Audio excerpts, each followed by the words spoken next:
Hello everyone, I'm here to help you today. I know you're using this video to sleep, so before that, don't forget to like the video and subscribe to the channel. Also, where are you from and what time are you watching? Now sit back and relax. The wilderness doesn't care about your experience. Doesn't matter if you've spent 10 years or 10 minutes searching these woods. Mother Nature treats everyone with the same cold indifference. I've pulled bodies from ravines, rescued hikers with shattered legs, and tracked down confused dementia patients who wandered too far from their cabins. But nothing in my career prepared me for what happened that summer. My name is Ethan Crowley. In 2006, I was a senior search and rescue officer for Snohomish County, Washington, with nearly a decade of experience under my belt. The densely forested mountains of the Pacific Northwest had become a second home to me. I knew their trails, their moods, their dangers. July 15th began like any other summer Saturday.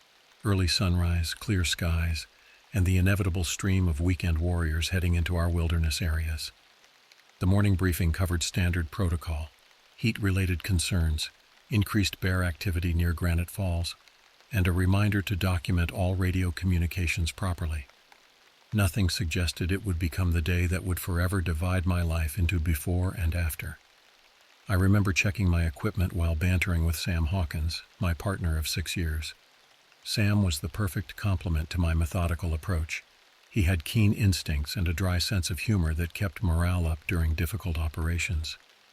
"Weather report says we're hitting 92 today," Sam said, adjusting his pack straps. "Bet you $20 we get at least 3 calls for heat exhaustion before noon." "No bet," I replied. "Already had one at the Heather Lake trailhead. College kids with half a bottle of water between them." The call came in at 2:17 p.m. A couple, David and Rebecca Thompson, both experienced hikers in their early 30s, had set out for Mount Pilchuck at dawn. Their friends waiting at the designated campground reported them overdue by several hours. With no response to texts or calls, they'd finally contacted authorities. "Probably just lost track of time," Sam offered as we loaded our gear into the truck. "People always underestimate those trails." "Maybe," I said, but something felt off. The Thompsons weren't novices making rookie mistakes. They had logged hundreds of trail miles together and were meticulous planners, according to their friends. We reached the Mount Pilchuck trailhead by 3 p.m. The parking area, normally packed on a summer weekend, was oddly sparse, just 3 vehicles, including the Thompsons' blue Subaru. The air felt unusually still, the typical forest sounds muted. Even the ranger station was empty, with a handwritten note taped to the door about a staff meeting. "Where is everybody?" Sam asked, voicing my unspoken concern. I keyed my radio. "Base, this is Crowley. We're at Pilchuck Trailhead. Any advisories or closures we should know about?" The response came through with static interference. "Negative, Crowley. Trail is open. No reported incidents." Sam and I exchanged glances. Something wasn't adding up. "Let's move quickly," I said, double-checking my GPS. "If we maintain a good pace, we can reach their last known location before dusk." The trail stretched before us, winding through ancient conifers that blocked much of the afternoon sun. Normally, we'd pass dozens of hikers on a day like this, but we encountered no one. The silence grew heavier with each step, broken only by our boots on the path and the occasional distant call of a bird. An hour into our ascent, Sam stopped abruptly. "Listen," he whispered. I paused, straining to hear. Nothing. Not a rustle, not a chirp. "Exactly," he said. "When's the last time you heard absolute silence in these woods?" The hair on my arm stood up despite the heat. In 10 years of wilderness work, I'd never experienced such an unnatural quiet. It was as if the forest itself was holding its breath. We pressed on, our pace quickening as the shadows lengthened. According to their friends, the Thompsons had planned to camp near the Summit Lake, an ambitious but achievable day hike for experienced trekkers. As we climbed higher, the trail narrowed, hugging the mountainside. At a switchback overlooking the valley, Sam pointed to a disturbed area just off the path. "Boot prints," he noted, kneeling to examine them. 2 sets heading off trail. I frowned. The Thompsons were environmentally conscious. Their friends had emphasized this point. Going off trail wasn't their style. "Maybe they saw something?" I suggested. "Wildlife, perhaps." Sam traced the direction of the prints with his finger. "They head straight into that thicket." No one chases wildlife into dense brush like that. We followed the tracks for about 50 yards before they disappeared into a rocky clearing. A strange pattern of flattened vegetation formed what looked almost like a perfect circle, approximately 12 feet in diameter. "What would cause this?" I asked, more to myself than to Sam. He shook his head slowly. "Not natural, whatever it is." The sun dipped lower, casting long shadows through the trees. We needed to find the Thompsons' campsite before nightfall. "Mark it on GPS," I said. "We'll come back if needed." As we resumed our climb, I couldn't shake the sense of being watched. I've spent enough time in predator country to recognize the feeling of eyes tracking movement, but this was different. Colder, more calculated. I caught myself repeatedly glancing over my shoulder, seeing nothing but shadows between trees. Just before 7 p.m., with the light fading, we crested a ridge and spotted a small clearing ahead.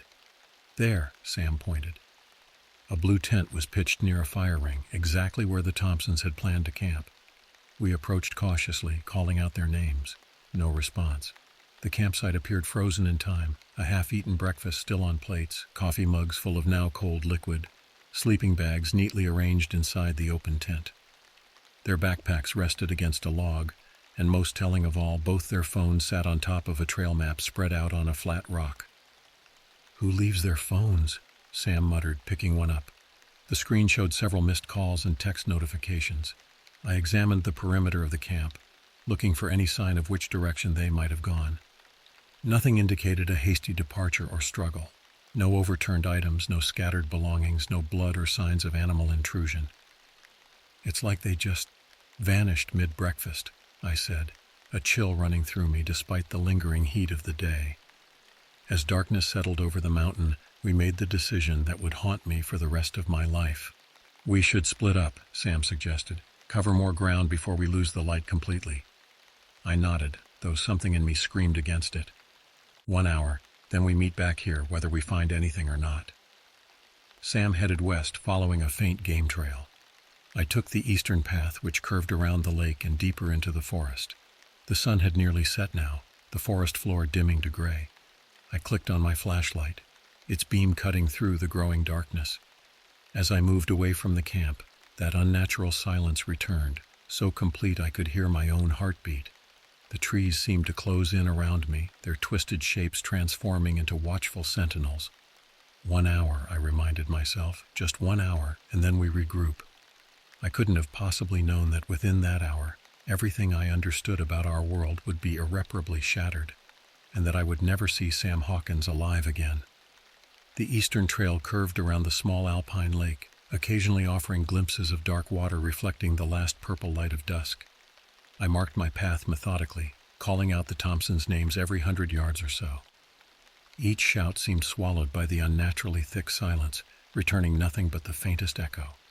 20 minutes into my search, I found the first anomaly, a single hiking boot, women's size 7, lying on its side just off the trail. I recognized the brand as expensive, the type serious hikers invested in. Kneeling beside it, I noted no damage, no signs of animal interference. It appeared as if someone had simply stepped out of it and continued walking. I keyed my radio. "Sam, I found a boot, women's, possibly Rebecca's." Static hissed back at me for several seconds before Sam's voice broke through, distorted and faint. "Any signs of struggle?" "Negative, it's just sitting here like it was placed." "Roger, I'm checking His transmission cut out completely. I tried again. Sam, do you copy?" Nothing but static. Unease crept up my spine as I photographed the boot's position and bagged it as evidence. The trail ahead disappeared into thick underbrush, but I could make out what looked like flattened vegetation. Someone had definitely gone this way. Following the disturbed path, I emerged into a small clearing surrounded by ancient cedars. The ground here displayed the same circular pattern we'd seen earlier, flattened in a perfect ring approximately 12 feet in diameter. In the center lay a single earring, a silver feather design. I approached slowly, scanning for footprints or other evidence. The perimeter of the circle seemed unnaturally precise, as if drawn with a compass. As I stepped across the boundary, a wave of dizziness washed over me. The air felt suddenly thick, the temperature dropping several degrees. My flashlight flickered, then stabilized. I knelt to examine the earring, careful not to disturb its position. A standard silver piece, nothing unusual except for its location in this perfect circle of flattened vegetation. As I photographed it, my flashlight caught something else, a thin, clear substance stretched between two blades of grass. At first glance I thought it was spider silk, but it had an unusual iridescent quality. I leaned closer, and to my shock, the strand seemed to pulse with a faint bluish light. I reached out cautiously with my pen, touching the filament. It adhered to the metal tip, stretching rather than breaking. When I pulled back, it finally snapped with surprising resistance, leaving a droplet of viscous fluid that glowed faintly in the beam of my flashlight. My radio crackled suddenly, making me jump. "Ethan?" Sam's voice came through, but something was wrong. His usually confident tone sounded strained, almost fearful. "I found something. West Ridge, half-mile from camp. You need see this." "Sam, you're breaking up. What did you find?" "Not what, who, I think, Thompson's, but something's wrong with—" The transmission dissolved into static again. I checked my watch. 45 minutes had passed. We were due back at the campsite soon. "Sam, I'm heading back to camp. Meet you there in 15. No response. I took one last look at the circle, fighting a growing sense of dread. Whatever had happened here defied logical explanation. In almost a decade of search and rescue work, I'd never encountered anything like this. The return journey to the campsite seemed to take longer, the forest growing increasingly disorienting in the full darkness. Twice I thought I heard footsteps paralleling my path, but when I stopped to listen, the sound ceased immediately. At one point, I distinctly felt something brush against my back. I spun around, flashlight beams slicing through the darkness, but nothing was there, just trees and undergrowth, completely still in the windless night. When I finally reached the campsite, Sam wasn't there. His pack remained where he'd left it, and his water bottle stood upright on the log near the fire pit. "Sam?" I called out, my voice sounding small in the vast silence. I checked my watch. He was 15 minutes late now. Not alarming under normal circumstances, but nothing about this situation felt normal. I tried the radio again. "Sam, do you copy? I'm at the campsite." The response wasn't Sam's voice, but a series of clicks and what sounded like whispered words too faint to decipher. 30 minutes passed. I built a small fire, more for comfort than warmth, and continued attempting radio contact.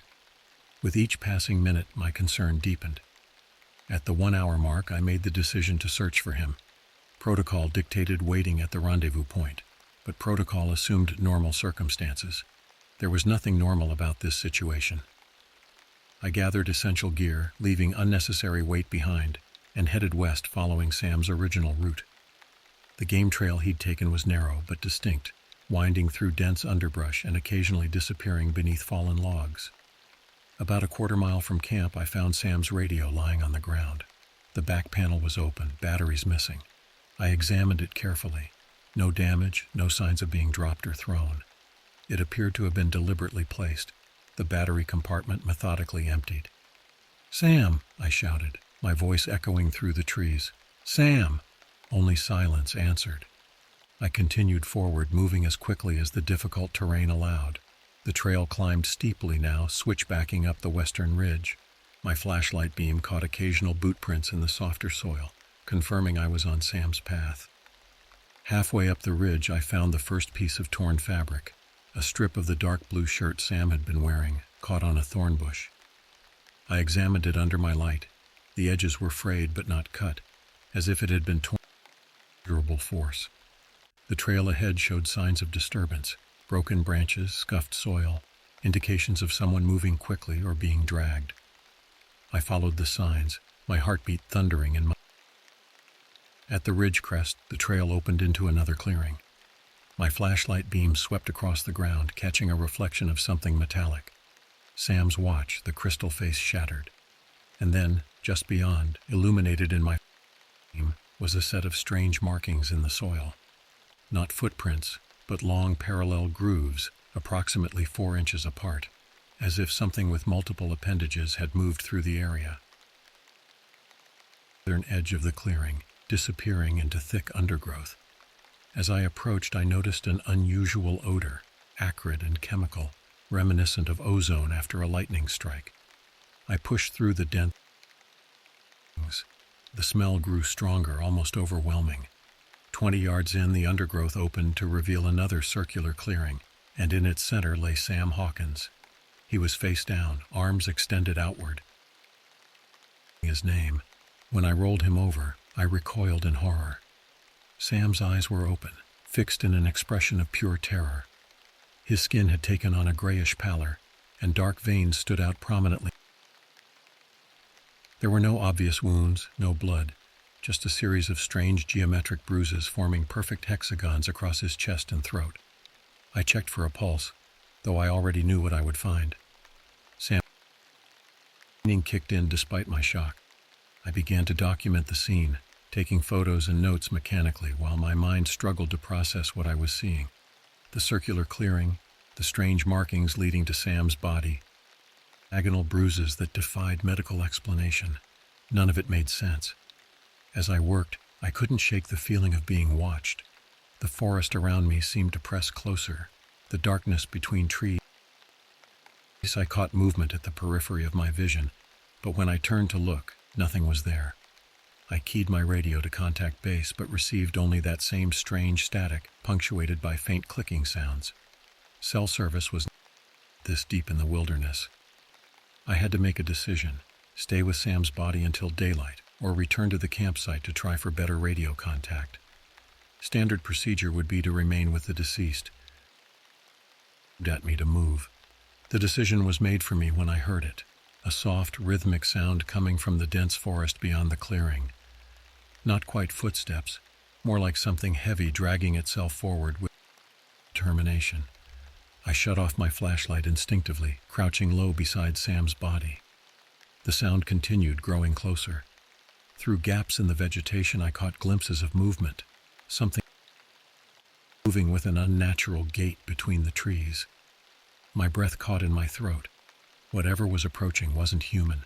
The shape was wrong, too tall, too thin, its proportions distorted like a reflection in warp. I remained frozen, fear overwhelming training and logic. The pale figure paused at the edge of the clearing, just beyond the range of clear visibility. It seemed to be searching, head moving in jerky bird-like motions. Minute, it remained there, unmoving. Then slowly it retreated back into the forest, the strange dragging sound fading gradually into silence. I waited 5 minutes that felt like hours before daring to turn back on.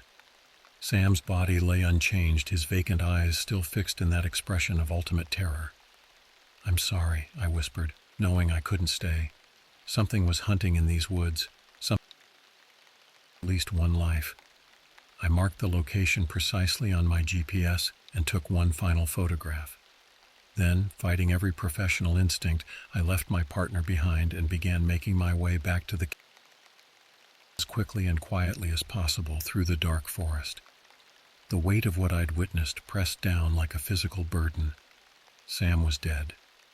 The Thompsons were missing, and something inhuman was moving through the intent. As I retraced my steps down the ridge, one thought kept circling through my mind. What had Sam seen before he died? What horror had fixed that expression of pure terror on his face in his final moment? Afraid I might soon find out. The journey back to the campsite was a nightmare gauntlet of shadows and sounds. Every rustling branch became a potential threat, every shifting shadow a predator closing in. Pace, moving as silently as my trembling legs would allow. The forest, once a familiar workplace, had transformed into an alien landscape filled with malevolent intent. My flashlight beam caught occasional flashes, points of light that didn't belong, appearing and disappearing too quickly to identify. Twice I heard that distinctive dragging sound paralleling my path, always maintaining distance, neither approaching. When the campsite finally came into view, I nearly collapsed with relief. Everything remained as I'd left it, the Thompsons' tent still standing, their belongings undisturbed. I immediately tried to reach base camp. "This is Crowley, emergency.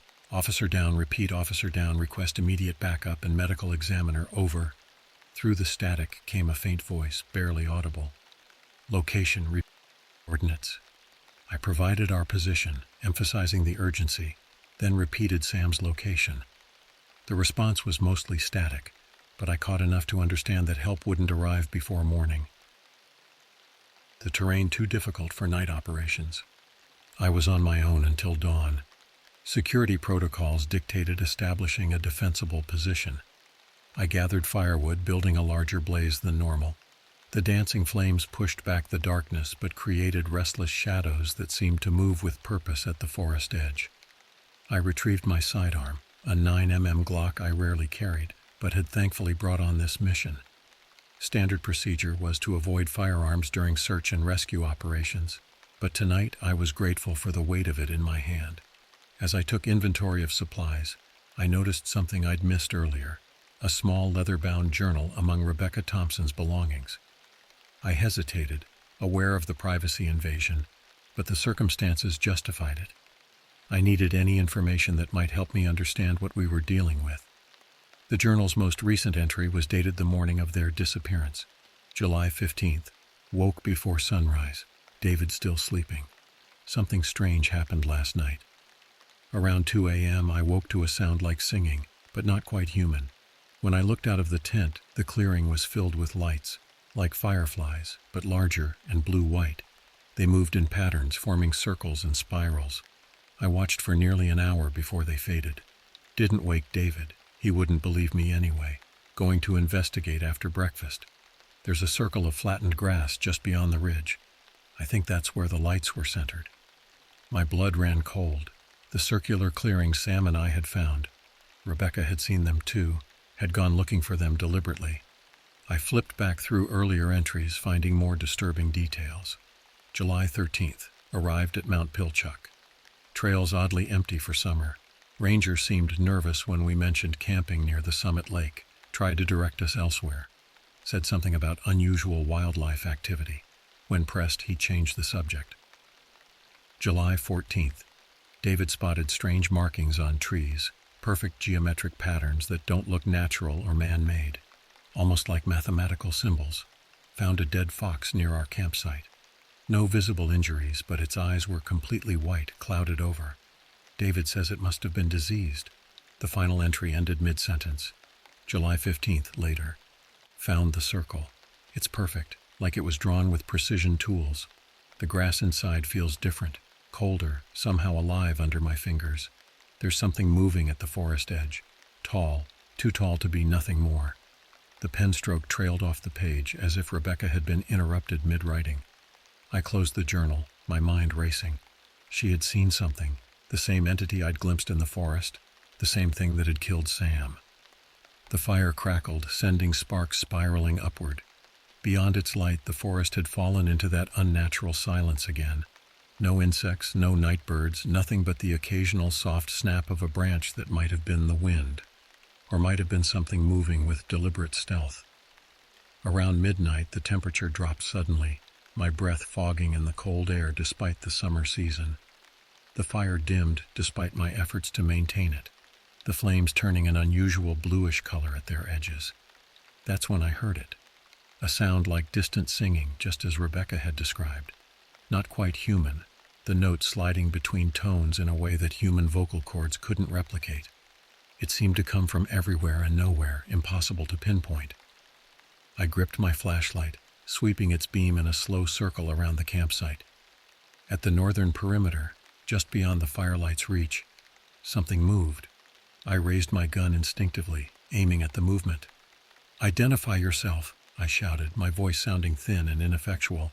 The singing stopped. The forest held its breath.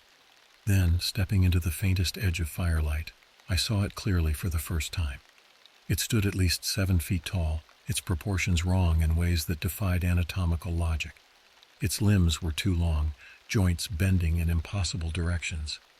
The skin, if it could be called skin, was a pale luminescent white that seemed to absorb and reflect light simultaneously. But it was the face that seared itself into my nightmares forever. No nose, no mouth in any conventional sense, just a series of vertical slits where those features should be, and the eyes, black, depthless pits that reflected nothing, absorbed everything. I fired 2 shots instinctively, the reports deafening in the silent forest. The creature jerked backward but didn't fall. Where the bullets had struck, the skin rippled like disturbed water, sealing over without bleeding. It tilted its head at an impossible angle, those black eyes fixed on me with terrible intelligence. Then it opened what I had mistaken for facial slits, revealing a mouth that split its head nearly in half, lined with translucent needle-like teeth. I fired again, emptying the magazine in panic.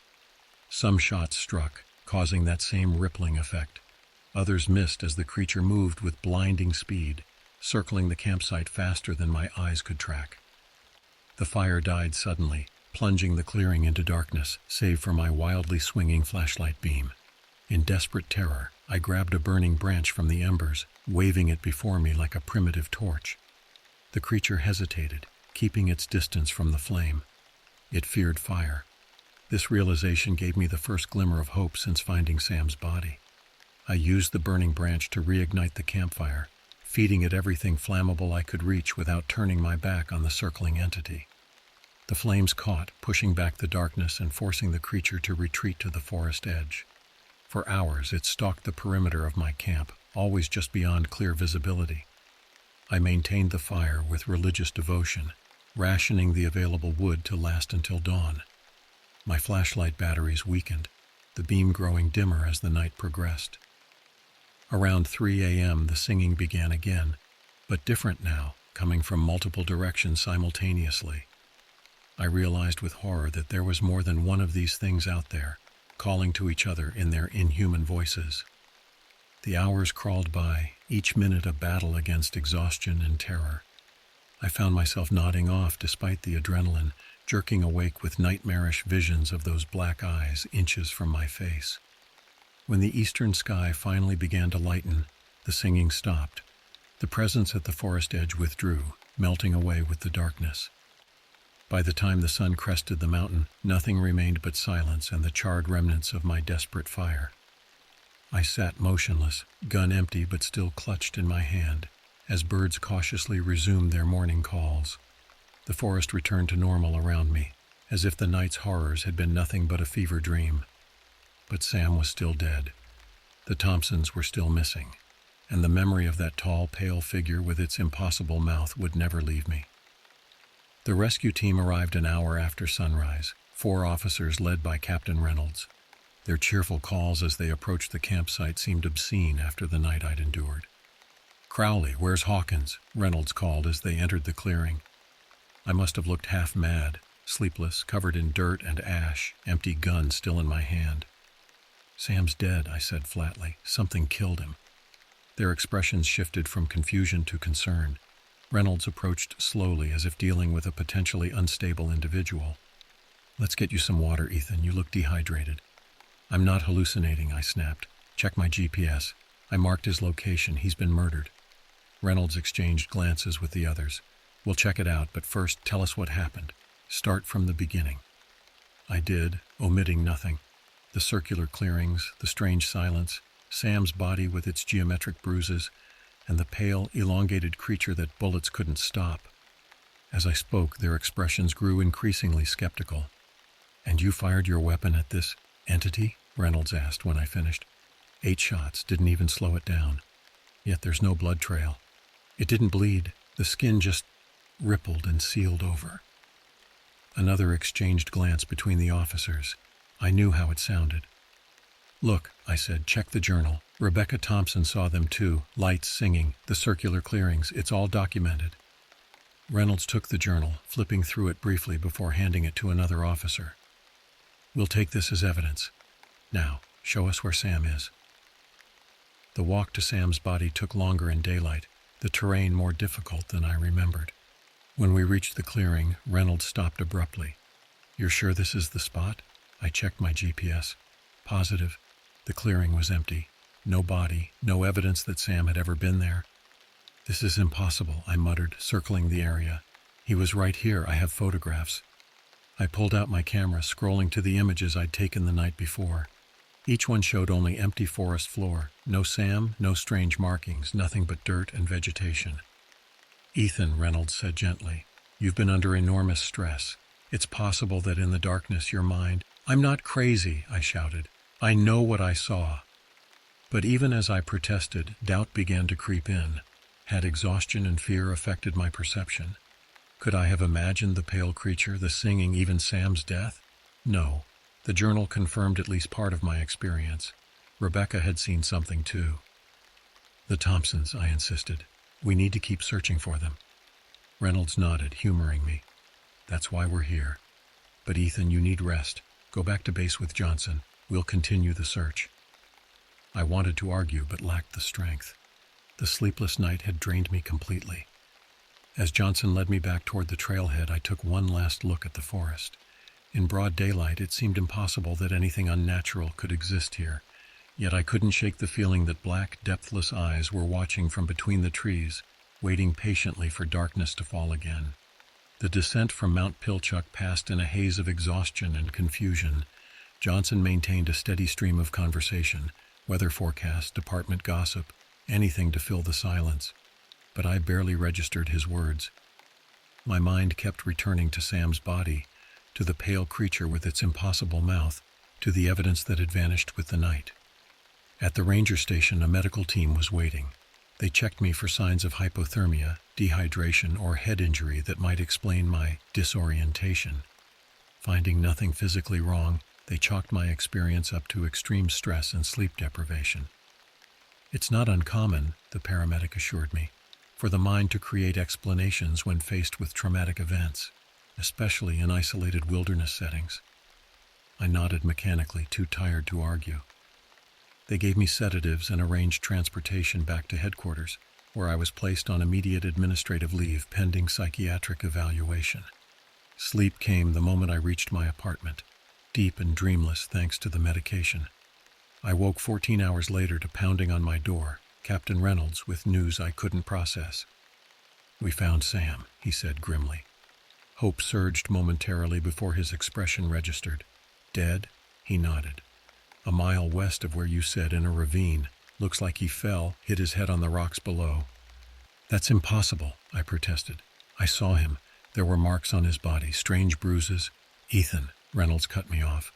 "The medical examiner confirmed it was an accidental death, blunt force trauma consistent with a fall from height." "And the Thompsons?" "Still missing. The search continues." He hesitated. "Look, I know you believe what you saw, but there's a simpler explanation. You found your partner dead and experienced a trauma response. The mind creates narratives to protect itself." I wanted to believe him, wanted to accept that exhaustion and grief had conjured pale creatures and impossible horrors.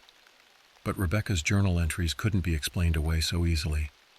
"What about the journal? Rebecca saw something too." Reynolds sighed. "We found no journal, Ethan. That's not possible. I showed it to you at the campsite. You showed me an empty notebook. There was nothing written in it." I stared at him, speechless. Was I losing my mind? The next week passed in a blur of psychiatric evaluations, debriefings, and memorial preparations for Sam. The official report listed his death as a tragic accident. My account was attributed to acute stress reaction with transient psychotic features. I didn't fight it. What alternative was there? I had no evidence, no photographs, no journal, nothing but my increasingly uncertain memories. Sam's funeral was held on a rainy Thursday. His wife clutched my hand afterward, tears mingling with raindrops on her face. "He always said if anything happened to him in those mountains, you'd bring him home," she whispered. "Thank you for finding him." I nodded, the guilt nearly crushing me. I hadn't saved him. I'd left his body in that clearing, fled in terror from something I couldn't explain or prove existed. 3 days after the funeral, the search for the Thompsons was officially scaled back. With no new leads and limited resources, it was reclassified as a recovery rather than rescue operation. They joined the disturbingly long list of people who enter wilderness areas and simply vanish. I might have accepted the official narrative, might have convinced myself that stress and grief had manufactured those memories, if not for what happened next. A package arrived at my apartment, addressed in unfamiliar handwriting with no return address. Inside was a small leather-bound journal, identical to the one I'd found at the Thompsons' campsite. With trembling hands, I opened it. The first page bore a single line, "For Ethan Crowley, who saw the truth." The remaining pages contained meticulous notes, sketches, and coordinates spanning decades. Reports of missing hikers in the Mount Pilchuck area dating back to the 1940s. Descriptions of circular clearings, strange lights, and elongated figures moving through nighttime forests. Testimonies from survivors who'd been dismissed as traumatized or delusional, just as I had been. And photographs, dozens of them, showing those same pale entities I'd encountered. Most were blurry or partially obscured, but a few captured clear images of impossibly tall, thin figures with black eyes and vertical slit mouths. The final page contained a name and address: Dr. Eleanor Wells, Department of Folklore Studies, University of Washington. I drove to Seattle the next morning, the journal secure in my bag. Dr. Wells was an elderly woman with sharp eyes and a no-nonsense demeanor. She invited me into her cluttered office without surprise, as if she'd been expecting me. "You received the journal," she stated, rather than asked. "Yes, did you send it?" "No." She gestured for me to sit. "I've never possessed the original, only copies of certain pages.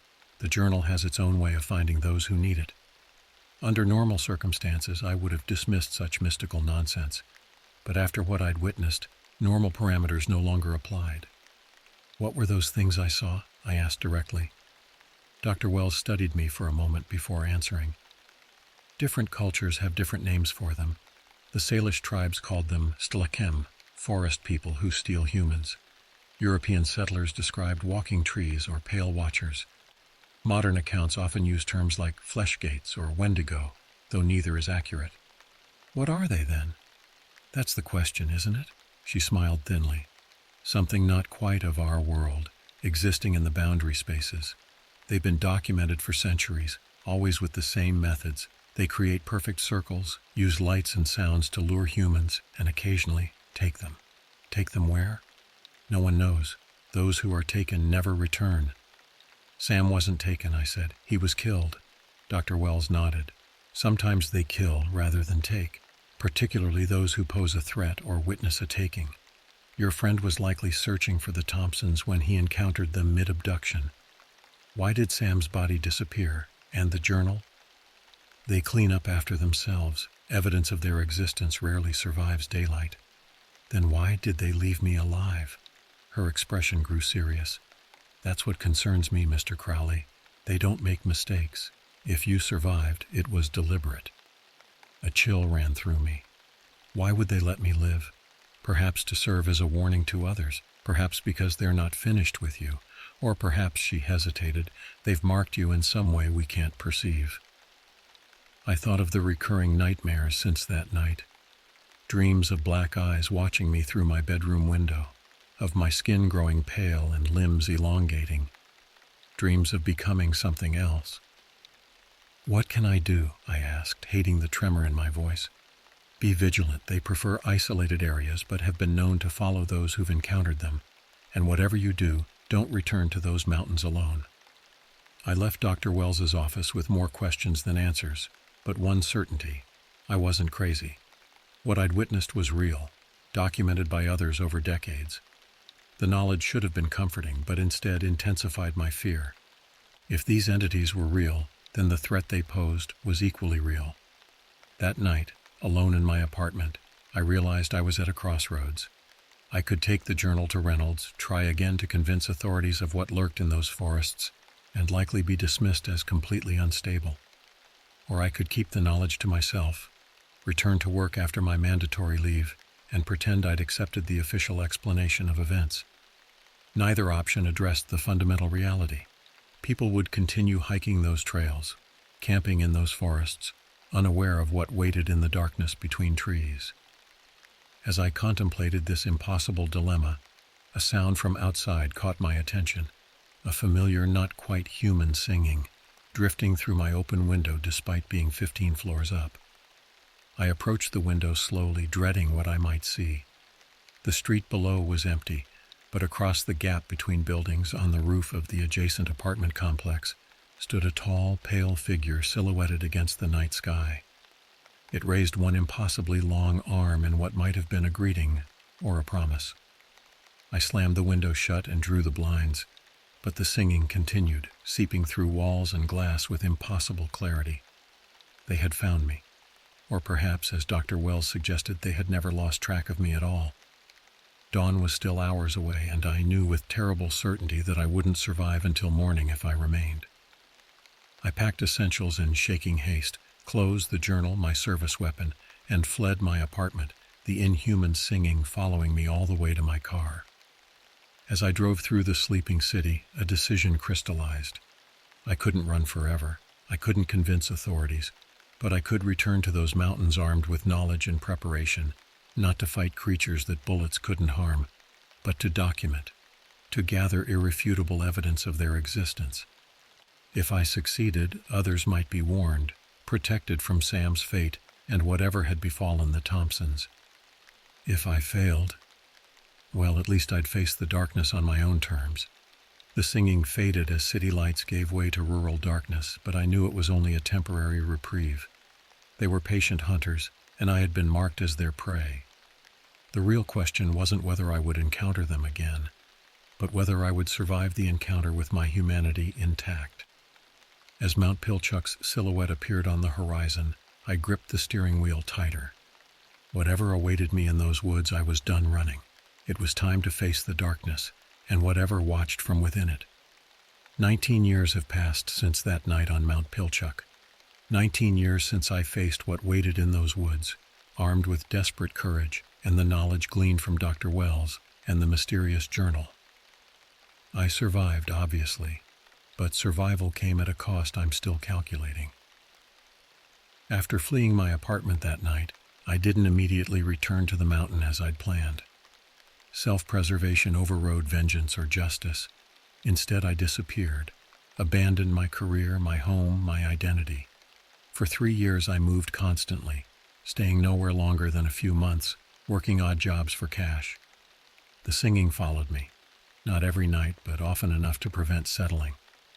I'd hear it outside motel windows in Arizona, through thin walls of apartments in Florida, echoing across parking lots in Maine, sometimes accompanied by glimpses of tall, pale figures at forest edges or reflected in windows. They were tracking me but not attacking, playing some longer game I couldn't comprehend. In my 4th year of running, the journal disappeared from my backpack while I slept in a Denver hostel. The next morning, the singing stopped. The watching stopped. For the first time since Mount Pilchuck, I felt truly alone. It should have been a relief.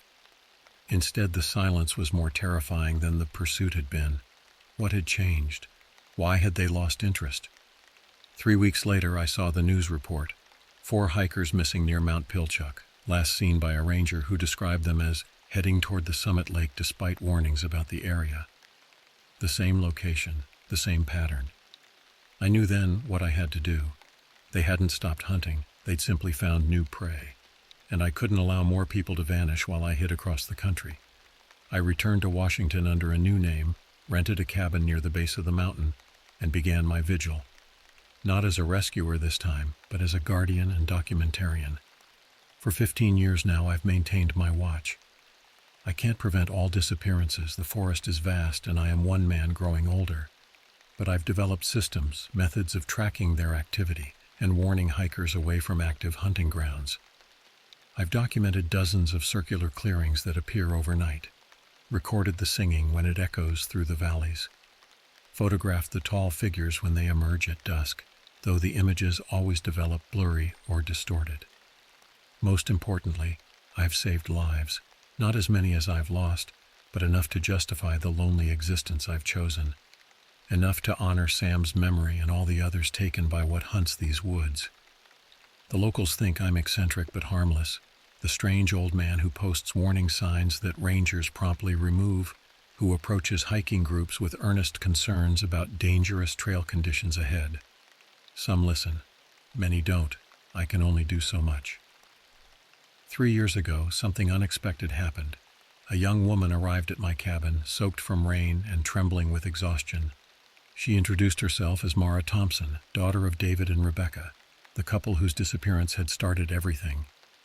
"You're Ethan Crowley," she said, not a question. the search and rescue officer who looked for my parents. I didn't deny it, though I hadn't used that name in years. She was 22, had been only 3 when her parents vanished. Raised by grandparents, she'd grown up with the mystery of their disappearance like a shadow over her life.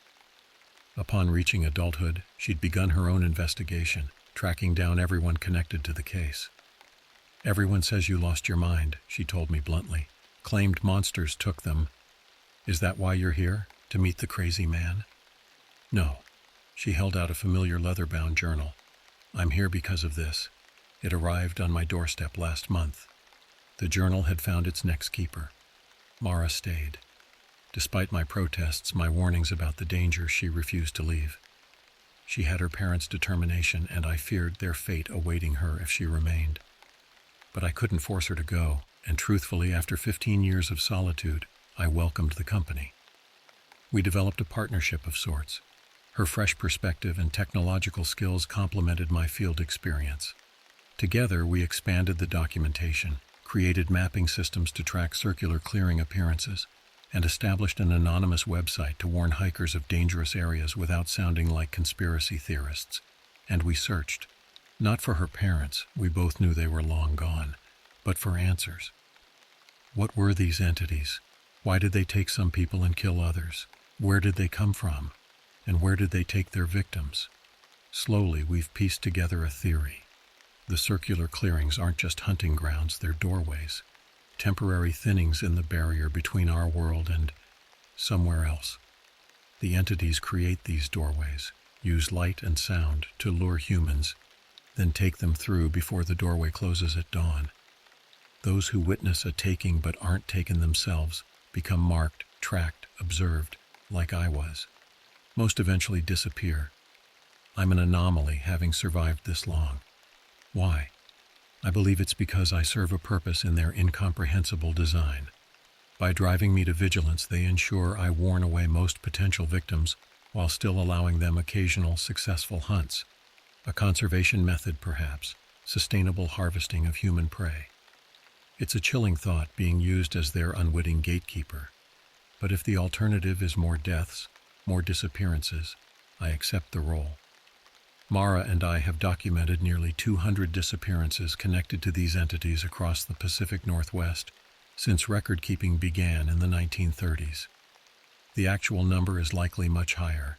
Their hunting grounds extend beyond Mount Pilchuck, though this area remains their primary territory. We've had close encounters, of course. 3 years ago, Mara was nearly taken when she ventured too close to a fresh clearing at dusk. I arrived barely in time, wielding UV floodlights that seemed to cause them pain or disorientation. We escaped, but not before one of them touched her, left a perfect hexagonal mark on her forearm that hasn't faded. Since then, she sometimes hears the singing when I don't, sometimes sees them in daylight when they should be dormant. The mark is changing her, slowly, in ways neither of us fully understand or can prevent. Last week I found her standing in our cabin doorway at 3 a.m., staring into the forest, humming that same inhuman melody I've heard so many times. When I touched her shoulder, she turned with momentary confusion, her eyes seeming darker and deeper than they should be. Time is running out for her, I think, for both of us. Which brings me to why I'm finally recording this account. For 19 years I've documented everything except my own story, concerned that personal testimony would undermine the objective evidence we've gathered. But Mara convinced me that the human element matters, that future investigators need to understand not just what these entities do, but how it feels to encounter them, the psychological impact, the lingering effects. So here it is, the full account of what happened on July 15, 2006, and everything that followed. I've included copies of our research, photographs, sound recordings, and mapping data. Not all of it will survive. These entities have ways of erasing evidence of their existence, but perhaps enough will remain to help those who come after us. Because Mara and I won't be here much longer. Her transformation is accelerating. Soon she'll be gone, either taken by them or becoming something like them. And I'm too old and tired to start over elsewhere, to spend another decade running or hiding. So we've made a decision. Tomorrow night, we're going to enter one of the clearings when it's active. Not to fight. We've learned they can't be defeated by any weapons we possess. but to follow, to see where they take their victims, to learn, finally, what exists on the other side of those doorways. It's a one-way journey. I harbor no illusions about returning, but after 19 years of watching from the threshold, it's time to step through. To anyone who finds this account, the entities are real. They hunt in these woods and others like them across the world. They take people, and those taken never return as themselves. If you hear singing in the forest at night, if you find perfect circles of flattened vegetation, if you glimpse something tall and pale moving between trees, run. Don't look back. Don't try to understand or document or fight. Just run and pray they don't mark you as I was marked. For what it's worth, I don't regret the path I've walked since that night in 2006. I've saved lives. I've preserved some measure of truth. I've honored Sam's memory and all the others lost to the darkness between trees. And tomorrow, finally, I'll have answers, even if I never get to share them. This is Ethan Crowley, former search and rescue officer, signing off for the last time. If you're reading this, I'm already gone. Remember what I've told you. Stay out of the woods at night. And if you ever find a leather-bound journal on your doorstep with no explanation, burn it before you open it. Some knowledge isn't worth the price. Editor's note. The above document was found in an abandoned cabin near Mount Pilchuck State Park in Washington on April 3, 2025. No trace of Ethan Crowley or Mara Thompson has been discovered. The referenced research materials, photographs, and recordings mentioned in the text were not located with the manuscript. Local authorities have no record of anyone matching Crowley's description living in the area, and the cabin's legal owner has been deceased for 12 years. The Washington State Department of Natural Resources notes that Mount Pilchuck has one of the highest rates of hiker disappearances in the state, though they attribute this to treacherous terrain and harsh weather conditions rather than any supernatural cause. This document is being preserved for archival purposes only and should not be considered factual without corroborating evidence.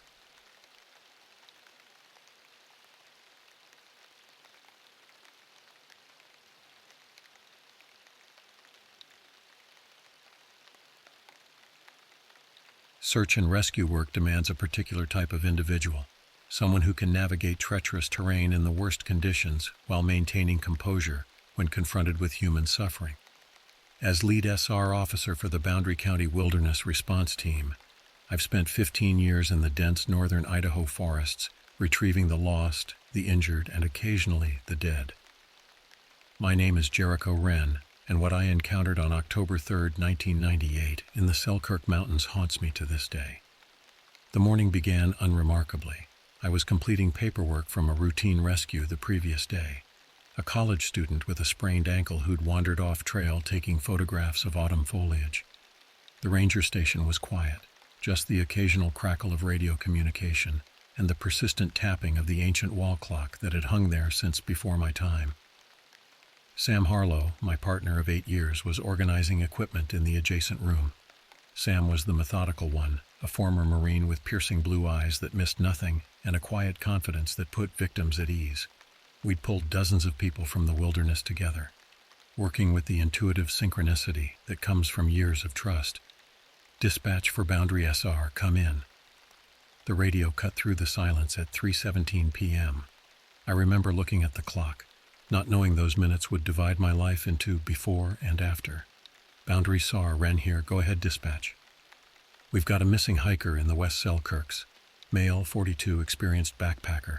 Name's Paul Jackson. Wife reports he was due back yesterday morning, scheduled for a 3-day solo trek. Last known location was trailhead at Abandoned Creek, heading toward Blacktail Ridge. My stomach tightened. Abandoned Creek in October was unforgiving. The weather forecast had predicted an early cold front moving in, temperatures dropping into the low 30s overnight. Copy that. Any medical conditions, equipment details? Negative on medical issues. Wife says he's in excellent shape. Does this trail twice a year. Had standard gear plus emergency beacon which hasn't activated. She's concerned because he's never missed check-in before. Sam had appeared in the doorway already calculating what we'd need. Tell her we're heading out. ETA to trailhead 45 minutes. We'll establish base camp and begin search pattern Alpha. As I gathered my gear, an unusual feeling of dread settled over me. I'd conducted hundreds of searches, but something about this one felt different. A premonition I wish I'd heeded. The drive to Abandoned Creek trailhead was tense. The sky had darkened prematurely, heavy clouds pressing down on the jagged mountain peaks surrounding us. The forest seemed to absorb the light, creating a premature twilight beneath the ancient pines. "Weather's turning faster than predicted," Sam noted, studying the barometer on his watch. "Pressure's dropping hard. We've got maybe 3 hours of workable light." We parked at the deserted trailhead, Paul's blue Subaru the only vehicle in the small gravel lot. A quick inspection revealed nothing unusual: locked doors, a parking permit displayed properly, trail map visible on the passenger seat. The normalcy was unsettling. We geared up methodically, packs containing first aid supplies, extra clothing, emergency shelter, flares, and rations for 2 days. Each of us carried a firearm, standard procedure for wilderness work where large predators were common. My Glock 22 felt reassuring against my hip, though I'd only discharged it on training ranges. The trail began civilized enough, winding through towering western red cedars and Douglas firs.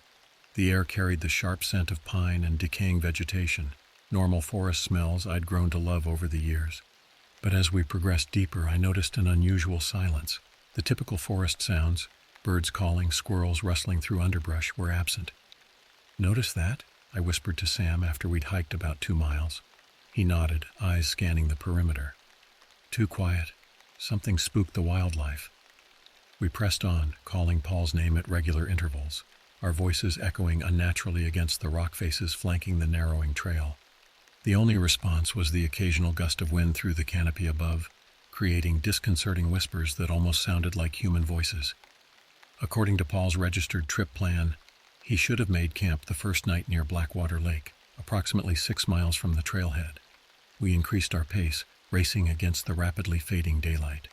The temperature dropped noticeably as we approached the small alpine lake, our breath forming clouds in the frigid air. The lakefront area was popular with backpackers. Several established fire rings dotted the perimeter, and we methodically checked each one. "Over here," Sam called from a sheltered area behind a massive fallen cedar. Paul's campsite was intact but abandoned. A small ultralight tent was properly staked. A fire pit constructed with rocks showed evidence of recent use, though the ashes were cold. His cooking equipment was neatly arranged on a flat rock, and a bear bag hung properly from a branch 20 feet up. Everything by the book for an experienced outdoorsman. "Looks like he stepped away and intended to return," I said, inspecting the tent interior. His sleeping bag was unrolled, a headlamp resting on top. A paperback novel lay open face down, as if the reader had just stepped away momentarily. Sam checked his GPS. According to his wife, he planned to do a day hike from here to Cripple Creek Falls before returning to this camp for a second night, then heading back yesterday morning. The path to the falls was clearly marked, a popular destination even this late in the season. We decided to follow it, marking Paul's campsite with bright orange survey tape to ensure we could find it again. As darkness encroached, we switched on our headlamps, the narrow beams creating disorienting shadows among the trees. Every rustle in the underbrush grabbed our attention. Every shifting shadow triggered a momentary surge of adrenaline. An hour into our search along the falls trail, I heard Sam inhale sharply behind me. Turning, I followed his fixed gaze to a small clearing beside the path.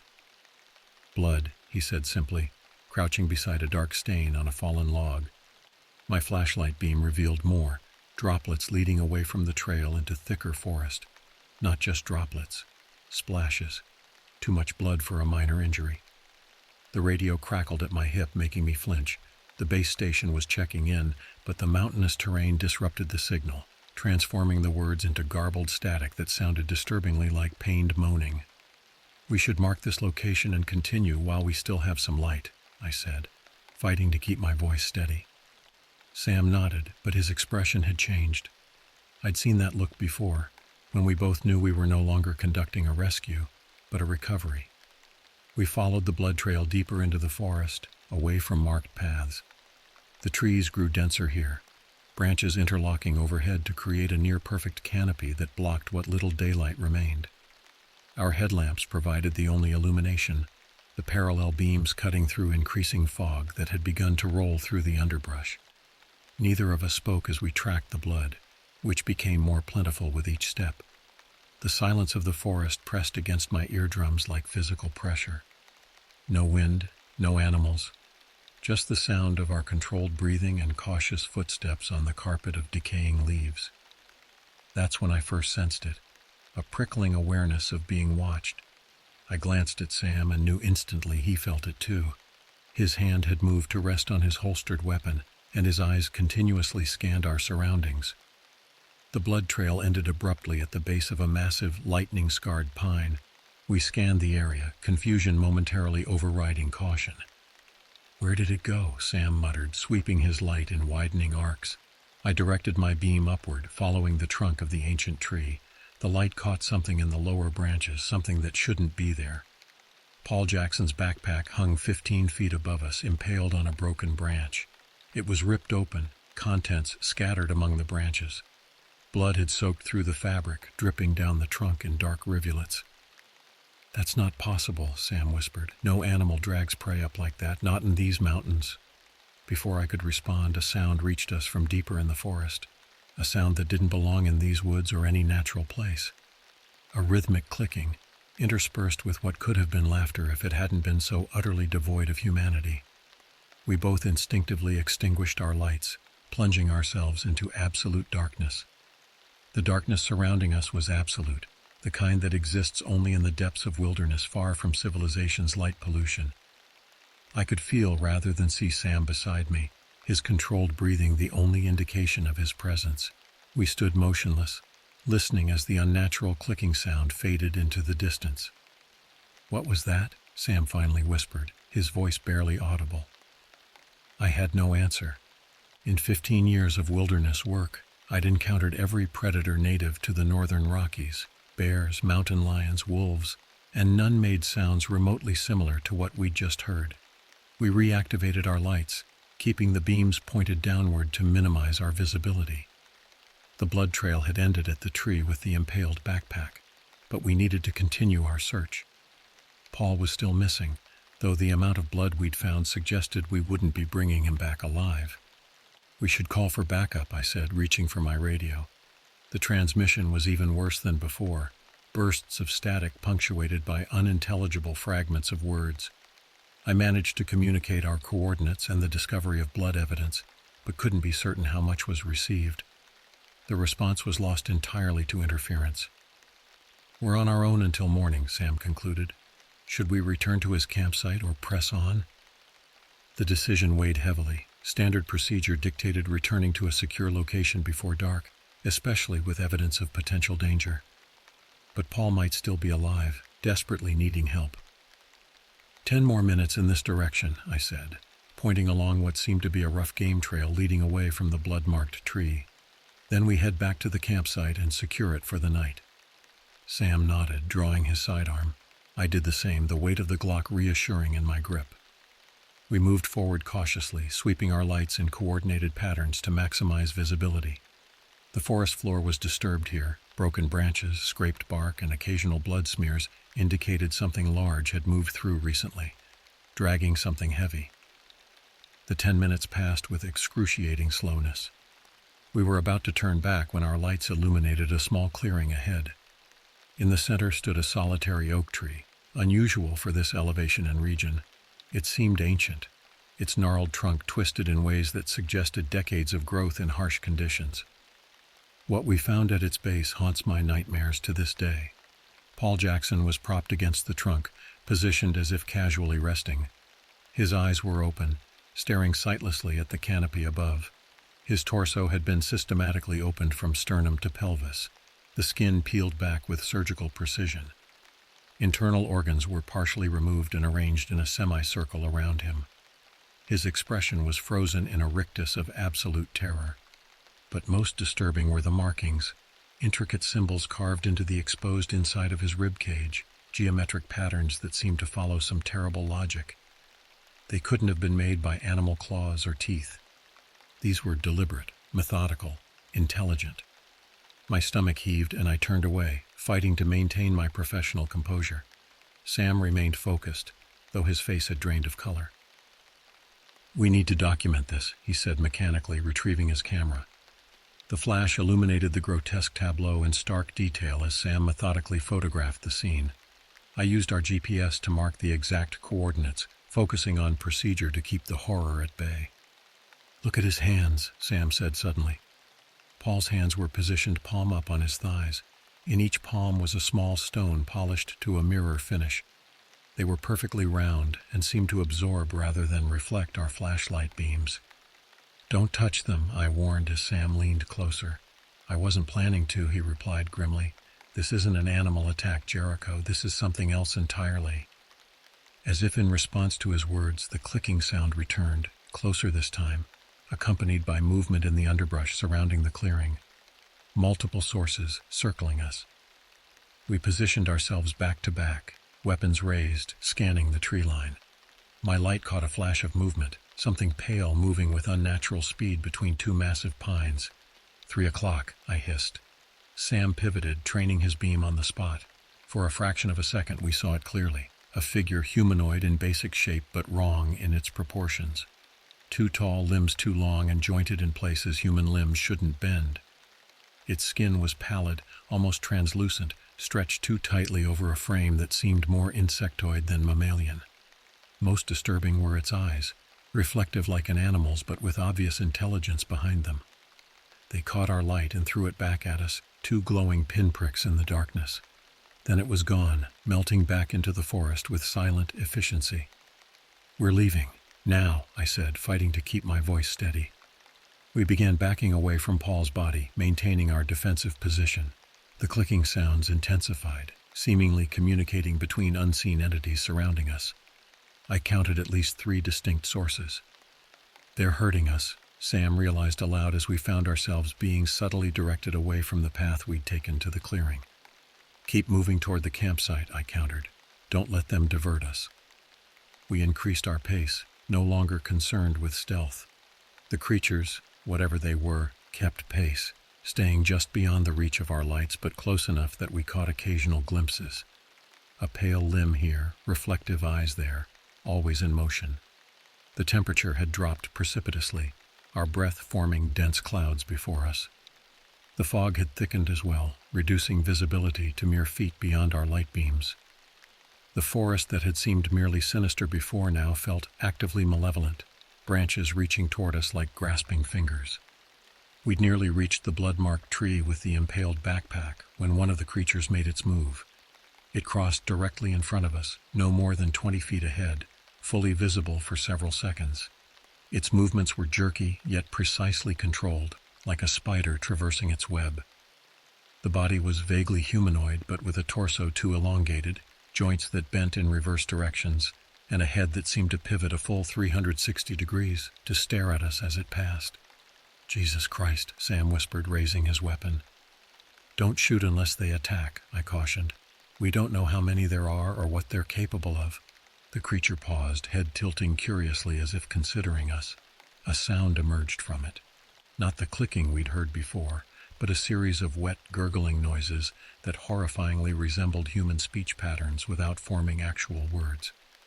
It raised one elongated arm, pointing directly at us with a hand that possessed too many fingers, each ending in what looked like a bony talon. Then it made a gesture I can only describe as beckoning, clearly inviting us to follow. "No fucking way," Sam muttered. The creature repeated the gesture more insistently, the gurgling sounds increasing in volume and complexity. When we remained rooted in place, it displayed the first sign of emotion we'd witnessed: frustration.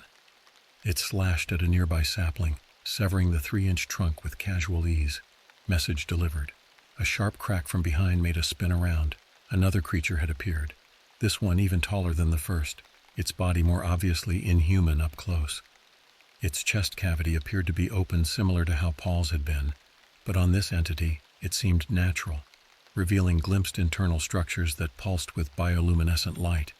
We were trapped between them, and from the sounds echoing through the forest, more were approaching.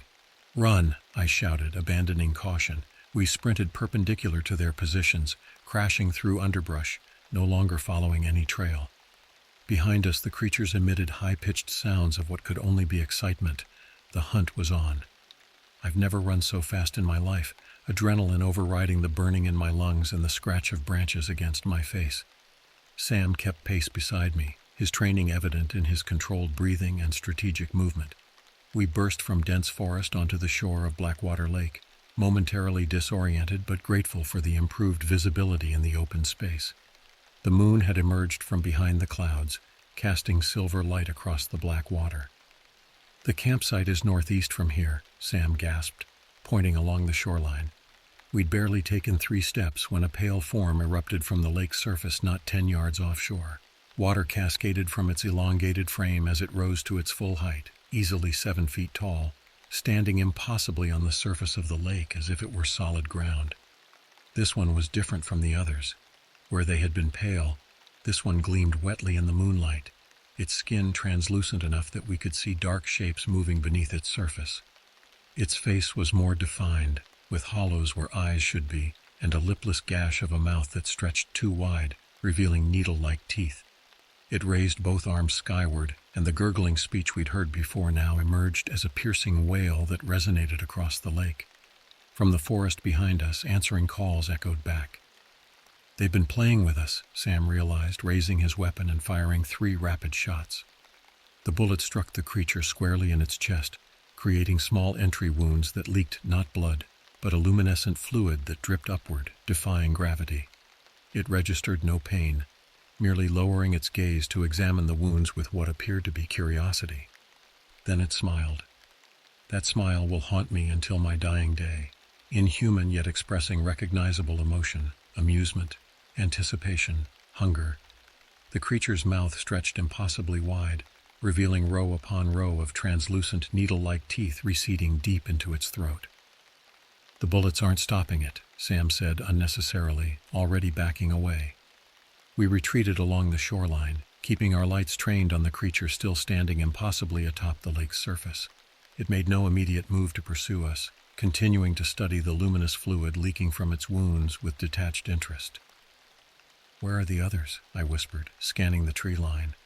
As if in answer, clicking sounds resumed from the forest, but they seemed more distant now, as if the creatures were communicating over greater distances. The one in the lake finally looked up, its eyeless face somehow fixing directly on us. It lowered one arm, pointing toward us with long, jointed fingers that terminated in crystalline claws. The message was unmistakable.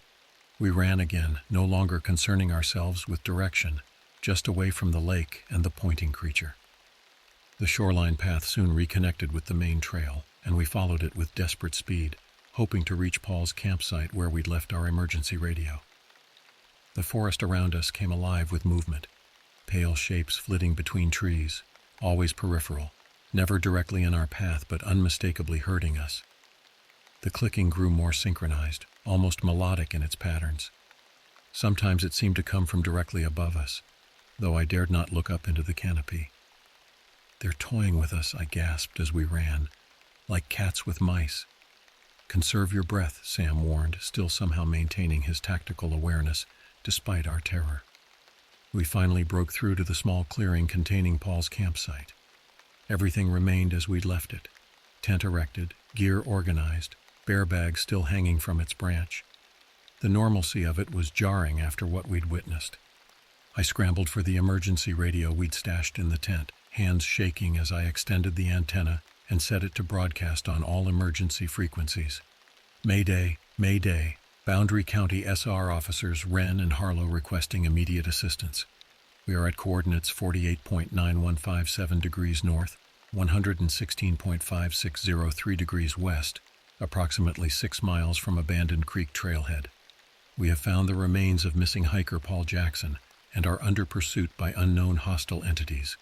Repeat, we need immediate armed backup." The response was nothing but static, but I repeated the message twice more before Sam yanked me away from the radio. "They're here," he whispered. The clearing had gone completely silent. Even the wind seemed to have died, leaving an unnatural stillness that pressed against my eardrums. Our flashlight beams revealed nothing beyond the ordinary campsite perimeter, but the sensation of being watched intensified to near physical pain. "We need to keep moving," I said. gathering essential supplies from our packs and transferring them to smaller waste pouches for mobility. Sam nodded, doing the same while maintaining vigilant observation of our surroundings. Straight back to the trailhead. No stops, no deviations. As we prepared to move out, the first creature we'd seen in detail stepped into the clearing.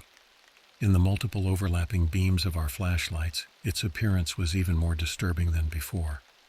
What I'd initially taken for pale skin was actually a translucent outer membrane stretched over a complex internal structure of what looked like crystalline formations and pulsing organic material.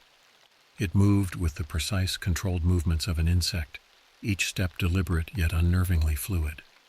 Two more creatures emerged from the opposite side of the clearing, effectively blocking our planned escape route. These were variants of the first, one smaller with more articulated limbs, the other broader with what appeared to be bony protrusions extending from its shoulders and spine. They communicated with each other through clicks and gurgling sounds, occasionally gesturing with their too-many-fingered hands. Their behavior displayed obvious coordination and intelligence. "What do they want?" I whispered, though I immediately regretted giving voice to the question. The creatures simultaneously turned their eyeless faces toward me, suggesting acute hearing. The largest one, the first we'd encountered, made a series of gestures that seemed directed at me personally. It pointed to its open chest cavity, then to us, then back to itself. Sam raised his weapon again. "Stay back!" he shouted. His voice echoed unnaturally in the clearing, repeating several times longer than acoustics should have allowed. The creatures cocked their heads in unison, as if fascinated by the sound. The largest one took a step forward, then another, movements becoming more fluid and rapid with each advance. Sam fired a warning shot into the ground at its feet. The effect was instantaneous. All three creatures recoiled, not in fear but apparent disgust, emitting high-pitched vocalizations that hurt my ears. The earth where the bullet had struck began to bubble and smoke, as if the soil itself was reacting to the intrusion of the metal. "The ground," I realized aloud. "Shoot the ground near them." Sam immediately adjusted his aim, firing rapidly at the earth surrounding the creatures. Each impact created the same smoking, bubbling reaction, and the creatures retreated from the affected areas with evident revulsion. "Go!" Sam shouted, continuing to fire strategically to create a corridor through their position. We bolted through the gap, running full tilt down the main trail toward the trailhead. Behind us, the clicking sounds transformed into something like screams, high-pitched, harmonically complex vocalizations that seemed to physically vibrate the air around us. The forest itself seemed to respond to those sounds. Branches swayed against the wind direction, reaching toward us. Roots emerged from the soil underfoot, creating trips and snares that hadn't been there on our inbound journey. Even the fog thickened selectively, obscuring the path ahead while remaining clear behind us where the creatures pursued. "The forest is helping them," Sam gasped, as he narrowly avoided a root that had visibly shifted position to entangle his foot. I'd had the same thought, but had dismissed it as panic-induced paranoia. Hearing Sam, the most pragmatic person I knew, voice it aloud confirmed my worst fears. We weren't just dealing with unknown creatures, we were in their domain, where even the environment obeyed their will. We'd covered perhaps a mile when Sam suddenly stumbled, crying out in pain. I turned to see his leg entangled in what looked like ordinary trail underbrush, except it was visibly tightening around his ankle, the stems pulsing with the same bioluminescence we'd observed in the creatures. I slashed at the vegetation with my hunting knife, expecting resistance but meeting none. The plant matter severed easily, withering instantly upon being cut. Sam pulled free, but not before the tendrils had penetrated his skin, leaving perfect circular punctures that oozed blood. "I'm fine," he insisted, though his face had grown noticeably pale. "Keep moving." The trail ahead forked, neither path looking familiar despite our having passed this way only hours before. The landmarks had shifted, or our perception of them had, either possibility equally terrifying. "This way," I said, choosing the right fork based on a moss pattern I recognized on a distinctive boulder. We'd gone perhaps 100 yards when the trail abruptly ended at a sheer rock face that absolutely should not have been there. We backtracked quickly, taking the left fork instead, only to find it terminated at the shore of a small pond I had no recollection of passing earlier. "They're changing the landscape," Sam said, his voice tight with pain and exhaustion. The punctures on his ankle had swollen, angry red spreading outward from each perfect circle. "That's not possible," I replied automatically, though nothing about this situation conformed to what should be possible. The clicking sounds were closer now, more excited in their patterns. From the frequency and directionality, I estimated at least 6 creatures converging on our position from different angles. "We're being corralled," Sam observed grimly, checking his ammunition. 4 rounds left. I had a full magazine, but doubted it would make much difference. The bullets affected the creatures minimally, useful only for their strange reaction to ground contact. "The water," I suggested, pointing to the pond. "They might not follow us across." It was a desperate plan, but the only option available. The pond wasn't large, perhaps 50 yards across, and the opposite shore offered dense tree cover that might provide concealment. We waded in without hesitation, the frigid water instantly numbing my legs. The bottom was firm initially, but a few yards in dropped off sharply. Soon we were swimming, our lights creating eerie underwater beams as we struggled to keep our heads above water while maintaining illumination. Halfway across, I heard Sam gasp. Turning, I saw him struggling, his strokes becoming erratic. "My leg," he managed between labored breaths. "Can't feel it. Something's wrong." I swam to him, supporting him as best I could while trying to keep both our faces above water. His skin was burning hot despite the freezing pond, and his eyes had developed a glazed quality. "Hold on to me," I instructed, positioning him so I could swim with one arm while dragging him with the other. Our progress slowed dramatically, and I feared we wouldn't reach the opposite shore before the creatures arrived. Then I noticed something that stopped my heart momentarily. The water around us had begun to glow with the same bioluminescence as the creature's internal structures. "Sam," I said urgently, "we need to move faster." He didn't respond, his body becoming dead weight against me. I redoubled my efforts, painfully aware of the spreading glow beneath us. 20 yards from shore, I felt something brush against my legs, something solid and deliberately moving. I kicked frantically, connecting with something that felt neither fully solid nor liquid.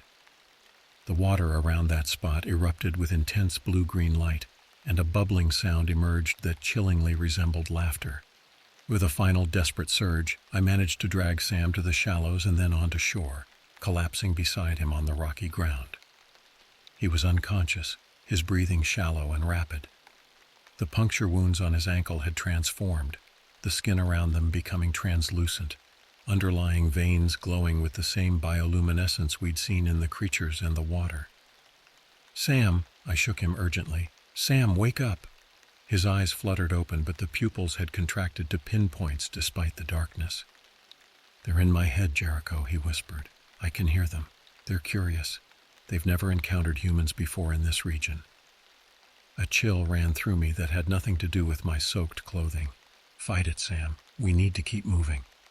"They don't understand death the way we do," he continued as if I hadn't spoken, his voice taking on an unnatural cadence. "They're studying us. They found Paul first, but he was alone.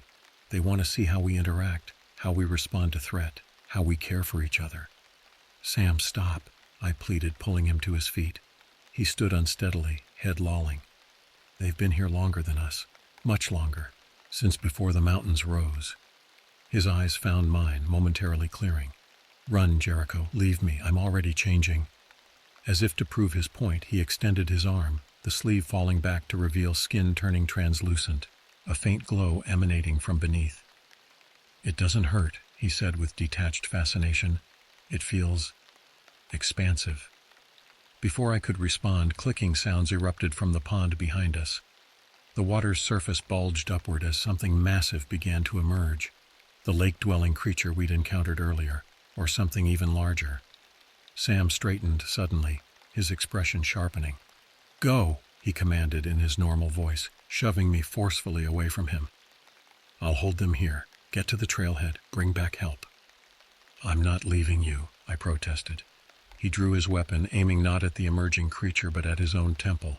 "I'm not giving them what they want. Go, Jericho. Tell people what happened here." The creature from the lake had fully emerged, water cascading from its elongated form. It towered over us, easily 9 feet tall, its translucent skin revealing complex internal structures that pulsed with living light. Behind it, More shapes were crossing the pond, moving with inhuman speed. Sam fired a shot into the ground between us, creating another smoking, bubbling reaction that momentarily confused the approaching creatures. "Now!" he roared. I ran, the sound of Sam's final 3 gunshots echoing behind me. I didn't look back, couldn't bear to see what might be happening to my partner and friend. I ran until my lungs burned and my legs threatened to collapse, following the trail that now, mercifully, seemed to maintain its proper form. When I finally reached the trailhead parking lot, dawn was breaking. Paul's blue Subaru sat untouched, and beside it, our SR vehicle waited like a promise of sanity and safety. I collapsed against it, fumbling for the keys with numb fingers. As I prepared to start the engine, movement at the trailhead entrance caught my eye. I froze, key halfway to the ignition. A figure emerged from the tree line, humanoid but wrong in proportions and movement. It paused at the exact boundary between forest and clearing, seeming unable or unwilling to proceed further. In the growing daylight, its translucent skin appeared almost beautiful, internal structures catching the sun's rays and refracting them in prismatic patterns. It raised one elongated arm, fingers splayed in what might have been a gesture of farewell. Then it retreated into the forest, movements fluid and silent. I started the engine and drove away without looking back, though in the rearview mirror I thought I glimpsed pale shapes watching from between the trees. The clicking sounds followed me all the way to the highway, transmitted not through air but directly into my mind. I reached the ranger station just after 7 a.m., my body functioning on autopilot while my mind remained trapped in the horrors of the previous night. The station was already bustling with activity. My emergency radio transmission had been received after all, though heavily distorted. Station Chief Morgan met me at the door, his weathered face creasing with concern. "Wren, where's Harlow? What happened out there?" I opened my mouth to explain but found words inadequate. How could I describe what we'd encountered? What would sound more plausible? That we'd discovered a previously unknown species of intelligent, possibly extra-dimensional entities in the Selkirk wilderness? Or that I'd suffered a psychotic break induced by stress and environmental factors? "Paul Jackson is dead," I finally managed. "Sam stayed behind. He's probably dead too. We need to send a fully armed search team immediately." Morgan guided me inside, signaling to his assistant to bring coffee and a blanket. I was still soaking wet, my clothes torn, face scratched and bleeding from branches encountered during my desperate flight through the forest. "You're in shock," he said firmly. "Let's get you warmed up, then we'll talk." The next few hours passed in a blur of debriefings, medical examinations, and increasingly skeptical questioning. I recounted everything: the abandoned campsite, the blood trail, Paul's mutilated body, the creatures with their translucent skin and bioluminescent internal structures, Sam's infection and transformation. I described their movements, the clicking language, their apparent ability to manipulate the forest itself. As I spoke, I watched the expressions of the assembled search and rescue coordinators, local sheriff's deputies, and Forest Service officials transition from concern to doubt to thinly veiled disbelief. "Let me get this straight," Sheriff Dawson said when I'd finished. "You're claiming that you encountered some kind of intelligent non-human creatures that can stand on water, communicate telepathically, and infected Officer Harlow through some kind of poisonous plant." Put so bluntly, it sounded absurd even to my own ears. "I know how it sounds," I admitted, "but you have to send a team up there. Sam might still be alive. Paul's body needs to be recovered." "We've already dispatched 2 teams," Morgan assured me. "One to the coordinates where you reported finding Jackson's body, another to search for Harlow. Helicopter support is on standby for evacuation." I should have felt relieved, but instead dread settled deeper. "They need to be armed," I insisted, "not just sidearms, rifles, shotguns, and they shouldn't go after dark." The skeptical glances exchanged around the room spoke volumes. Dr. Reeves, the emergency physician who'd examined me, cleared her throat. "Officer Wren, your body temperature was dangerously low when you arrived. You've sustained numerous lacerations, have early signs of frostbite on your extremities, and are severely dehydrated. It's not uncommon for individuals experiencing hypothermia and extreme stress to experience hallucinations." "I know what I saw," I said firmly. though doubt had begun to creep into my own mind. Could it all have been hallucination? The alternative, that such creatures actually existed, seemed equally impossible. The debriefing was interrupted by the arrival of Peterson, one of the helicopter pilots. His expression was grim. "We found Jackson," he announced, "and it's not good." The photographs he spread across the table confirmed at least part of my account. Paul Jackson's body was positioned exactly as I described, propped against the oak tree, torso opened, organs arranged around him. The intricate markings carved into his ribcage were clearly visible. "Jesus Christ," Sheriff Dawson muttered, turning away from the images. "Cause of death appears to be exsanguination," Peterson continued clinically. "Me says the precision of the incisions suggests surgical instruments, not animal claws or teeth." "And Harlow?" Morgan asked. Peterson shook his head. "No sign yet. We found evidence of gunfire. 4 shell casings near a small pond about 4 miles from the trailhead. Signs of a struggle, blood on some rocks, but no body." Hope surged briefly in my chest. He might still be alive. "We'll keep searching," Morgan promised. "But Jericho, this looks like a homicide, not a creature attack. These cuts on Jackson were made with tools." I wanted to argue, to make them understand what we'd encountered wasn't human, but exhaustion and doubt were taking their toll. What if I had hallucinated the creatures? What if we'd encountered a human killer, and my mind, unable to process such deliberate human malevolence, had constructed elaborate non-human entities as explanation? The debriefing concluded with a decision to treat Paul's death as a homicide and Sam's disappearance as a missing person case potentially related to the same perpetrator. I was placed on medical leave pending psychological evaluation. Standard procedure after traumatic incidents, they assured me, though the sidelong glances suggested otherwise. I was too exhausted to argue. They assigned a deputy to drive me home, where I collapsed into dreamless sleep, born of complete physical and mental exhaustion. I awoke 18 hours later to pounding on my door. 2 FBI agents stood on my porch, badges extended.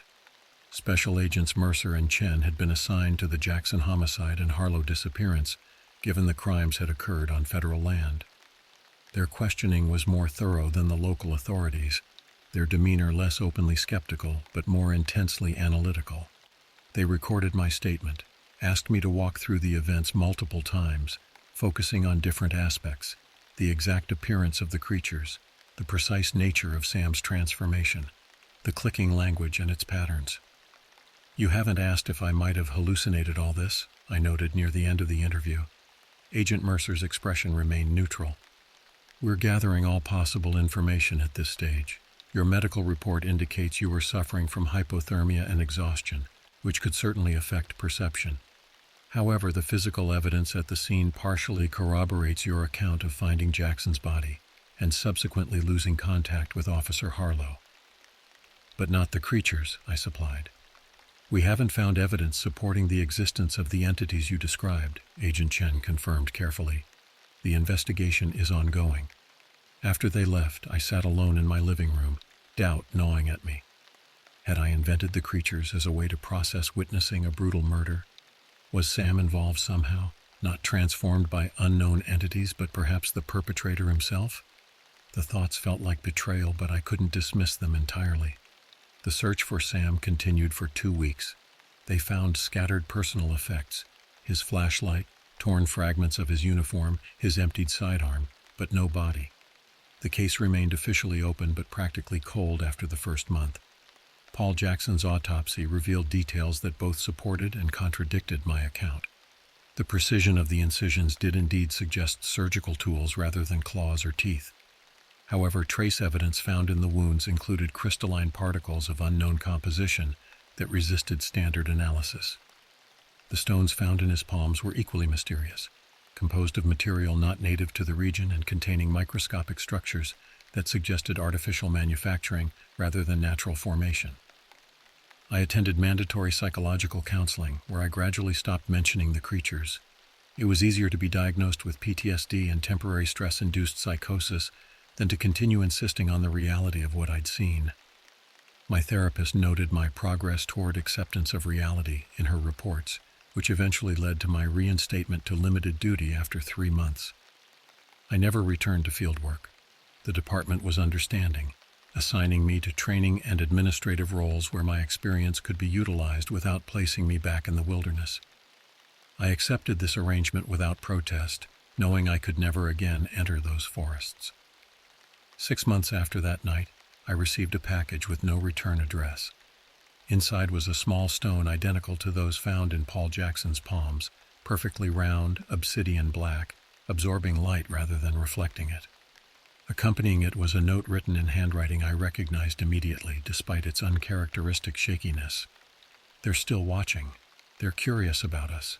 They mean no harm, but they don't understand us yet. Stay away from the deep woods. I'm learning their ways. I'm changing, but I'm still me, for now. S." I reported the package to the FBI agents handling the case. They confiscated both stone and note for analysis, informing me weeks later that the handwriting was inconclusive, similar to Sam's documented writing, but with significant discrepancies that prevented positive identification. The stone was identical in composition to those found with Paul, but its origin remained undetermined. I moved away from Idaho the following year, taking a teaching position at a forestry school in Vermont. I told myself the distance would help, that the nightmares would fade, that the clicking sounds I sometimes heard at the edge of sleep were just lingering trauma responses. For the most part, I have convinced myself of these comforting lies. I've built a new life, found new purpose in preparing future forest rangers without ever setting foot in deep woods myself. I married, had children, constructed the trappings of normalcy around me like protective walls. But sometimes, when I'm alone and the night is absolutely still, I hear it again. That rhythmic clicking that forms patterns just beyond human comprehension. And sometimes, when I look into still water, a lake, a pond, even a full bathtub, I catch glimpses of movement beneath the surface that follows no natural current. I've never told my wife why I insist on keeping the bathroom light on when showering, or why I refuse camping trips despite my professional background. I've never explained why I check our children's skins so carefully after they've played outdoors, looking for perfect circular marks that might indicate the beginning of a transformation I witnessed start in Sam but never saw completed. 17 years passed. I built a life far from the Selkirk Mountains, convincing myself that what happened there was isolated, confined to that particular wilderness, those specific mountains. I taught, wrote textbooks on wilderness survival that carefully omitted certain experiences, raised my children to appreciate nature from a respectful distance. The package containing the stone and Sam's note remained the last connection to those events, until 3 weeks ago when everything changed. My daughter Ellie, now 16, came home from a school camping trip with a small, round stone she'd found near a stream. "Look, Dad," she said casually. "Isn't it weird how perfectly round it is, like someone polished it?" The obsidian black stone sat in her palm exactly as similar stones had rested in Paul Jackson's lifeless hands. My blood ran cold as she continued. "And the weirdest thing, listen." She held it to her ear like a seashell. "It makes this clicking sound like some kind of insect. Can you hear it?" I could. The rhythmic patterns were unmistakable, the language of the creatures, somehow embedded in the stone itself. I took it from her with trembling hands, telling her it was an interesting geological specimen I'd like to examine. That night, alone in my study, I placed the stone on my desk and simply watched it. In the dim lamplight, it seemed to absorb the surrounding illumination, creating a subtle darkness around itself that defied normal physics. Occasionally, it emitted barely audible clicking sounds without any physical movement or obvious mechanism. I knew I should report it, contact the FBI agents who had handled the original case. Instead, I found myself listening to the clicking, trying to discern patterns I'd first heard 17 years ago in the Idaho wilderness. Gradually, impossibly, they began to make sense, not as language translated to English, but as direct concepts forming in my mind. Curiosity, recognition, return. The stone was an invitation, or a summons. I tried to dismiss it as imagination, a psychological response to trauma triggered by coincidental similarity to my past experience. But deep down, I knew better. They had found me, or perhaps they had never lost track of me to begin with. For days I debated what to do, ultimately deciding to return to Idaho to face whatever waited in those mountains. I told my wife I needed to attend a forestry conference, promising to return within a week. The lie tasted bitter, but I couldn't risk involving her or our children in what might await me. The flight to Spokane and subsequent drive to Boundary County felt like moving backward in time. The landscape grew increasingly familiar as I approached the mountains, memories sharpening with each mile. The ranger station where I'd once worked had been renovated, modernized, but the mountains beyond remained eternal and indifferent to human development. I checked into a motel in the small town nearest the abandoned creek trailhead, spending a restless night with the stone on the nightstand beside me. The clicking intensified as darkness fell, the patterns more complex, almost urgent. I found myself responding internally, forming answering patterns in my mind that seemed to satisfy whatever intelligence communicated through the stone. Morning arrived with clarity and purpose. I purchased supplies, not the extensive search and rescue equipment I'd once carried, but basics for a day hike. I included a sidearm, though memory suggested it would provide little protection against what I might encounter. The abandoned creek trailhead parking lot was empty when I arrived, the early October air crisp with the promise of approaching winter. I stood at the trail entrance, memories flooding back with physical intensity. Sam's voice, the creature's reflective eyes, the clicking language that had haunted my dreams for 17 years. I placed the stone in my pocket and began walking. The trail was as I remembered for the first few miles, winding through towering conifers, occasionally opening to views of distant peaks. I found myself automatically marking time and distance, old training reasserting itself despite the years away. I reached Blackwater Lake by early afternoon. Paul's campsite location had grown over, nature reclaiming the small clearing, but I recognized the distinctive fallen cedar that had sheltered his tent. Standing there, I removed the stone from my pocket and held it in my open palm. "I'm here," I said aloud, feeling both foolish and terrified. "What do you want from me?" The silence that followed was absolute, not just quiet, but a complete absence of sound that felt physically oppressive. Even the breeze that had rustled the canopy moments before seemed to pause. I stood motionless, waiting, the stone growing perceptibly warmer in my palm. The first clicking sound came from behind me, followed by another to my right, then more from different directions. They formed patterns I now partially recognized: greetings, acknowledgement, satisfaction. I turned slowly, scanning the forest surrounding the clearing. At first I saw nothing unusual. Then, as if adjusting to a different visual spectrum, I began to perceive them. Translucent forms partially camouflaged against the natural backdrop, their internal structures glowing subtly even in daylight. They emerged fully into my perception, 5 creatures similar to those I'd encountered years before, yet somehow different. Their movements seemed more fluid, their forms more defined, as if they had evolved or adapted.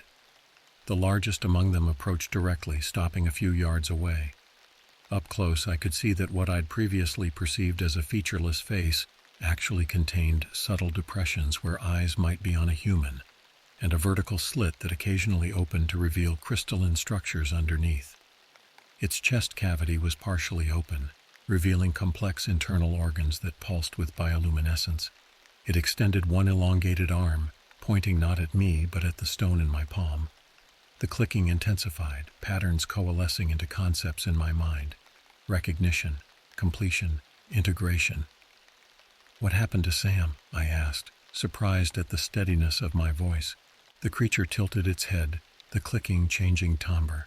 An image formed in my mind: Sam standing by the pond where I'd left him, transforming as the translucent quality spread across his skin, internal organs beginning to glow with bioluminescence.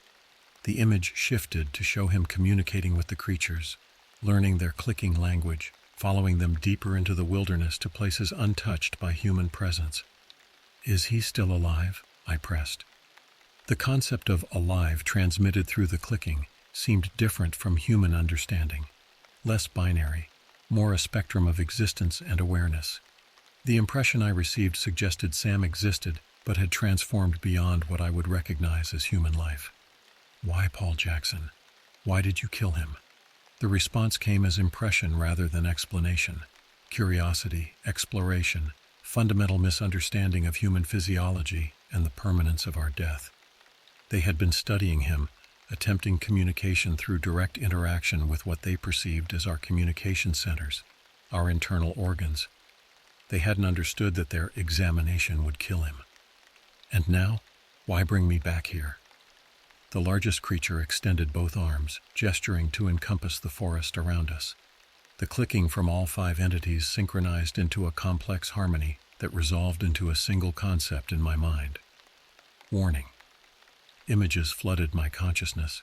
The mountains opening to human development, trees falling, roads expanding. Then deeper concerns. Changes in the forest's fundamental energy. Disruptions to patterns the creatures had maintained for millennia. Finally, a premonition of conflict. Humans encountering more of their kind as development pushed into previously untouched wilderness. Neither side understanding the other, violence inevitable. They had summoned me as intermediary, bridge builder, translator, someone who had encountered them and survived, who might help prevent future misunderstandings like what happened to Paul Jackson. Why would I help you, I asked, memories of that terrible night still vivid. You killed Paul. You took Sam. The creature's response carried no remorse as humans understand it, but something adjacent, recognition of incompatible existences, desire for accommodation rather than conflict. The images shifted to show my daughter Ellie finding the stone, not coincidence but deliberate connection. They had been watching my family, could reach them any time. The implied threat was clear, despite not being framed as such in their thinking. I can't stay here, I said. I have a family, a life elsewhere. The clicking softened, conveying understanding. They didn't want me to join them permanently as Sam had. They wanted communication, occasional interaction, information exchange. They wanted me to return to human society as their representative, their translator for the inevitable future encounters as humanity expanded further into their territory. And if I refuse? The largest creature gestured toward the stone in my palm, which had begun to pulse with the same bioluminescence as their internal structures. The clicking translated to my mind as something between promise and prediction. You are already changing. I looked down at my hand and saw with horror that the skin around the stone had become slightly translucent, underlying veins glowing faintly with the same light I'd seen in Sam's transformation. I dropped the stone in panic, but the change remained. A small circular area of altered tissue centered in my palm. The creatures made no move to retrieve the stone or to approach me further. Their clicking conveyed patience, certainty, inevitability. They would wait for my decision, but the process had already begun. Not full transformation like Sam, but enough to maintain connection, to ensure I could never fully return to my former life without carrying part of them with me. I stood frozen between terror and fascination, understanding finally that I'd never truly escaped that night 17 years ago. I had been marked from the beginning, my apparent freedom merely a longer leash. As the sun began its descent toward the western peaks, I made my choice, the only one available that might protect my family from a similar fate. I retrieved the stone from the ground, the translucent patch on my palm tingling upon contact. I'll be your intermediary, I said, but on my terms. No one else in my family is to be contacted or changed. No more deaths like Paul Jackson. The creatures communicated agreement, though their concept of promise differed from human understanding. They would try to respect my conditions, but their fundamental nature, curiosity, exploration, experimentation, remained unchanged. As darkness gathered, they escorted me back to the trailhead, moving alongside but just beyond normal human perception, visible to me now through whatever change had begun in my hand but invisible to the occasional hikers we passed on the trail. None of the other humans showed any awareness of the creatures gliding silently around them, though several complained of sudden coldness or unexplained unease as we passed. At the trailhead, the largest creature communicated final instructions, places to return for future meetings, methods of communication through the stone, warnings about the progression of my partial transformation. Then they receded into the forest, visible to my altered perception until they chose to fade completely from it. I drove back to town in silence, the stone warm in my pocket, the patch on my palm occasionally pulsing with soft light I had to conceal beneath driving gloves. I made arrangements to return home, knowing I carried something with me that could never be removed or revealed. In the 3 weeks since, I've maintained my normal routine, teaching classes, spending time with my family, pretending nothing has changed. But everything has. The translucent patch has neither grown nor faded, a permanent reminder and connection. Sometimes at night, I wake to find it glowing, transmitting information I receive in dreams, filled with clicking sounds and images of deep forest locations I've never physically visited. I've begun making excuses for periodic trips back to Idaho, telling my wife it's consulting work for forest management. During these visits, I meet with the creatures, learning their language more fully, understanding their perspective and concerns, conveying human intentions and misunderstandings. I've learned they've existed in those mountains since before human settlement, living mostly beneath the surface in extensive cave systems or in the depths of mountain lakes, emerging only occasionally to interact with the forest they consider part of their extended ecosystem. They aren't malevolent, but are profoundly different. Their concept of individual existence, physical integrity, and death bear little resemblance to human understanding. Sam has become something between human and creature, their primary study subject, and now their ambassador to me. I've glimpsed him twice during my return visits, his form mostly transformed, but with enough humanity remaining for recognition. He remembers me but views our past friendship through the altered perspective of his new existence. He seems neither happy nor sad about his transformation, such human emotions apparently falling away as his integration progressed. I don't know how this will end. The change in my palm hasn't spread, but I sense it could if I allowed it, or if the creatures decided to accelerate my transformation. I maintain my normal life while carrying this secret connection, serving as unwilling interpreter between two species never meant to interact. Sometimes when I look at my sleeping children, I wonder if I've made a terrible mistake. If my cooperation only delays an inevitable conflict, or worse, facilitates a gradual infiltration. Other times, I believe my limited transformation might prevent more deaths like Paul Jackson's, more complete conversions like Sam's. What happened on October 3, 1998, in the Selkirk Mountains never truly ended. It merely changed form, spreading outward like ripples in water, touching more lives in ways yet to be revealed. The creatures are patient, operating on a timescale that makes human lifespans seem momentary. They've existed in those mountains for millennia, and will likely remain long after human civilization has transformed or disappeared. I carry their mark and their message, a reluctant translator between worlds. I tell myself I'm protecting my family, preventing conflict, serving greater good. But in the darkest hours of night, when the translucent patch on my palm pulses with bioluminescent light and clicking sounds fill my dreams, I wonder what I've truly become. Human intermediary or unwitting advance scout for something preparing to emerge fully into our world. I am Jericho Wren, and this is my continuing story. If you hike in the northern Idaho wilderness, specifically the remote regions of the Selkirk Range, and find a perfectly round black stone that seems to absorb light rather than reflect it, do not touch it. Do not take it home. Leave it where it lies and depart quickly. They are watching, and they are curious about you.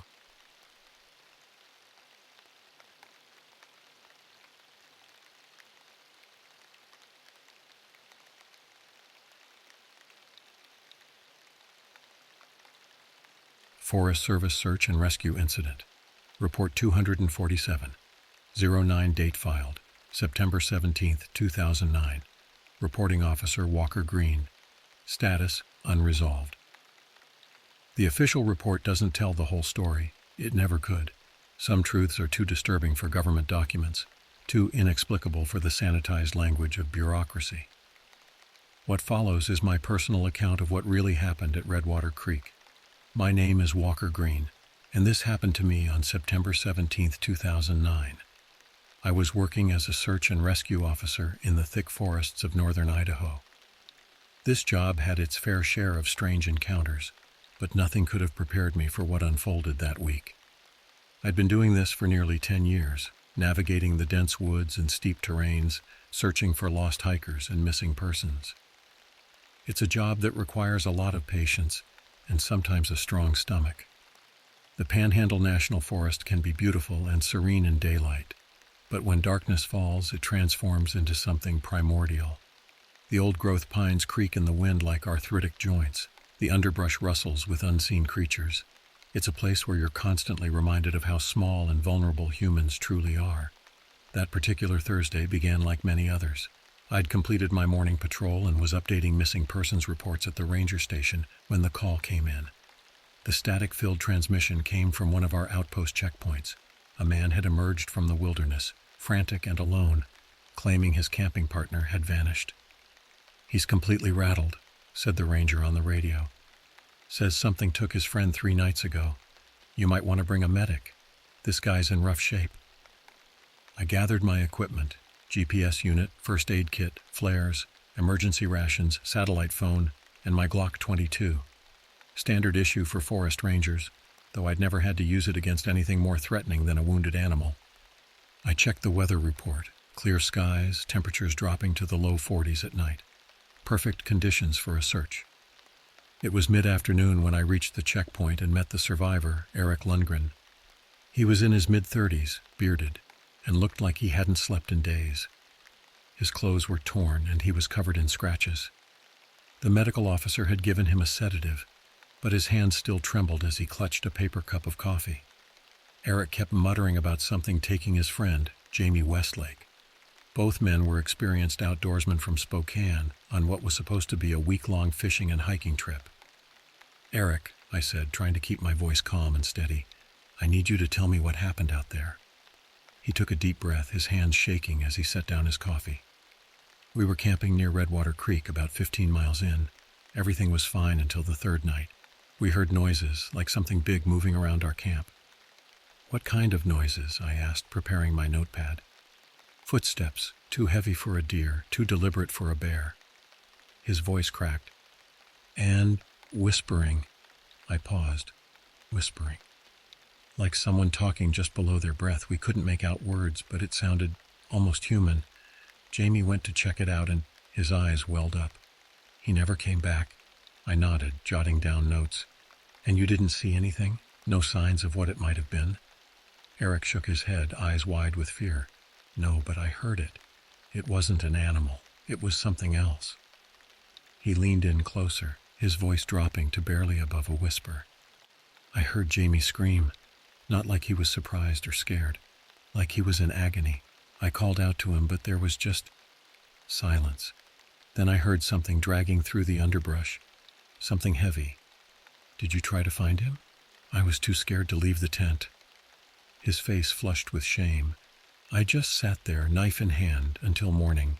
When dawn came, I searched the area. There was blood on some leaves, a trail leading deeper into the woods. I followed it for maybe half a mile, Then what? I heard the whispering again, right behind me. I ran, didn't stop until I hit the trail. Took me 2 days to get back here." I finished my notes and studied Eric's face. He wasn't lying, at least he believed what he was saying. Whether something supernatural had occurred or a more mundane predator had attacked his friend, I couldn't say. But Jamie Westlake was still out there, and finding him was my job. I left Eric with the park rangers and gathered my gear. Redwater Creek was a remote area. Not many people ventured out that far. The dense forest and rugged terrain made it popular with experienced hikers seeking solitude, but it also made it a nightmare for search and rescue operations. I radioed for backup, but everyone was tied up with other searches. A family of 4 had gone missing near Eagle Ridge, and 2 climbers were stranded on the north face of Miller Peak. Resources were stretched thin. "You sure you want to go alone, Walker?" asked my supervisor, Chief Ranger Martinez. His weathered face creased with concern. "Jamie's been out there 3 days already," I replied. "If he's injured, every hour counts." Martinez nodded grimly. "Take the satellite phone. Check in every 4 hours. If we don't hear from you by tomorrow morning, we're sending in the National Guard." I set off around 4 p.m., hoping to reach the campsite before dark. The September sun was already beginning its descent, casting long shadows through the trees. I had about 3 hours of daylight left, not enough to conduct a thorough search, but enough to establish a base camp and prepare for a full operation at first light. As I hiked deeper into the forest, the trail gradually disappeared, overtaken by years of fallen leaves and new growth.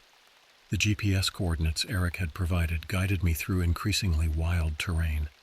The air grew cooler and damper as I descended into a ravine where Redwater Creek carved its path through the ancient forest.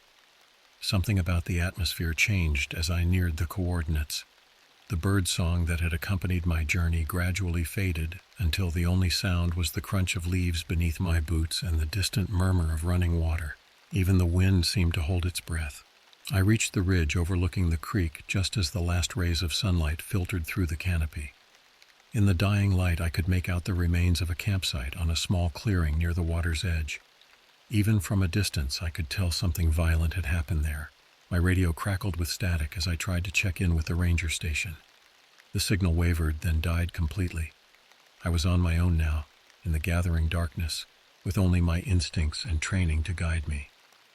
And somewhere in the woods around me, Jamie Westlake, or whatever remained of him, was waiting to be found.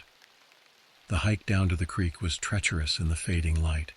The trail was barely visible under the thick canopy of trees, with exposed roots and hidden holes threatening to twist an ankle with each step. The air was damp and heavy, carrying the metallic scent of the creek and something else, a faint sour odor I couldn't immediately identify. I switched on my headlamp as darkness settled over the forest.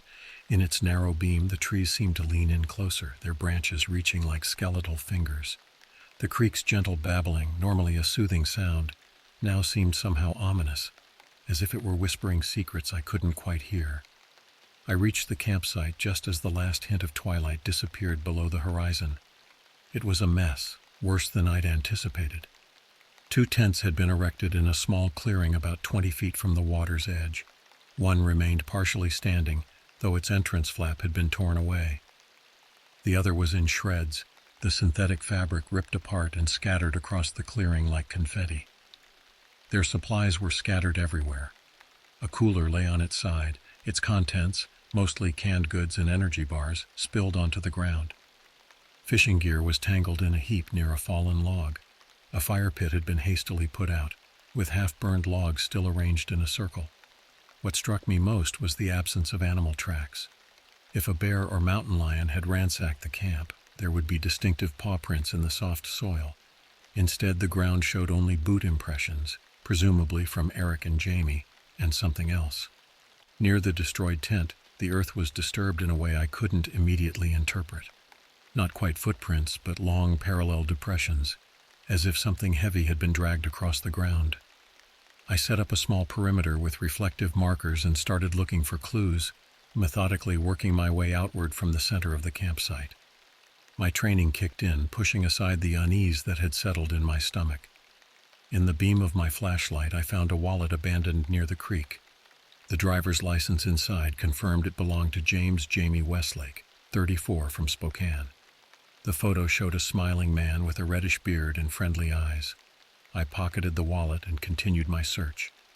There were no obvious signs of a struggle beyond the destroyed campsite.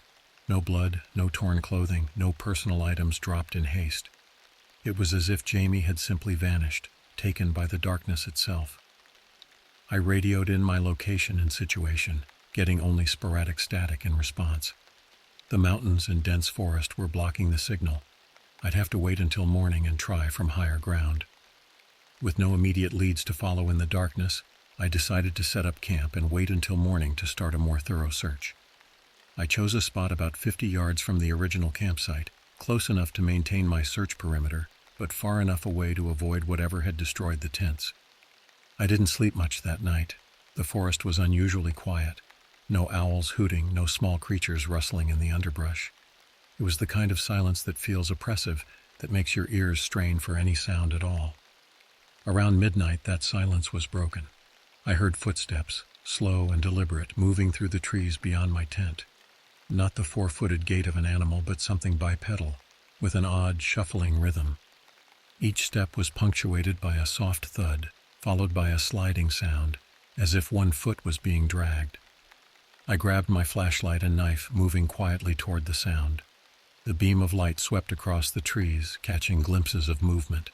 something large shifting between the trunks about 30 yards away. Before I could get a good look, it was gone, leaving only swaying branches in its wake. "Jamie," I called out, knowing even as I spoke that no human could have moved that quickly through the dense forest. My voice echoed back to me, swallowed by the darkness. The footsteps had stopped. Whatever had been moving through the woods was now perfectly still, and somehow that was more terrifying than its approach had been. I returned to my tent, gun now drawn, and sat with my back against a tree, watching the forest until the first pale light of dawn filtered through the branches. Only then did my tense muscles begin to relax. Morning brought no relief from the oppressive atmosphere. A thick mist had settled over the creek, turning the landscape into something dreamlike and indistinct. I packed my overnight gear and began a systematic search pattern, starting from the campsite and working outward in expanding circles. About an hour into my search, I found the first concrete clue. A torn piece of flannel shirt, matching the description of what Jamie had been wearing, hung from a thorny bush, about 6 feet off the ground. Too high for most animals to have carried it. I bagged the evidence and marked the location on my GPS. The forest grew denser as I moved away from the creek, old-growth pines giving way to twisted, moss-covered trees that seemed to grow in unnatural shapes. The ground became soft and boggy, my boots sinking slightly with each step. Then I saw it, a splash of red against the green and brown palette of the forest floor. Blood, dried and darkened, spattered across a fallen log. Beyond it, more drops led deeper into the woods, forming a macabre trail of breadcrumbs. I followed the blood, marking my path with fluorescent tape as I went. The trail led me about 2 miles downstream, where the creek narrowed and the water ran faster over smooth stones. The blood spatters became more frequent, culminating in a smeared handprint on the trunk of a massive pine. Beyond that tree was a dense thicket of blackberry bushes, their thorns forming a natural barrier. The blood trail led directly into this seemingly impenetrable wall of vegetation. My heart raced as I pushed through the brush, thorns catching on my clothing and scratching my exposed skin. The thicket was deeper than it appeared, and for a moment I feared I would become hopelessly entangled.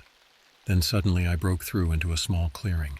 The sight that greeted me there still haunts my nightmares. The clearing was unnaturally perfect, almost circular, about 30 feet in diameter, with unnaturally smooth ground. No underbrush grew here, just a carpet of pale, sickly-looking moss that seemed to glow faintly in the filtered sunlight. The trees surrounding this space were twisted, their trunks bent away from the clearing as if recoiling from something at its center. And there, in the middle of this unnatural circle, was Jamie Westlake. His body was lying on the ground, arms and legs splayed outward like a grotesque parody of a snow angel. His eyes were wide open, frozen in an expression of absolute terror, pupils dilated to the point that his eyes appeared black. His mouth was stretched in what must have been his final scream, but it was his chest that drew my horrified gaze. It had been torn open, ribs visible and splayed outward like the petals of some nightmarish flower. The cavity was empty, heart, lungs, and other organs completely removed. Yet there was surprisingly little blood on the ground beneath him, as if he had been drained elsewhere and placed here deliberately. Deep claw marks scored his arms and legs, not the random slashes of an animal attack, but precise parallel lines that almost resembled writing in some alien script. This wasn't like any animal attack I'd ever seen. It was methodical, almost surgical in its precision. I'd seen bear attacks before. I'd found the remains of hikers who'd encountered mountain lions or fallen to their deaths from cliffs.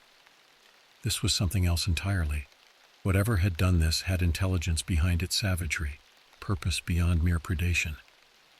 I stepped closer, forcing my professional training to overcome my instinctive revulsion. I needed to document everything before disturbing the scene.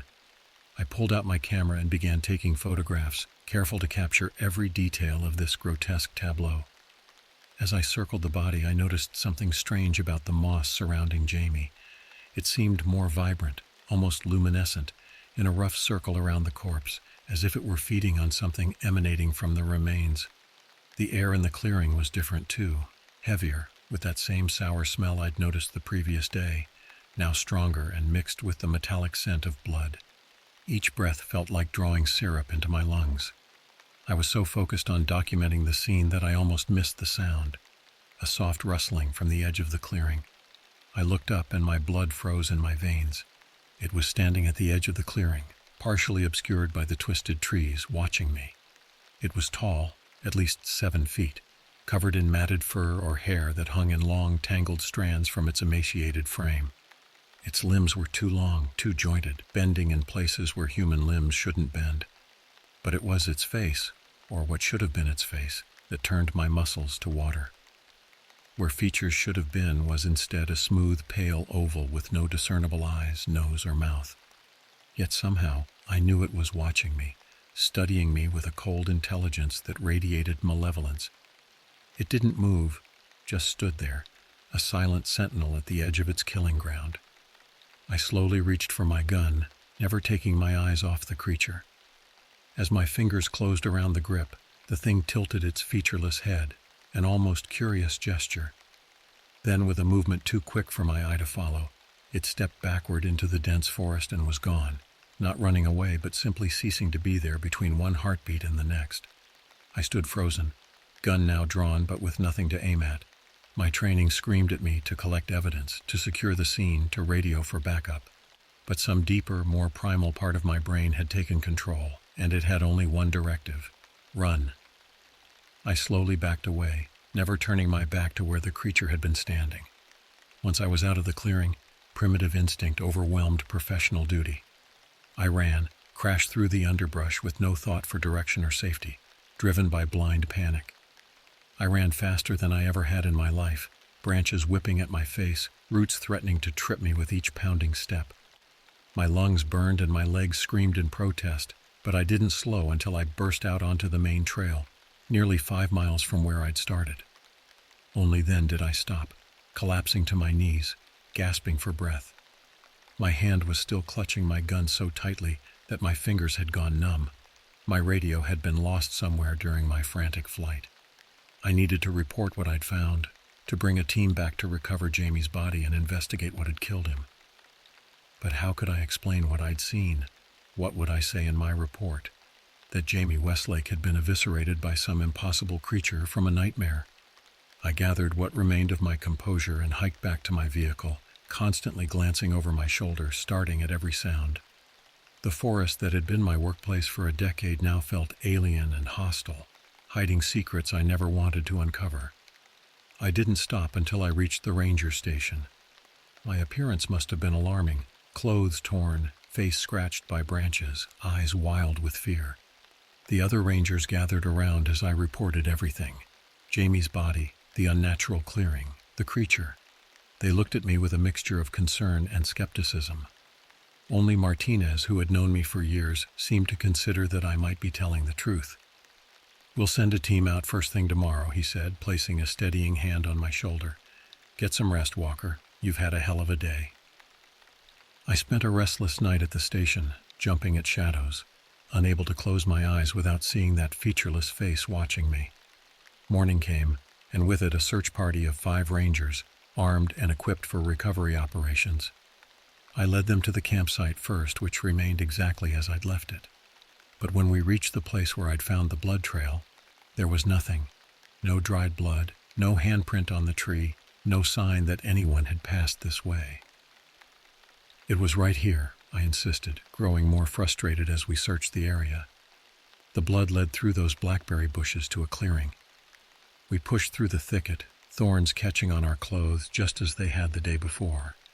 But on the other side was no clearing, just more forest, dense and undisturbed. "There's nothing here, Walker," said Martinez gently, as if speaking to someone unstable. No clearing, no body. I frantically checked my GPS coordinates, convinced we'd somehow taken a wrong turn. But the numbers matched my records from the previous day. This was the right place. The clearing, Jamie's body, the watching creature, all had vanished as if they had never existed. The only evidence I had was Jamie's wallet and the torn piece of flannel shirt I'd found before discovering the blood trail. The photographs I'd taken of the body were gone, my camera showing only images of the campsite and empty forest. The official search continued for 3 more days before being called off. Jamie Westlake was officially listed as missing, presumed dead, another statistic in the annals of people who venture into the wilderness and never return. No one said it to my face, but I heard the whispers around the station. Walker had cracked under pressure. Walker had gotten lost and confused. Walker needed leave time, maybe counseling. Only Eric Lundgren seemed to believe me when I told him what I'd found and what I'd seen. He just nodded, his eyes hollow with the knowledge I now shared. "It's still out there," he said quietly. "It's waiting." 12 years have passed since what the Forest Service records call the Westlake disappearance. The official report is sterile and brief. Subject James Westlake, 34, disappeared during a camping trip in the Redwater Creek area. Search and rescue operations conducted over 4 days found no remains or conclusive evidence of subject's fate. Case classified as missing, presumed deceased due to exposure or animal predation. My own report was heavily edited before being submitted.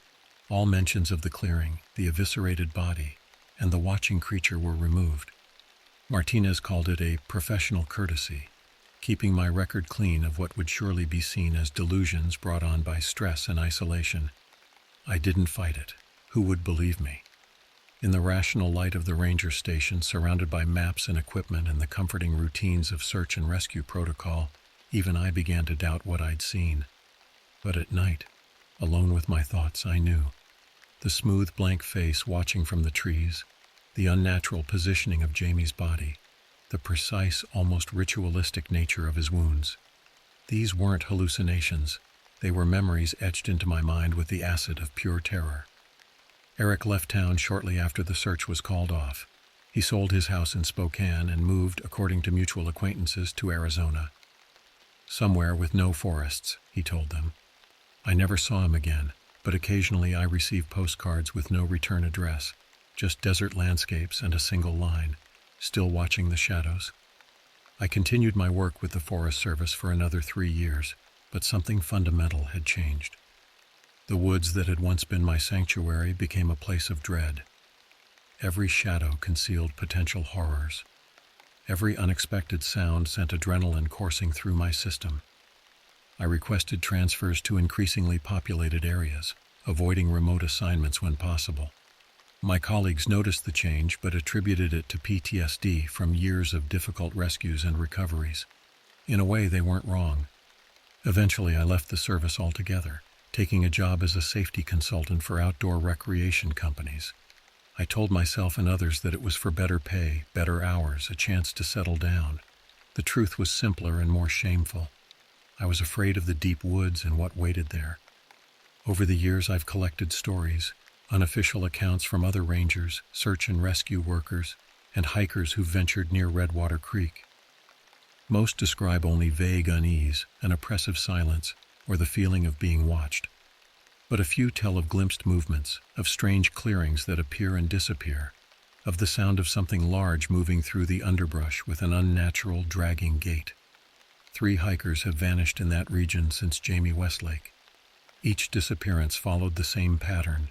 No bodies found, no evidence of what happened, just abandoned campsites and bewildered companions left to tell incomplete stories.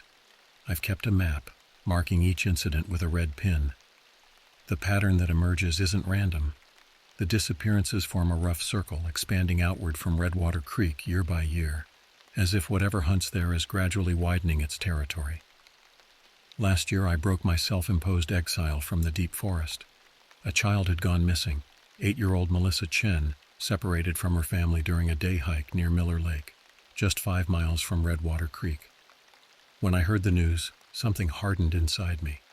I couldn't stand by while a child was in danger, even if it meant facing my darkest fears. I joined the volunteer search team, ignoring the surprised looks from my former colleagues. For 3 days we combed the woods, calling Melissa's name until our voices grew hoarse. On the morning of the 4th day, as I searched a dense stretch of pine forest, I found her red jacket hanging from a branch, about 6 feet off the ground. My blood ran cold. I knew what this meant, what would come next. Sure enough, beyond the jacket was a spatter of blood, then another, forming a trail leading deeper into the woods. This time I didn't follow. Instead, I marked the location and returned to the search headquarters, insisting on a large armed team to continue in that direction. Perhaps sensing my barely controlled panic, the search coordinator agreed. 8 of us returned to the spot where I'd found the jacket, but just as before, the blood trail had vanished. We searched for hours, finding nothing. As dusk approached, the coordinator called off the search in that area, deeming it a dead end. That night, as the search teams rested and planned the next day's efforts, Melissa Chen walked out of the forest half a mile from the main search area. She was dehydrated and confused, but physically unharmed. When asked where she'd been for 4 days, her answer sent ice through my veins. "With the quiet man," she said, her voice small and bewildered. "The one with no face. He showed me his collection." The psychologist said she was confabulating, creating false memories to fill the traumatic blank of being lost in the woods. They pointed to her dehydration, her exhaustion, the psychological impact of isolation on a young child. But I knew better. She had encountered the creature, and for reasons I couldn't fathom, it had let her go. Perhaps it hadn't been hungry, perhaps it was saving her for later. Or perhaps it had sent her back as a message, a reminder that it was still there, still watching, still waiting. I visited Melissa in the hospital before her family took her home to Seattle. Her parents had stepped out to speak with doctors, giving me a brief moment alone with her. I asked her about the quiet man's collection. She looked at me with solemn eyes, suddenly seeming much older than 8. "People pieces," she whispered. "All arranged neat and tidy. Some were fresh." She paused, looking down at her small hands. "He said he's been collecting for a very long time. He said he needs more varieties. I've never told anyone about that conversation. What would be the point? No one would believe me, just as no one had believed me about Jamie Westlake. Some truths are too monstrous for most people to accept. These days I live in a small apartment in Coeur d'Alene, close enough to the forests to maintain my consulting work, but far enough that I can pretend those dark pines don't hide unimaginable horrors. I still hike occasionally, but only in popular areas, on well-maintained trails with plenty of other people around. I carry a gun whenever I'm in the woods. Not that I believe it would do any good against the creature, but its weight on my hip provides a small comfort. I've also taken to wearing a body camera during my outings, though I'm not sure what I'll do if it actually captures something. Years have passed, but I still think about Jamie and that creature. I've researched similar encounters, pored over folklore and cryptozoology texts, searched for any historical record that might shed light on what haunts those woods. I found tantalizing fragments. 19th-century journals describing the Faceless One, Native American legends of skin takers, even colonial-era accounts of collectors who stole organs from still-living victims. Each story differs in details but shares the same essence. Something ancient and patient stalks the deep woods. Something that sees humans not as prey, but as specimens to be studied, dissected, and preserved. Some nights I wake gasping from dreams of that perfectly circular clearing, of Jamie's splayed body and empty chest cavity, of that smooth, blank face watching me with senses I cannot comprehend. On those nights I sit by my window until dawn, looking out at the distant line of trees that mark the beginning of the forest, wondering if it remembers me as clearly as I remember it. I've never seen the creature again, but I know it's out there, somewhere in the dark, waiting. And if you ever find yourself near Redwater Creek, be careful. Stay alert and don't wander off the trail. Watch for signs, unnatural silence, the feeling of being observed, blood trails leading through blackberry thickets.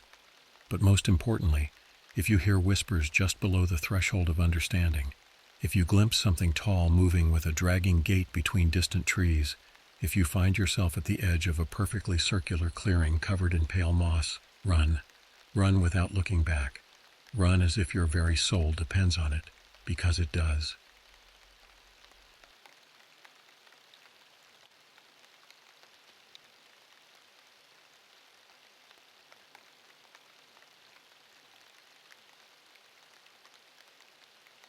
This happened in the 1990s, 1994 to be exact. I was 28 years old then, working as a freelance photographer in Los Angeles. My name is Mark Evans, and what I'm about to share still haunts me to this day, nearly 30 years later. The suffocating heat of the Los Angeles summer was finally starting to break as October rolled in. But for me, the oppressive weight I'd been carrying for the past year showed no signs of letting up. It had been exactly 1 year since I lost my wife, Anna, in a car accident. 1 year since my world shattered into a million jagged pieces that I couldn't seem to fit back together. I was drifting, untethered from the life I once knew.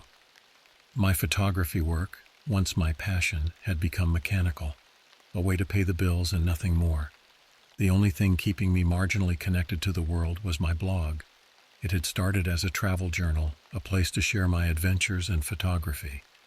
Now it felt more like a lifeline, a tenuous thread connecting me to a world that kept spinning even as I felt stuck in place. It was on one of those cool October evenings as I sat in my dimly lit apartment scrolling mindlessly through potential assignments that I came across an ad seeking a photographer to document the landscape of Death Valley for a nature magazine. Something about it called to me. Maybe it was the stark emptiness of the place, a physical manifestation of the void I felt inside. Or maybe it was something darker, a subconscious pull towards a place that seemed as unforgiving as my grief. I applied on impulse, not really expecting to hear back. But 3 days later, I got the call. They wanted me to spend a week in Death Valley, capturing its harsh beauty for their upcoming issue. The pay was decent, but that wasn't what motivated me. I saw it as an escape, a chance to immerse myself in a landscape as barren as I felt. As I packed my gear, cameras, lenses, tripods, I felt a strange mix of anticipation and dread. I'd been to Death Valley before on a road trip with Anna years ago. We'd marveled at its desolate beauty together, laughing at how such a forbidding place could feel so alive. Now I was returning alone, carrying the weight of her absence. I rented an RV for the trip, figuring it would be more comfortable than tent camping in the unforgiving desert. As I loaded up my equipment, I caught sight of myself in the RV's side mirror. I barely recognized the man staring back at me. My once neatly trimmed beard had grown wild, and dark circles shadowed my eyes. I looked as hollowed out as I felt. The drive from LA to Death Valley took about 5 hours. As the sprawling city gave way to desert, I felt a knot forming in my stomach. The landscape became increasingly desolate, the towns fewer and farther between. By the time I reached the park entrance, the sun was setting, painting the sky in vivid oranges and purples. I'd planned to head straight to my first shooting location, the famous racetrack playa. It was known for its sailing stones, rocks that seemed to move across the desert floor on their own, leaving long trails behind them. Scientists had explanations involving wind and ice, but standing there as darkness fell, those rational explanations felt insufficient. The road to the racetrack was rough and isolated. My rented RV bounced and jolted over the uneven terrain. As night fully descended, the only light came from my headlights and the impossibly bright stars overhead. The darkness pressed in around me, and for the first time, I questioned the wisdom of coming out here alone. It was well past midnight when I finally reached the playa. Exhausted from the drive and unsettled by the oppressive darkness, I decided to wait until morning to set up camp properly. I parked the RV, stumbled inside, and collapsed onto the small bed. But sleep didn't come easily. The silence was absolute, pressing against my ears like a physical force. I tossed and turned, my mind racing. In the depths of that quiet, I could almost hear Anna's voice whispering my name. "Mark," it seemed to say. "Mark, why are you here?" I must have dozed off eventually, because I jerked awake to the sound of something scratching against the outside of the RV. My heart pounding, I fumbled for my flashlight. The scratching continued, slow and deliberate. With shaking hands, I made my way to the RV's door and peered out the small window. Nothing. Just the vast moonlit expanse of the playa stretching out before me. The scratching had stopped. I took a deep breath, trying to calm my nerves. It was probably just the wind, I told myself, or maybe a curious coyote. Still, it took hours for me to fall back asleep. When I finally emerged from the RV the next morning, the sun was already high in the sky, beating down mercilessly. The playa stretched out before me, a vast expanse of cracked mud dotted with the famous sailing stones. In the harsh light of day, my fears from the night before seemed silly. I set about unpacking my gear, ready to start capturing the otherworldly beauty of this place. But as I worked, I couldn't shake the feeling that something was off. The stones seemed different somehow. I couldn't put my finger on it, but they didn't look quite the way I remembered from my previous visit. Shaking off the unsettling feeling, I got to work. I spent the day photographing the playa from every angle, marveling at how the light changed the landscape throughout the day. As the sun began to set, I set up for one last shot. That's when I noticed it. One of the larger stones, one I'd photographed earlier in the day, had moved. I was sure of it. Its trail in the mud was longer, fresher. But that was impossible. These stones moved over years, not hours. I blinked hard, convinced I must be seeing things. When I looked again, the stone was where it had always been. I packed up my gear, my hands shaking slightly. The rational part of my brain insisted I was just tired, that the harsh environment was playing tricks on me. But a deeper, more primal part whispered that something wasn't right. As darkness fell, I retreated to the safety of my RV. I tried to distract myself by reviewing the day's photos on my laptop, but I couldn't focus. The silence outside was oppressive, broken only by the occasional gust of wind. And then I heard it. A faint, haunting melody drifting on the breeze. At first I thought it must be the wind whistling through the rocks. But no, this was too deliberate, too musical. It reminded me of a lullaby, slow and mournful. I sat up, straining to hear. The melody grew slightly louder, and I could have sworn I heard words, though I couldn't make them out. It sounded like a woman's voice, soft and sad. Fighting against my better judgment, I grabbed my flashlight and stepped outside. The night was cool, a stark contrast to the day's heat. The beam of my flashlight cut through the darkness, illuminating the cracked mud and scattered stones. "Hello?" I called out, my voice sounding small and insignificant in the vast emptiness. "Is someone there?" No response, just the wind and that faint, haunting song. I swept my flashlight across the playa, and that's when I saw it. The stone I'd noticed earlier, the one I thought had moved, was now significantly closer to my RV. Its trail in the mud was clear and fresh. My breath caught in my throat. This wasn't possible. Stones didn't move like this. I backed away slowly, my heart pounding in my chest. As I retreated, the singing grew fainter until it disappeared altogether. I spent the rest of the night huddled in my RV, every creak and groan making me jump. I told myself I was being irrational, that there had to be a logical explanation. But deep down, I knew something wasn't right in this desolate place. As the first light of dawn broke over the playa, I made a decision. I needed to talk to someone, to make sure I wasn't losing my mind. I remembered passing a ranger station on my way in. Surely they could offer some explanation for what I'd experienced. With shaking hands, I started the RV and began the long drive back towards civilization, the silent, accusing stones of the racetrack playa watching me go.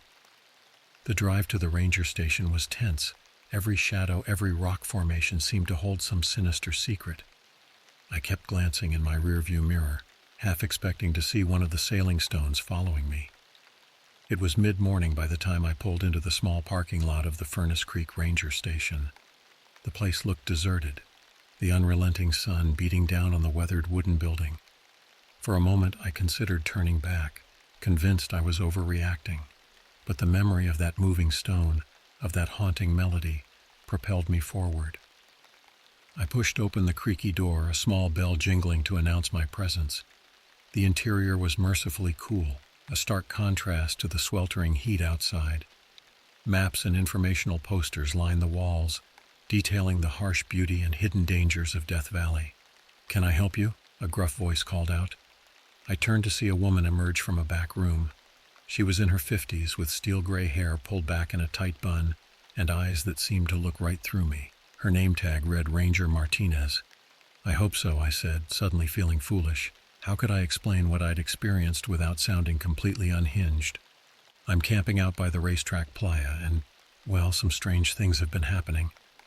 Ranger Martinez's expression didn't change, but something in her eyes sharpened. "What kind of strange things?" she asked, her tone carefully neutral. I took a deep breath. "It's going to sound crazy, but I saw one of the sailing stones move, not over time, but in a matter of hours. And at night I heard singing. A woman's voice out in the middle of nowhere. I expected her to laugh to tell me I was imagining things.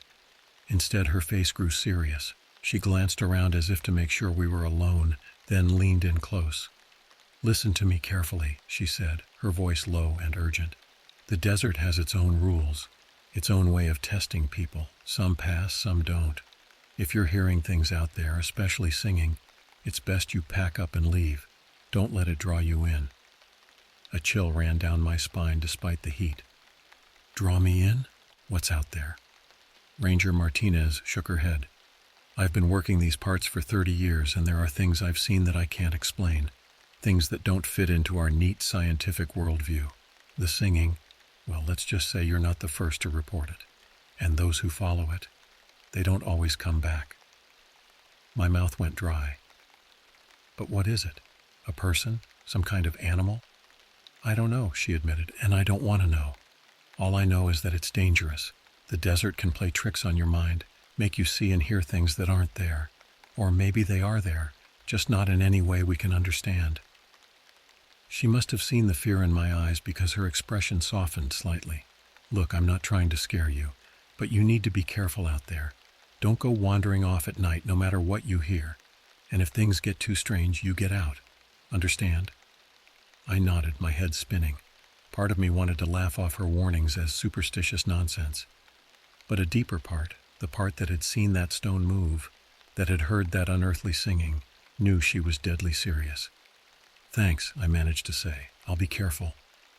As I turned to leave, Ranger Martinez called out one last time. "And Mr. Evans, whatever you do, don't answer if it calls your name." I left the ranger station in a daze, her words echoing in my mind. The rational part of me insisted this was ridiculous. I was a grown man, a professional photographer. I didn't believe in ghost stories or desert spirits. But as I climbed back into my RV, I couldn't shake the feeling of dread that had settled over me. I thought about packing up and leaving, heading back to the safety of Los Angeles. But something held me back. Maybe it was stubbornness, or professional pride, or something darker that I couldn't quite name. Whatever it was, I found myself driving back towards the racetrack playa, the unforgiving desert stretching out around me, holding its secrets close. The sun was setting by the time I made it back to my campsite at the racetrack playa. The fading light painted the desert in shades of orange and purple, transforming the barren landscape into something hauntingly beautiful. Under different circumstances, I would have been scrambling for my camera, eager to capture this ethereal moment. Instead, I found myself scanning the horizon warily, half expecting to see stones moving of their own accord, or shadowy figures darting between the rocks. Ranger Martinez's warnings echoed in my mind, making every shadow seem menacing. I parked the RV and stepped out, the cooling air raising goosebumps on my arms. The playa stretched out before me, vast and empty. The sailing stones sat motionless, their trails etched into the cracked mud. Everything looked normal, peaceful even. I almost managed to convince myself that I had imagined the whole thing, that stress and grief had simply gotten the better of me. Almost. As the last rays of sunlight disappeared behind the mountains, I retreated to the relative safety of my RV. I tried to distract myself by reviewing the photos I'd taken, but I couldn't focus. Every creak of the RV's frame, every whisper of wind outside made me jump. Hours passed. The desert night was impossibly dark. The stars overhead so bright and numerous they seemed unreal. I dozed fitfully, never fully falling asleep. It was just past midnight when I heard it, the singing. At first I thought I was dreaming. The melody was faint, drifting on the night air like a half-remembered song. But as I sat up, fully awake now, I realized it was real, and it was getting louder. My heart pounding, I grabbed my flashlight and peered out the RV's window. The playa was bathed in pale moonlight, the sailing stones casting long shadows across the cracked earth. And there, at the edge of my flashlight's beam, I saw her. A woman was standing on the playa, her figure barely visible in the moonlight. She was barefoot, wearing what looked like a tattered white dress. Her long dark hair blew in a wind I couldn't feel. Every instinct screamed at me to stay inside, to ignore her, to remember Ranger Martinez's warnings. But something compelled me to open the door, to step out into the cool night air. "Hello?" I called out, my voice sounding small and insignificant in the vast emptiness. Are you okay? Do you need help? The woman turned towards me and I felt my blood run cold. Her face was pale, almost translucent in the moonlight. Her eyes were dark hollows and her lips moved silently, forming words I couldn't hear. What are you doing out here? I asked, taking a hesitant step forward. It's dangerous to be out in the desert alone at night. Do you need water? She smiled then, a slow, eerie smile that didn't reach her eyes. Water, she said, her voice barely above a whisper. Yes, please. I retreated to the RV and grabbed a bottle of water, my hand shaking so badly I almost dropped it. When I returned, the woman hadn't moved.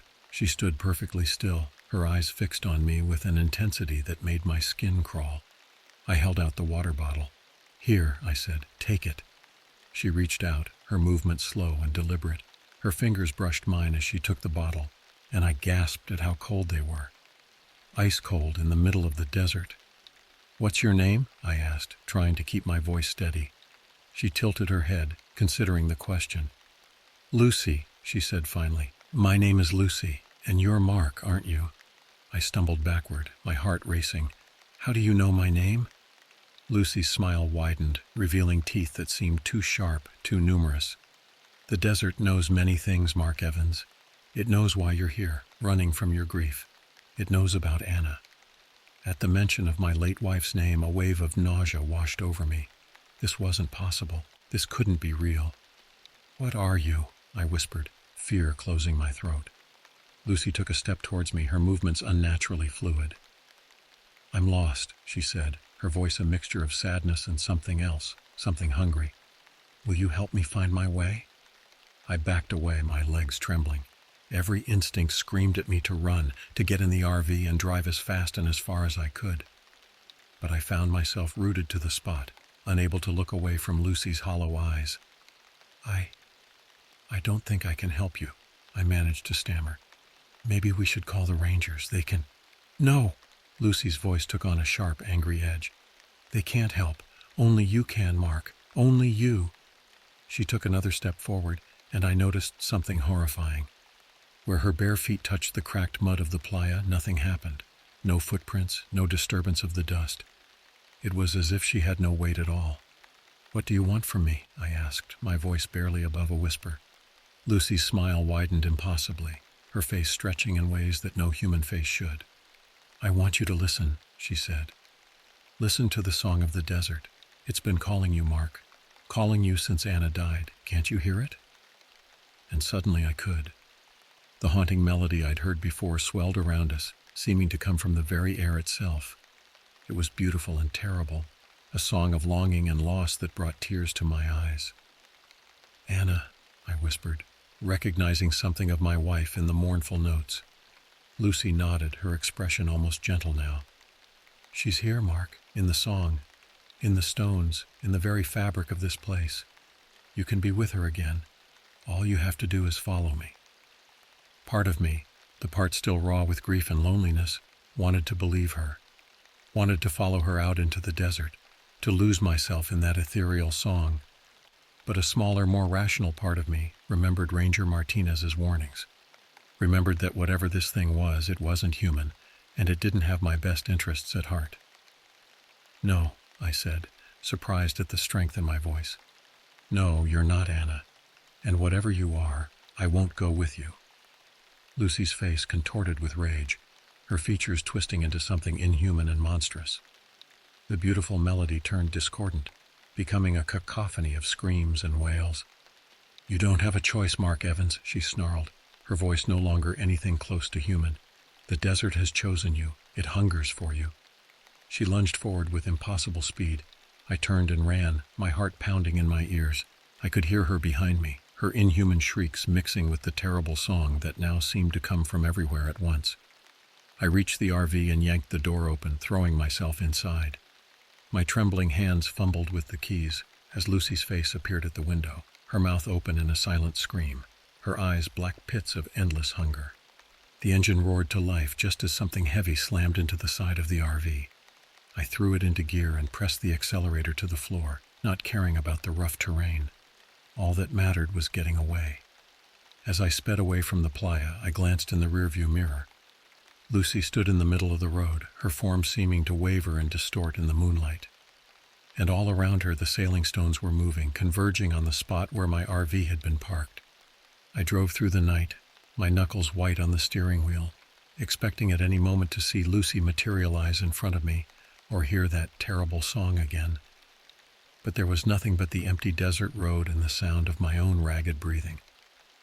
As the first light of dawn broke over the horizon, I finally allowed myself to slow down. I was miles away from the racetrack playa now, approaching the park boundary. Part of me still couldn't believe what had happened, wanted to dismiss it all as a vivid hallucination brought on by grief and isolation. But I knew what I had seen, what I had heard. The desert had tried to claim me, to drag me into some unknowable darkness, and somehow I had escaped. I didn't stop driving until I reached Los Angeles, the familiar sprawl of the city a welcome sight after the alien landscape of Death Valley. I returned the RV, ignoring the rental company's questions about the dents and scratches it had acquired during my frantic escape. For weeks afterward, I jumped at every shadow, every unexpected sound. I couldn't sleep without hearing that unearthly song in my dreams. I pored over the photos I had taken, looking for some evidence of what I had experienced.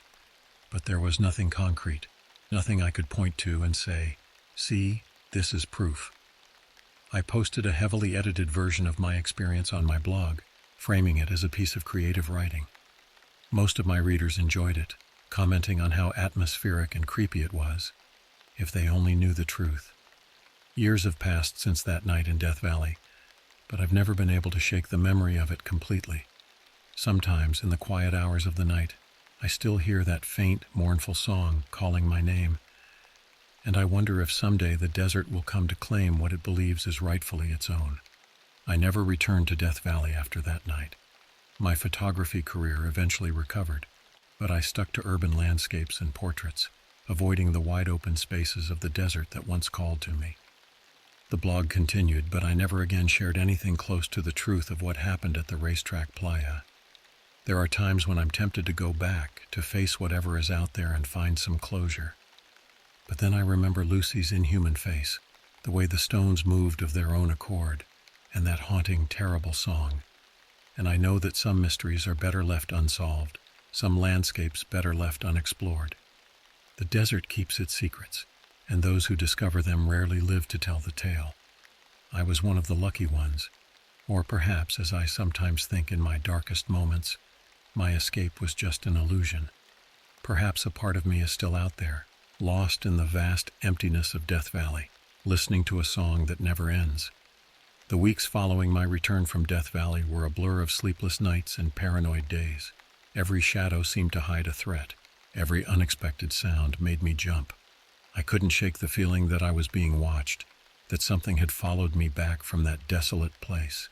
I threw myself into work, taking on as many assignments as I could in the bustling heart of Los Angeles.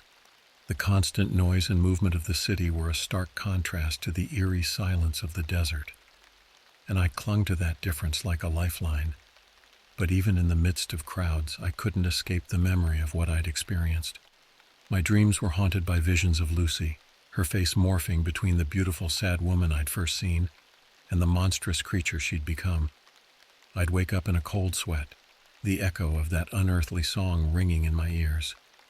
More than once I found myself reaching for the phone to call Anna, only to remember with a fresh wave of grief that she was gone.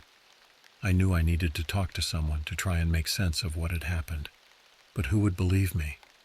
I couldn't bear the thought of being dismissed as crazy or attention-seeking. So I kept it all bottled up, letting it fester inside me like a wound that wouldn't heal. It was about a month after my return when I finally broke down and sought help. I found a therapist who specialized in trauma and grief counseling, a kind-faced woman named Dr. Reyes.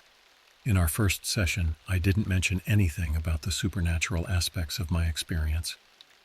I talked about Anna's death, about my isolation and depression, about how the trip to Death Valley had been an ill-conceived attempt to escape my grief. Dr. Reyes listened patiently, her dark eyes warm and understanding. "Grief can make us do strange things," she said softly. "It can make the world seem unreal, can make us see and hear things that aren't there.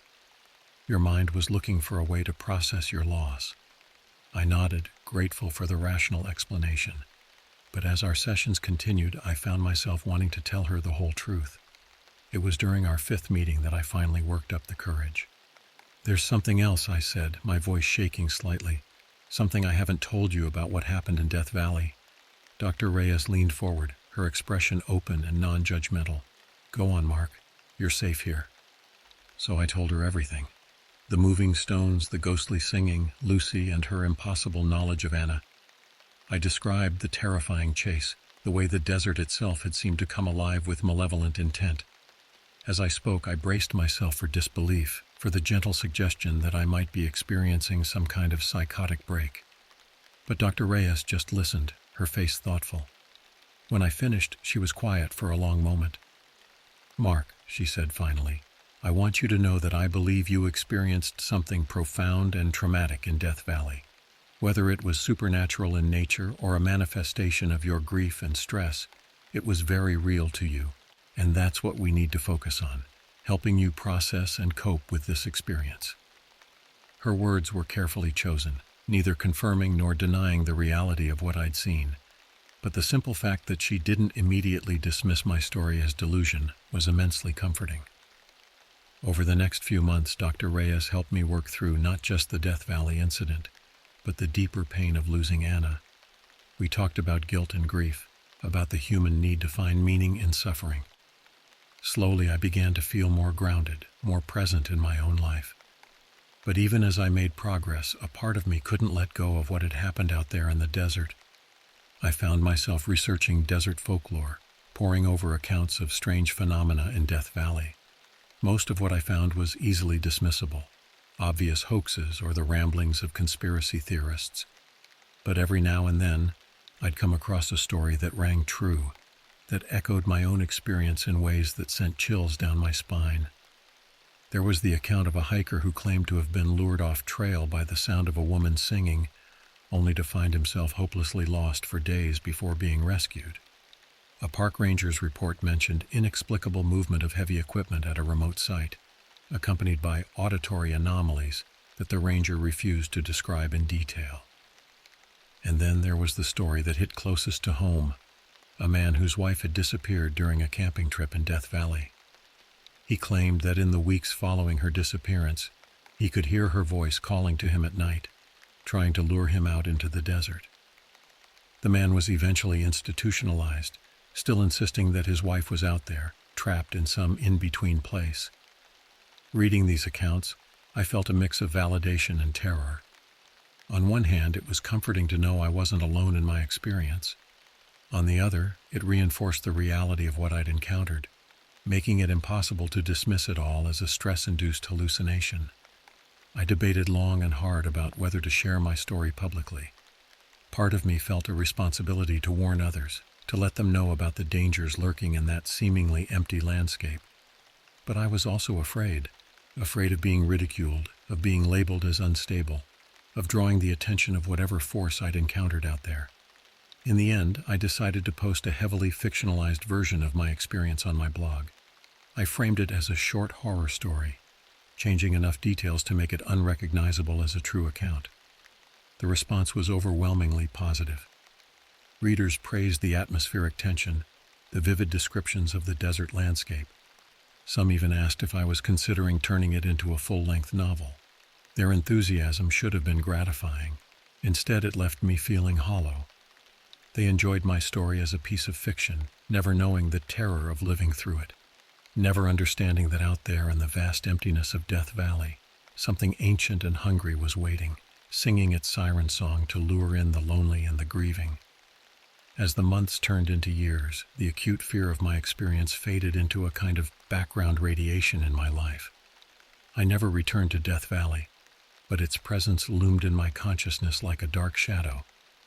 I continued my photography career, but I stayed away from desert landscapes, sticking to cityscapes and portraits where I felt safer, more in control. My blog evolved as well. I still posted travel stories and photography tips, but I also began to explore themes of loss, resilience, and the thin line between reality and perception. I never again posted anything as close to the truth as that first fictionalized account, but echoes of my experience found their way into my writing, veiled references that only I truly understood. There were times, especially on quiet nights when the city's usual noise died down, that I would find myself straining to hear that otherworldly song again. Part of me feared it, knowing what it represented. But another part, a part I was ashamed to acknowledge, longed for it. Longed for that connection to something beyond the mundane world, something that might bring me closer to Anna. But the song remained silent, the desert's call unanswered.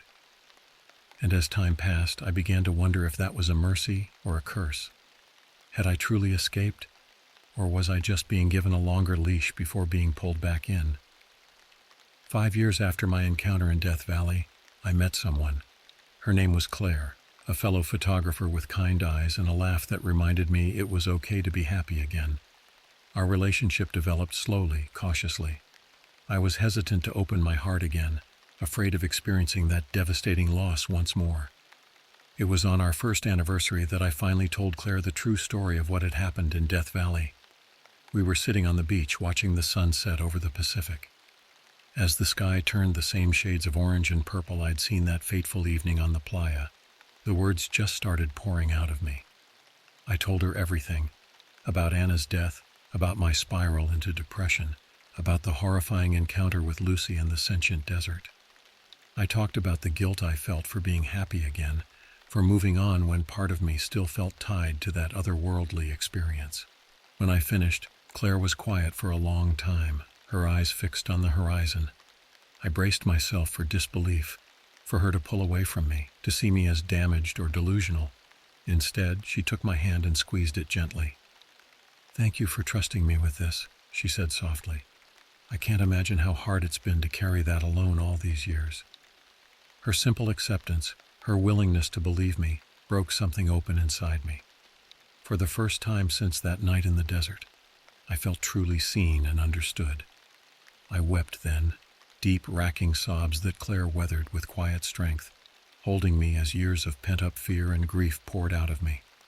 In the years that followed, Claire became my anchor, my safe harbor. With her support, I slowly began to reclaim parts of myself that I thought had been lost in the desert. I started taking on more varied photography assignments, even cautiously approaching landscapes again, though I still steered clear of deserts. But even as I built a new life with Claire, a part of me remained connected to that night in Death Valley. Sometimes, in the moments between sleeping and waking, I would catch a faint whisper of that haunting melody. In crowds, I'd occasionally glimpse a face that looked eerily like Lucy's, only to have it vanish when I looked again. These moments served as reminders that some experiences change us forever, leaving marks that never fully fade. The desert had claimed a piece of me, and I knew that on some level it would always be calling me back. As I sit here now, 30 years after that fateful trip, I can look back on a life that has been full and rich despite, or perhaps because of, the shadow of that experience. Claire and I have built a good life together, filled with love and laughter and the simple joys of everyday existence. We've traveled the world capturing its beauty through our lenses, always careful to stick to well-traveled paths and populated areas. But there are still nights when I wake up in a cold sweat, the echo of that unearthly song ringing in my ears. There are still moments when I feel the pull of the desert, a siren call that whispers of mysteries beyond human understanding. I've come to accept that this is part of who I am now, a man marked by an encounter with something beyond the realm of ordinary experience. I don't know if what I faced in Death Valley was a ghost, an alien entity, or some manifestation of the desert's ancient spirit. I don't know if Lucy was real or a projection of my own grief and loneliness. What I do know is that there are forces out there beyond our comprehension, lurking in the empty places of the world. They wait patiently, singing their deadly songs, ready to lure in those who are lost and lonely. I was lucky, or perhaps chosen, to escape, but I often wonder about those who weren't so fortunate, those who followed the song out into the desert and never returned. So if you find yourself in a place like Death Valley, in one of those vast empty landscapes where the line between reality and nightmare blurs, be careful. Listen to your instincts. And if you hear a song on the wind, a melody that seems to call your name, don't listen, don't follow. Because the desert keeps its secrets, and those who discover them rarely live to tell the tale. I'm one of the lucky ones, or at least that's what I tell myself on the good days. On the bad days, I wonder if my escape was just an illusion. If perhaps a part of me is still out there, lost in the vast emptiness of Death Valley, listening to a song that never ends. It was exactly 30 years to the day since my encounter in Death Valley when I received the email. I was in my home office sorting through potential assignments when the notification popped up.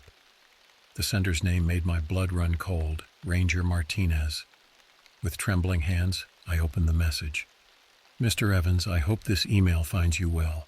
You may not remember me, but we met briefly at the Furnace Creek Ranger Station in Death Valley many years ago. You had some unusual experiences out on the racetrack playa. I'm reaching out because there have been a series of disappearances in the park over the past few months, all centered around the racetrack, all involving people who reported hearing strange music before they vanished. I'm retiring next month, and this will be my last case.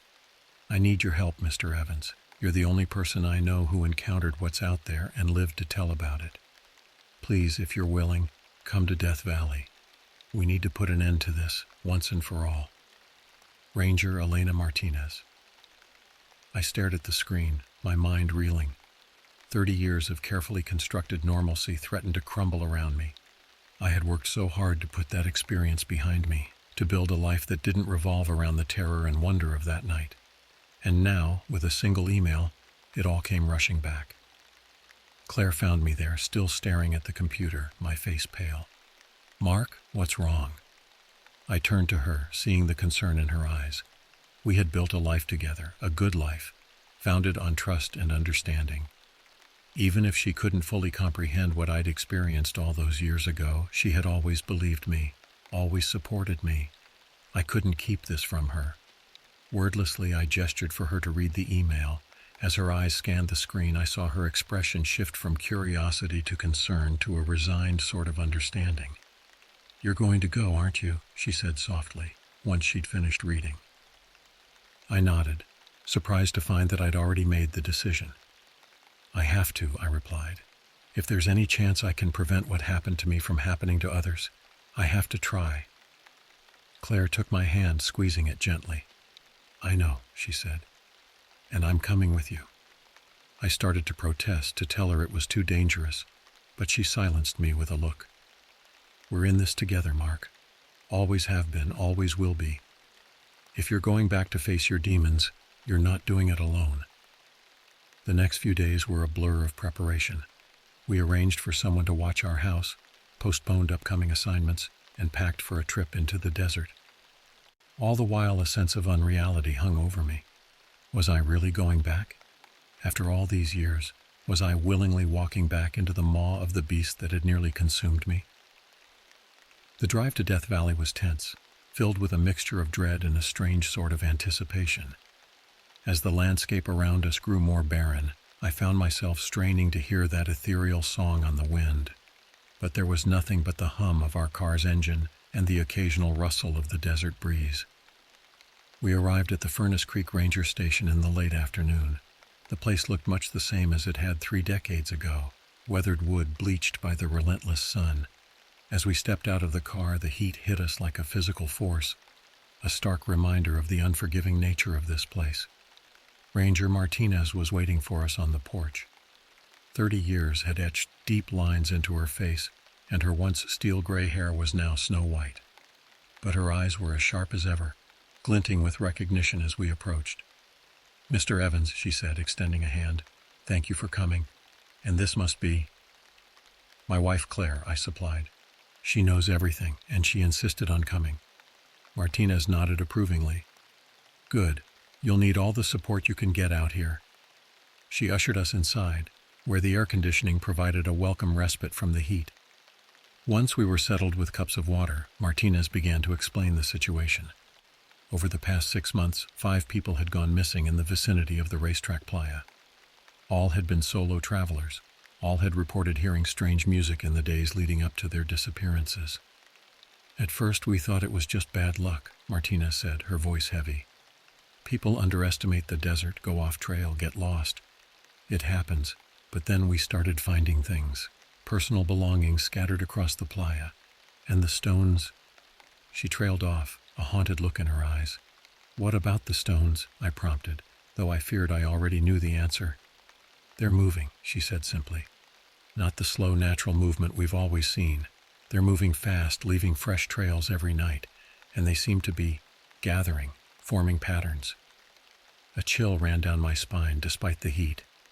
I glanced at Claire, saw the worry in her eyes, but also the determination. She gave my hand a reassuring squeeze. What do you need from us? I asked, turning back to Martinez. The old ranger sighed heavily. Honestly, I don't know, but you're the only person I know of who's encountered whatever is out there and come back. I'm hoping that counts for something. We need to find out what's happening, and we need to stop it before anyone else disappears. As the sun began to set, casting long shadows across the desert, we made our plans. We would head out to the racetrack playa at first light, equipped with satellite phones, emergency beacons, and enough supplies to last several days. Martinez would coordinate from the ranger station, ready to send in backup if things went south. That night, as Claire and I tried to sleep in the small room Martinez had arranged for us, I found myself more alert than I'd been in years. Every sound, every shift of the wind had me on edge, and underneath it all I strained to hear that haunting melody that had nearly claimed me 3 decades ago. Mark, Claire whispered in the darkness. Are you sure about this? I turned to face her, barely able to make out her features in the dim light. No, I admitted, but I don't think I have a choice. Whatever's out there, it's been waiting for me. Maybe all this time. Claire was quiet for a moment. Then she said, just promise me one thing. If we hear that music, if we see anything like what you saw before, we run. No hesitation, no trying to be a hero. We get out. Okay? I wanted to promise her that. More than anything, I wanted to assure her that we'd be safe, that we'd leave at the first sign of danger. But the truth was, I didn't know if I could make that promise. Something was pulling me back to that place, something beyond my understanding or control. I promise I'll do everything I can to keep us safe, I said finally.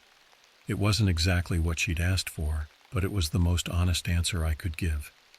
Claire seemed to understand. She moved closer, wrapping her arms around me. We lay like that, finding comfort in each other's presence, as the desert night deepened around us. Morning came too soon, the first rays of sunlight piercing the thin curtains of our room. We dressed quickly, double-checking our gear. Martinez met us outside, her face grim but determined. Remember, she said as we loaded our supplies into the rugged park vehicle, stay in radio contact. Any sign of trouble, you call for backup immediately. Don't try to be heroes.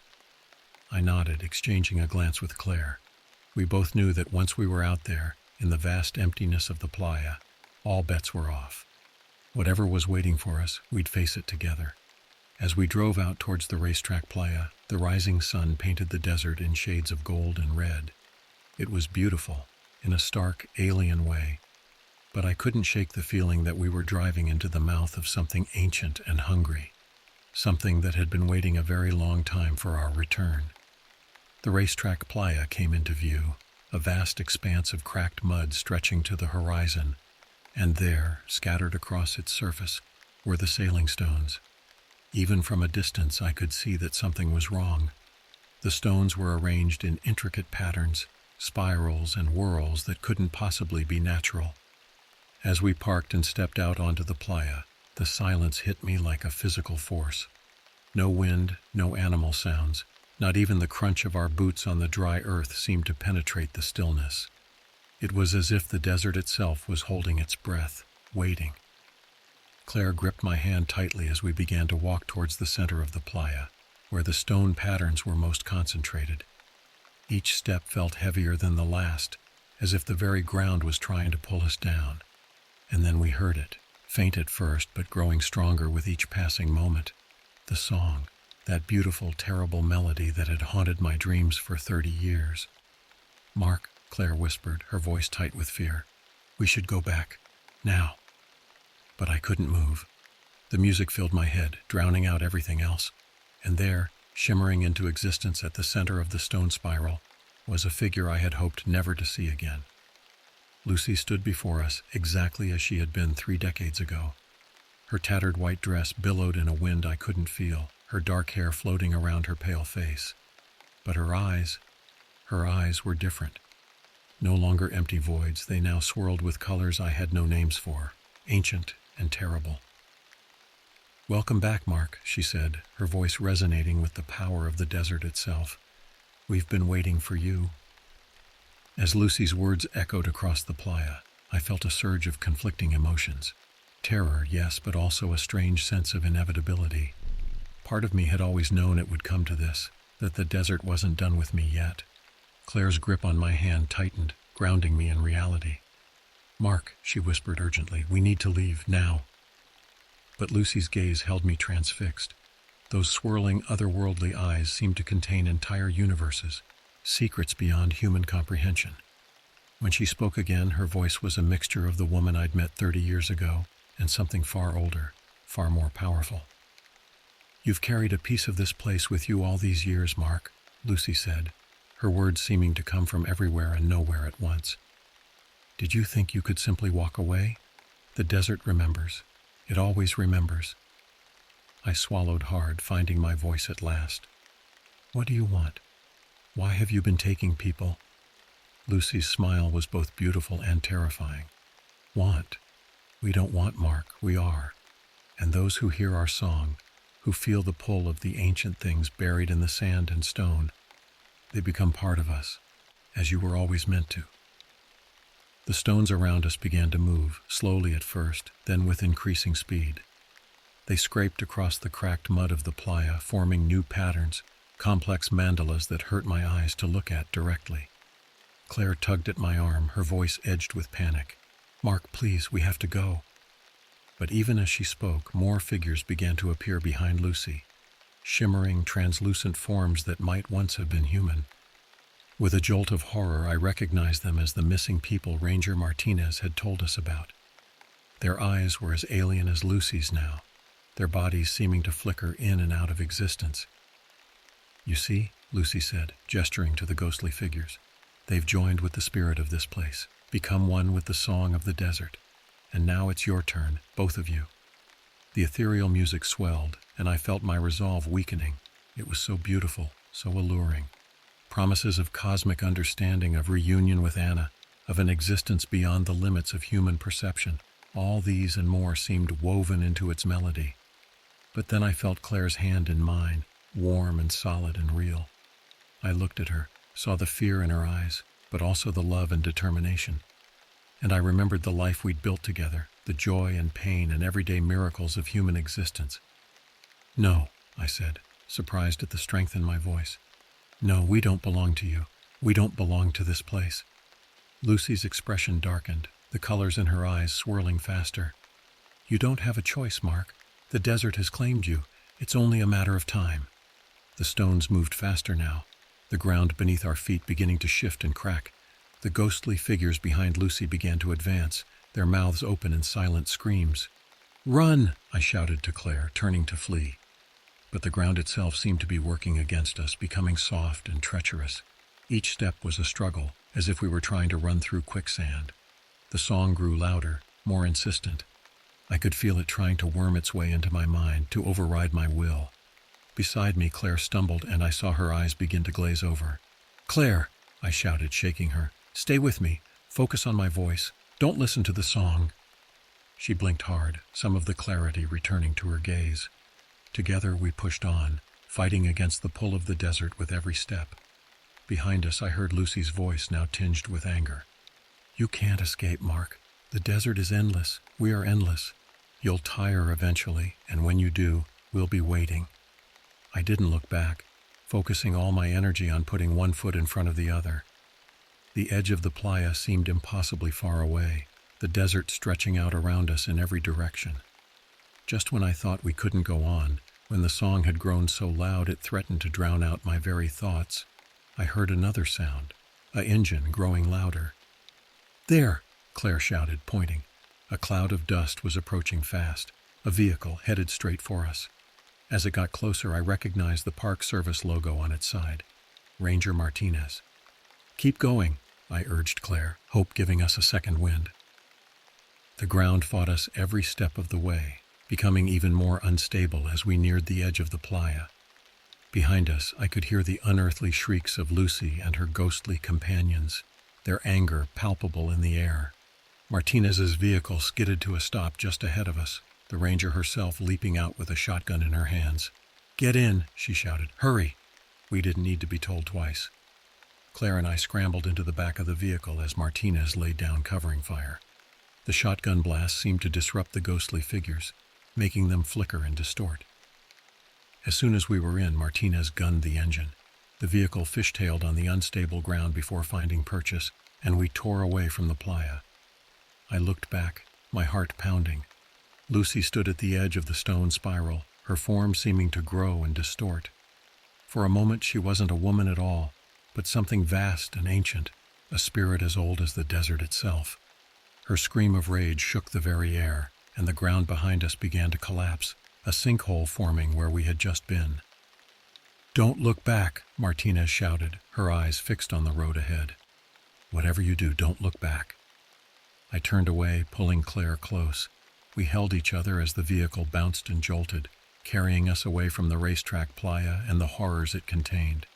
It wasn't until we were miles away, the playa long out of sight, that Martinez finally slowed down. We all sat in silence for a long moment, the only sound our ragged breathing and the idle of the engine. "Is it over?" Claire finally asked, her voice small and shaky. Martinez's grip on the steering wheel tightened. "For now," she said grimly. "But I don't think it's ever really over. The desert, it has a long memory." I nodded, understanding all too well. The song still echoed in my mind, fainter now but still present. A part of me knew it always would be. "What do we do now?" I asked. Martinez sighed heavily. "We report what happened. We close off the racetrack playa, make up some story about unstable ground conditions, and we pray that it's enough to keep people away." We drove back to the ranger station in silence, each of us lost in our own thoughts. The events of the day felt surreal, like a shared nightmare we couldn't quite shake off.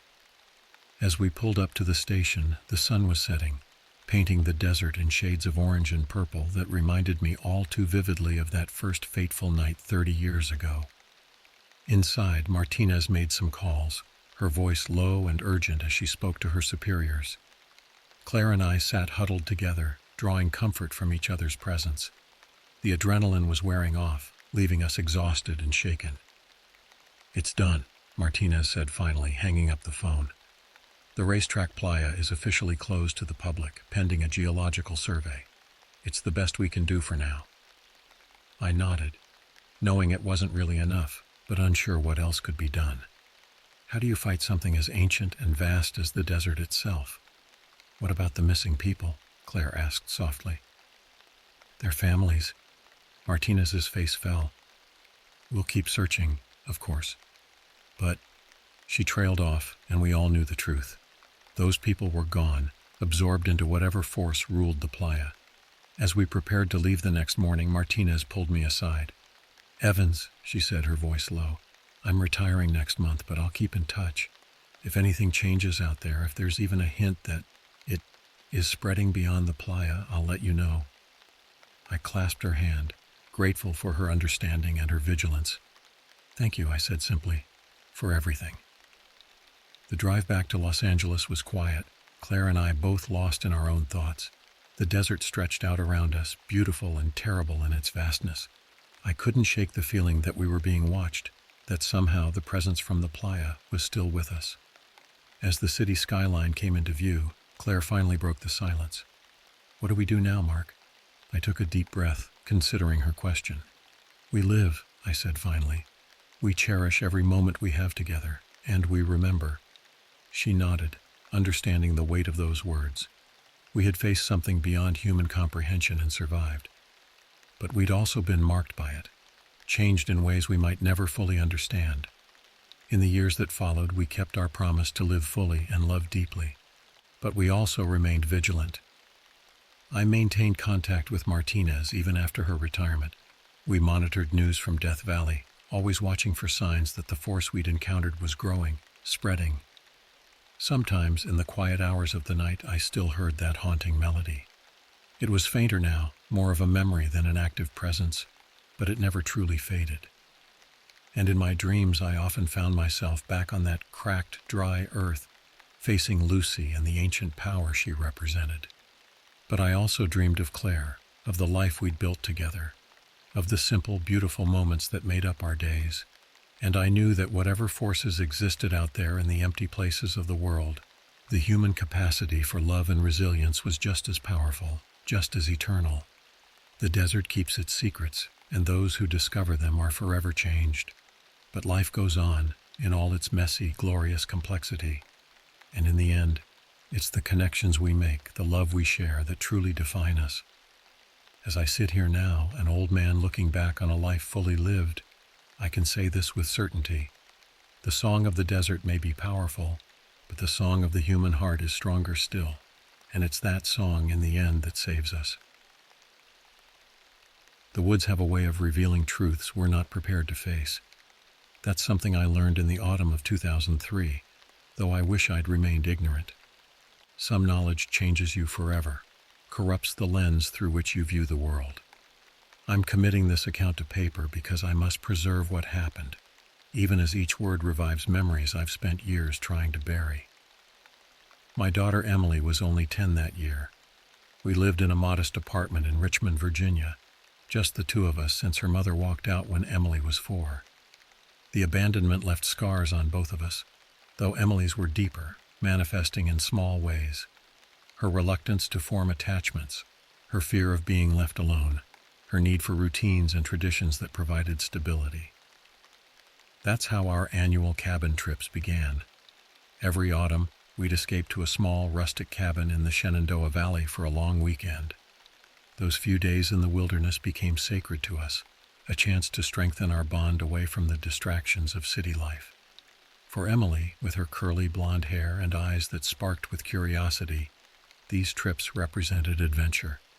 For me, they offered rare moments of peace in an otherwise chaotic existence balancing work and single parenthood. I remember preparing for what would be our final trip with particular clarity.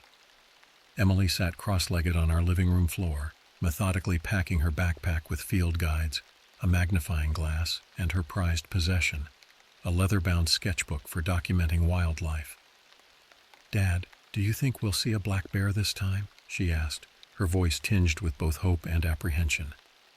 "Probably not," I replied, zipping up my duffel bag. "They tend to keep their distance from humans, but we'll definitely see deer, maybe some foxes." "What about wolves?" She looked up, her blue eyes wide. I chuckled. "No wolves in Virginia anymore, Em. Not for a long time."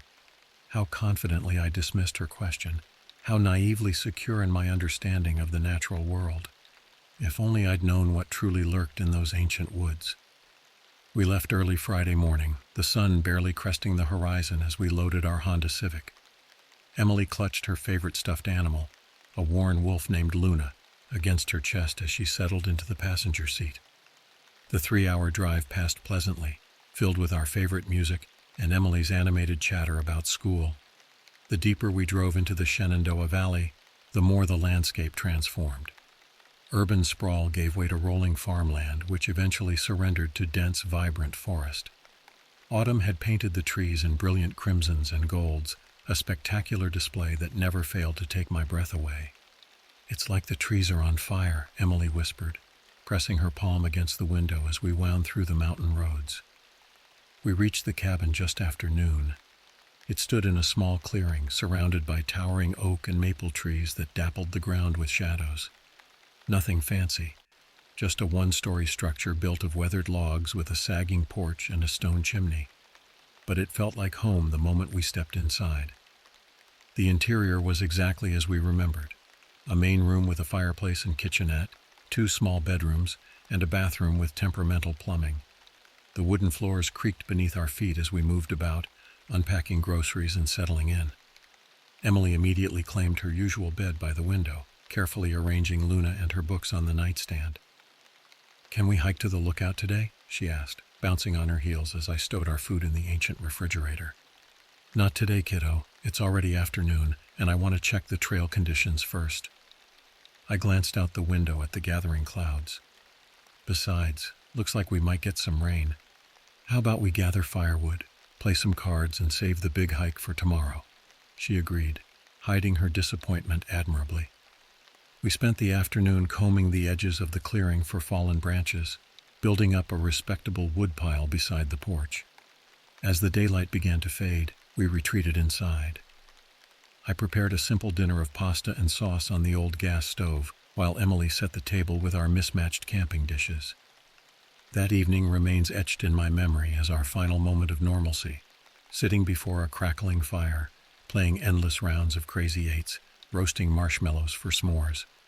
Emily's laughter echoed through the cabin as melted chocolate smeared across her chin. Outside, the wind picked up, rustling the trees and occasionally tapping branches against the roof. "That sounds like fingers," Emily said suddenly, turning toward the window. "Like someone's trying to get in."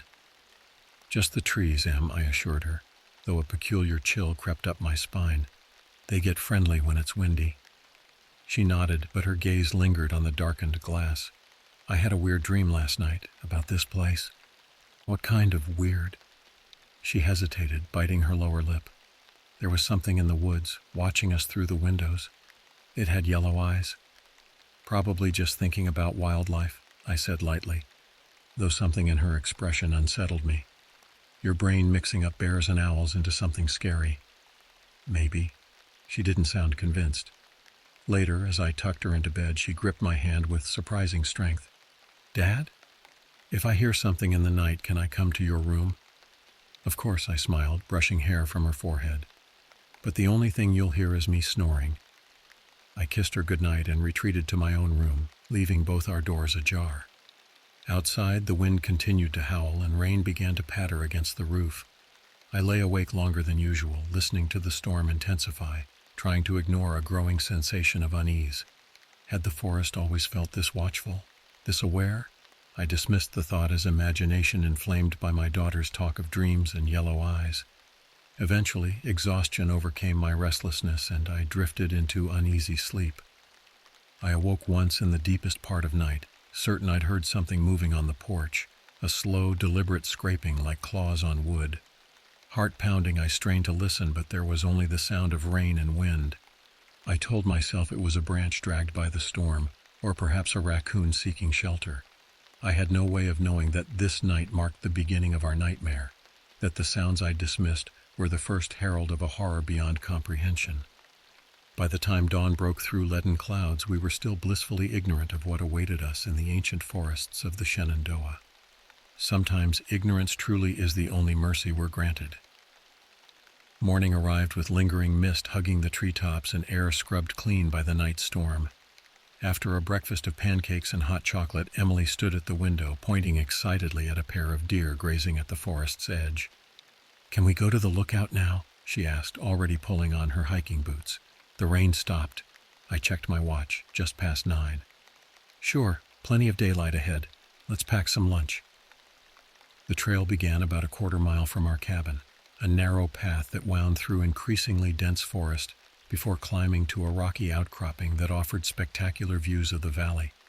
We'd hiked it many times before, and I knew the round trip would take about 4 hours at Emily's pace, with plenty of stops for her to examine interesting fungi or sketch wildflowers. As we set out, I noticed something unusual. The forest seemed quieter than normal. No birdsong, no rustling of small animals in the underbrush, just the sound of our boots on damp earth and the occasional drip of water from saturated leaves. I dismissed my unease, attributing the silence to the aftermath of the storm. The first mile passed pleasantly enough. Emily pointed out mushrooms sprouting from fallen logs and collected colorful leaves for her scrapbook. The sun occasionally broke through the clouds, casting dappled light across the forest floor. But as we ventured deeper, the atmosphere shifted subtly.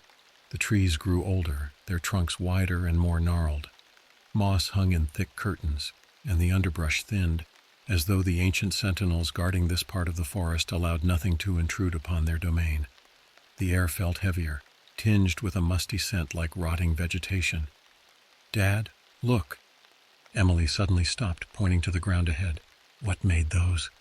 I crouched beside her, examining what appeared to be tracks pressed into the soft earth. Large, five-toed impressions that resembled a bear's, but with disconcertingly elongated digits. They formed a clear trail leading away from our path, deeper into the woods. Probably a black bear, I said, though doubt colored my voice. The tracks seemed wrong, too large, the claws too prominent. Let's stick to our trail, okay? Emily nodded, but her gaze lingered on the mysterious prints. We continued upward, reaching the lookout just before noon.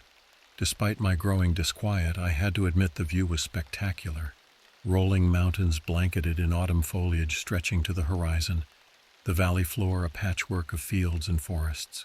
We ate our sandwiches perched on sun-warmed rocks, the peculiar tracks temporarily forgotten as Emily chattered about school and her friends. Yet I couldn't shake the sense of being observed, a prickling awareness that raised the hair on my neck whenever I glanced toward the tree line. On our descent, we encountered the tracks again, or rather they intersected our path, as though whatever made them had deliberately crossed where we would walk. Can we follow them, just for a little bit? Emily pleaded, her natural curiosity overcoming any trepidation. I hesitated, checking my watch. We had plenty of daylight left and the sky remained clear. Just for 15 minutes, I conceded. Then we head straight back to the cabin. Deal? Deal, she beamed, immediately setting off along the strange trail. The tracks led us away from the marked path, weaving between massive trees whose canopies blocked much of the sunlight. I found myself checking my watch frequently as we penetrated deeper into unfamiliar territory, increasingly certain we should turn back. 5 more minutes, Em, I called as she darted ahead. Dad, I found something. Her voice echoed with excitement and a tinge of apprehension. I hurried forward and emerged into a small clearing I hadn't known existed. At its center stood a dilapidated wooden structure, not quite a cabin, but larger than a shed. Its weathered boards had turned silver with age. The roof partially collapsed. Vines climbed its walls, reclaiming it for the forest. What is this place? Emily whispered, approaching cautiously. Probably an old hunter's blind or Forest Service outpost, I replied, though something about the structure filled me with inexplicable dread. We should head back. Can't we just look inside, please? Her eyes pleaded, that insatiable curiosity burning bright. Against my better judgment, I relented. Quickly, don't touch anything. The door hung precariously from rusted hinges, opening with a groan that seemed to reverberate through the clearing. A wave of foul air washed over us, the stench of decay and something else, something acrid and unnatural that burned my nostrils. The interior was a single room, illuminated by shafts of light filtering through holes in the roof. Rotting furniture lay scattered about, a toppled table, broken chairs, a rusted metal bed frame stripped of any mattress. In one corner, a pile of what appeared to be animal bones gleamed dully. Some were clearly from deer or raccoons, but others I couldn't identify, their proportions disturbingly human-like. Dad, Emily's voice quavered as she pointed to a dark corner. There's something there. I followed her gaze to a small wooden chest partially hidden beneath debris. Before I could stop her, Emily darted forward and lifted its lid. Inside lay a leather-bound journal, its cover stained and cracked with age. We shouldn't touch that, I warned, but Emily had already extracted it, her fingers tracing the strange symbols embossed on its cover. Look at this, she breathed, opening it to reveal pages filled with cramped, frantic handwriting, interspersed with disturbing drawings, twisted figures lurking among stylized trees, anatomical sketches of creatures that couldn't possibly exist. I peered over her shoulder, my unease growing as I made out fragments of text. It watches from the trees, never sleeping, never alone. The tracks appear after rain. Do not follow them. Yellow eyes in the darkness. It knows when you see it. The shed offers no protection. Nothing does. A sudden crash outside made us both jump. Probably just a branch falling, but it shattered the spell cast by the journal. We're leaving. Now. I took Emily's hand, pulling her toward the door. Can I take the journal? She asked, clutching it against her chest. We can figure out what it means. Every instinct screamed against removing anything from this place, but Emily's pleading expression wore down my resolve. Fine, but we're going straight back to the cabin. The return journey seemed to take twice as long, shadows stretching as afternoon waned toward evening.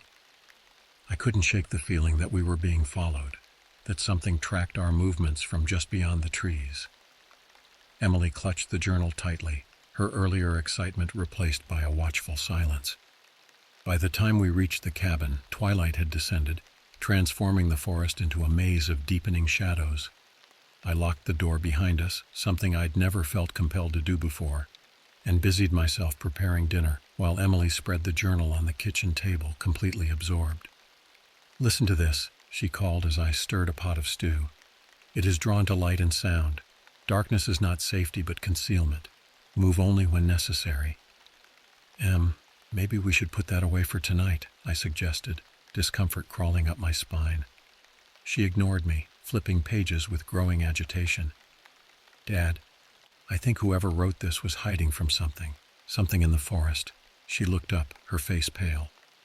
"Something that's still out there." I forced a reassuring smile. "It's just an old journal, probably some hermit's ramblings or maybe even fiction. Nothing to worry about." As darkness fell completely, I drew the curtains and stoked the fire, trying to create a bubble of normalcy. We ate dinner in strained silence, the journal lying between us like an unwelcome guest.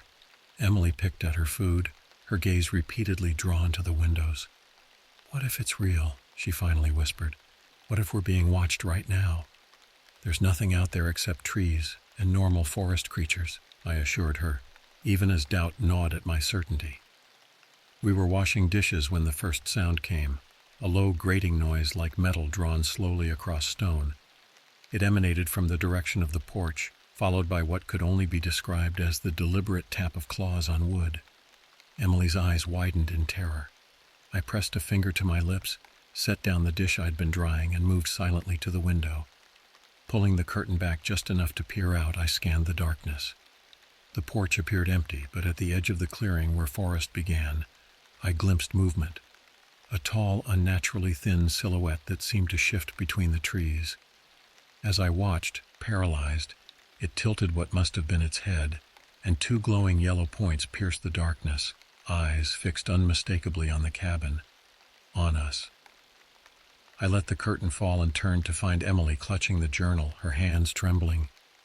"It's here," she whispered. "The Watcher is here." That night remains a blur of terror and vigilance.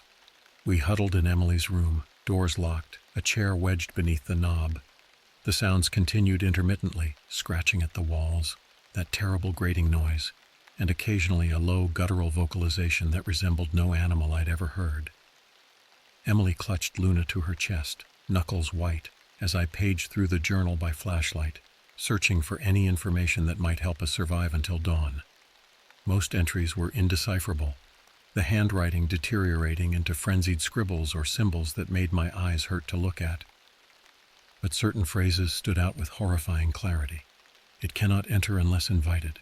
Keep doors locked, windows shuttered. It feeds on fear first, flesh second. Control your terror or it will sense weakness. Dawn drives it back into the deep woods. Nighttime is its domain." Around 3 a.m, a new sound joined the cacophony, the slow, deliberate turning of the front doorknob. Emily whimpered, burying her face against my shoulder as I raised the hunting knife I'd retrieved from my backpack.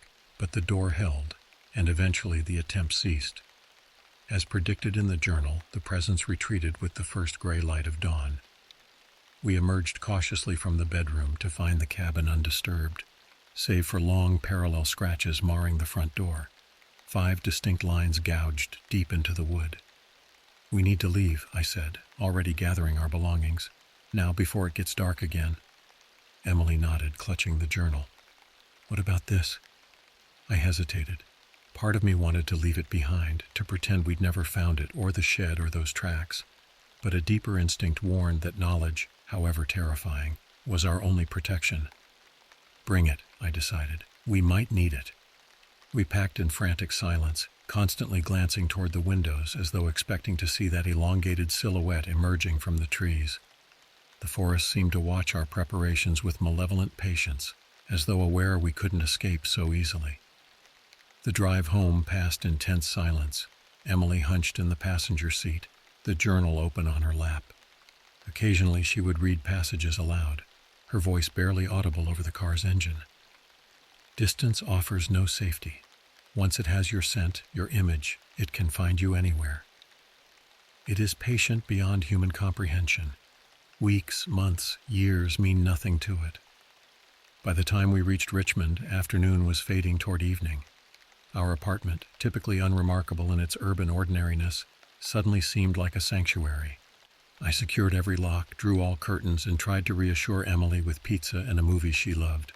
But her smile never reached her eyes, and when she finally fell asleep on the couch, exhaustion overcame fear. I carried her to bed, knowing our ordeal was far from over. That week passed in a semblance of normalcy. Emily attended school. I returned to my job at the engineering firm. We spoke little of what had happened, as though acknowledging it might somehow strengthen whatever connection had been established. But signs accumulated that something had followed us home. Small scratches appeared on our apartment door. Emily reported yellow eyes watching from the parking lot when she glanced out her bedroom window. Twice I woke at precisely 3:17 a.m. to the sound of that distinctive metallic scraping outside, only to find nothing when I investigated. Emily's nightmares worsened. She would wake screaming about the Watcher, describing how it stood over her bed, spindly fingers reaching for her face. Dark circles formed beneath her eyes as sleep deprivation took its toll. Her teachers called, concerned about her inability to focus and her new habit of constantly checking the windows during class. After 2 weeks of escalating phenomena, I found Emily in the living room at midnight, hunched over the journal with papers spread around her.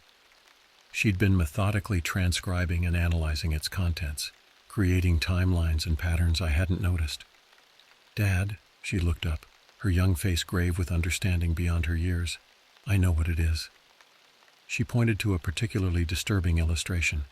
A tall, emaciated figure with elongated limbs, its head a featureless oval save for those piercing eyes. Annotations surrounded the drawing, including a word repeated in various languages: voyeur, watcher, observateur, beobachter. "It's old," Emily explained, her voice steadier than it had been in days. "The journal belonged to different people over time. See the handwriting changes? They all encountered it in those woods. Some escaped, but it followed them. Others—" She swallowed hard. "Others didn't leave the cabin alive." "How does this help us?" I asked, fighting rising despair. There might be a way to stop it. She flipped to the journal's final pages, where a different hand had written in a more controlled script. This person did research. They found stories about the Watcher going back to the 1700s, when settlers first came to the valley. Before that, Native American legends warned about a creature that stalked from the trees. The next day I called in sick and drove to the university library while Emily was at school. The reference librarian raised an eyebrow at my requests. Local folklore, unexplained disappearances in the Shenandoah Valley, Native American legends of malevolent forest entities, but directed me to relevant materials. Hour after hour I pored over dusty tomes and microfiche newspapers, piecing together a horrifying pattern. Every few decades, reports would emerge of hikers or campers vanishing in specific areas of the national park. Some were found weeks later, their bodies mutilated in ways that defied conventional predator attacks. Most were never recovered. I was so absorbed that I jumped when someone spoke behind me. "Finding what you need?" I turned to find an elderly man watching me intently, his rheumy eyes magnified behind thick glasses. His library badge identified him as Vernon Blackwood, Emeritus Professor of Anthropology. "Just researching local legends," I replied cautiously. He studied the material spread before me, his expression darkening. "Not just any legends. You're looking for the Watcher." My blood ran cold. "You know about it?" Vernon glanced around, then lowered his voice. "My office, 10 minutes." His cluttered office contained artifacts from around the world, tribal masks, ceremonial objects, and shelves overflowing with obscure texts. He closed the door firmly behind us. "I've studied the Watcher for 40 years," he said without preamble. "Ever since it took my brother in 1963. The authorities called it a hiking accident, but I knew better. I saw it watching from the trees at his funeral." "What is it?" I asked, desperation evident in my voice. "Not what, who." Vernon retrieved a leather portfolio from a locked drawer. "His name was Elias Thornfield. a British naturalist who came to study the valley's ecosystem in 1832. His methods were unorthodox. Local tribes warned him about sacred sites he shouldn't disturb, but he ignored them. He spread photographs of yellowed journal pages across his desk, entries in the same distinctive hand as sections of our journal. Thornfield discovered something in a cave system deep in the valley, something the natives had sealed away centuries earlier. His last journal entry describes releasing a presence ancient beyond reckoning before he vanished. 3 months later, settlers reported seeing a tall figure with Thornfield's distinctive limp watching their cabins from the forest edge. "That's impossible," I whispered. "That was almost 200 years ago." "Whatever entered Thornfield changed him, preserved him," Vernon continued grimly.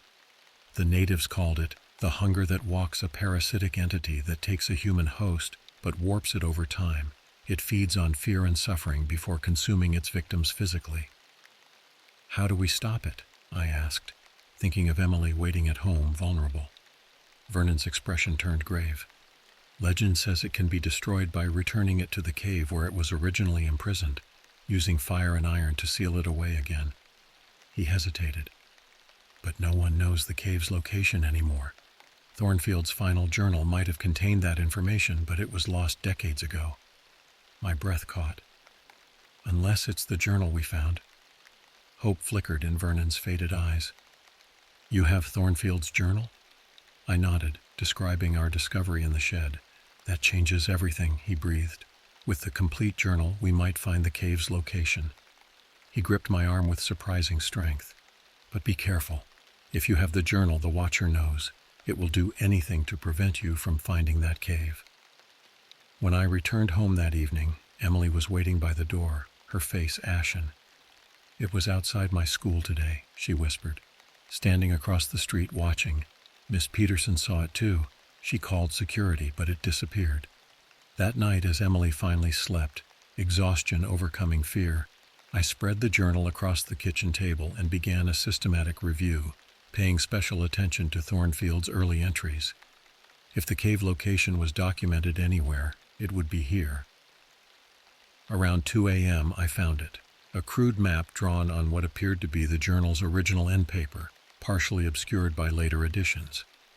It showed landmarks I recognized, a distinctive lightning-struck oak we'd passed on our hikes, the unusual rock formation known locally as Chimney Top, and what appeared to be the entrance to a cave system marked with a warning, "Primum non nocere." First, do no harm. I knew then what we had to do: return to the valley, find the cave, and end this nightmare once and for all. The scratching at our apartment door that night seemed almost triumphant, as though the Watcher sensed our plans and relished the challenge. As dawn broke, I made a decision that would either save us or doom us completely. We would return to the cabin that weekend, armed with the journal and Vernon's knowledge, to confront the entity that had haunted the valley for nearly 2 centuries, the Watcher that had once been Elias Thornfield. Preparing for our return to the Shenandoah felt like readying for war, a war against an enemy I still struggled to comprehend. Vernon agreed to accompany us, his lifetime of research potentially our only advantage. "We'll need specific supplies," he instructed as we met in a coffee shop far from my apartment, where I felt marginally safer discussing our plans.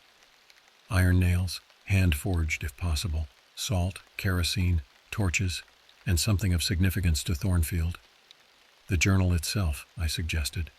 Vernon nodded grimly. "That should suffice. The entity within him covets it, has been seeking it for generations. We can use that desire as bait." Over the next 3 days, I gathered what we needed while maintaining a facade of normalcy. Emily helped, her initial terror gradually hardening into determined resolve. Despite my instincts screaming to keep her as far from danger as possible, I knew I couldn't leave her alone, not with the Watcher aware of her, hunting her. "I'm scared," she admitted the night before our departure, as we packed our supplies into backpacks. "But I'm more scared of living like this forever, always looking over my shoulder, always wondering when it'll come through my window."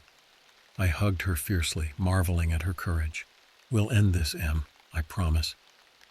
Vernon met us early Friday morning, his ancient pickup truck loaded with additional equipment, climbing gear, first aid supplies, powerful flashlights, and a shotgun he placed deliberately on the seat beside him.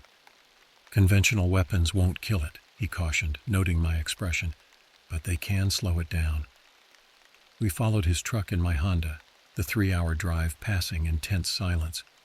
Emily clutched Luna in her lap, occasionally reading from the journal, memorizing passages she thought might help us. The weather matched our mood, gray clouds gathering, promising rain by nightfall. As we turned onto the rutted fire road leading to the cabin, a sense of dread settled over me.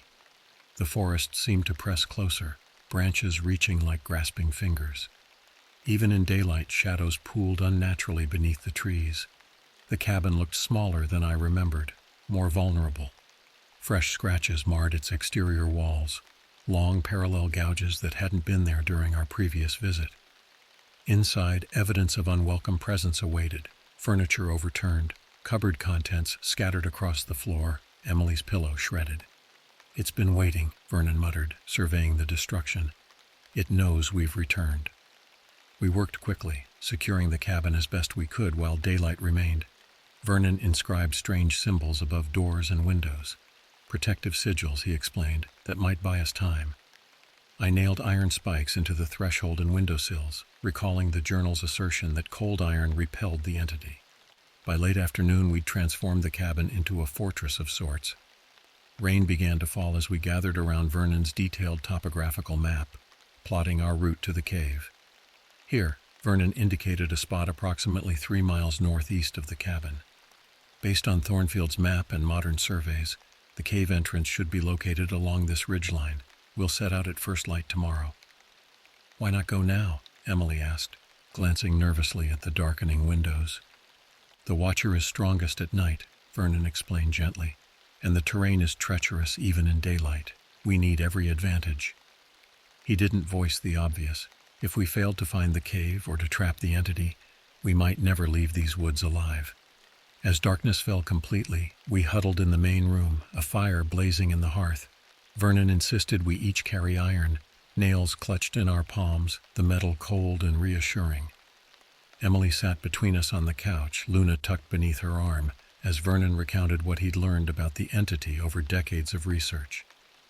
The natives called it wechuj, a spirit of insatiable hunger that could possess humans who violated certain taboos. Once possessed, the host would transform gradually, becoming elongated, emaciated, less human with each feeding. Thornfield's journals suggest he discovered a dormant wechuj sealed in a sacred cave. Whether through ignorance or arrogance, he released it, becoming its first modern host.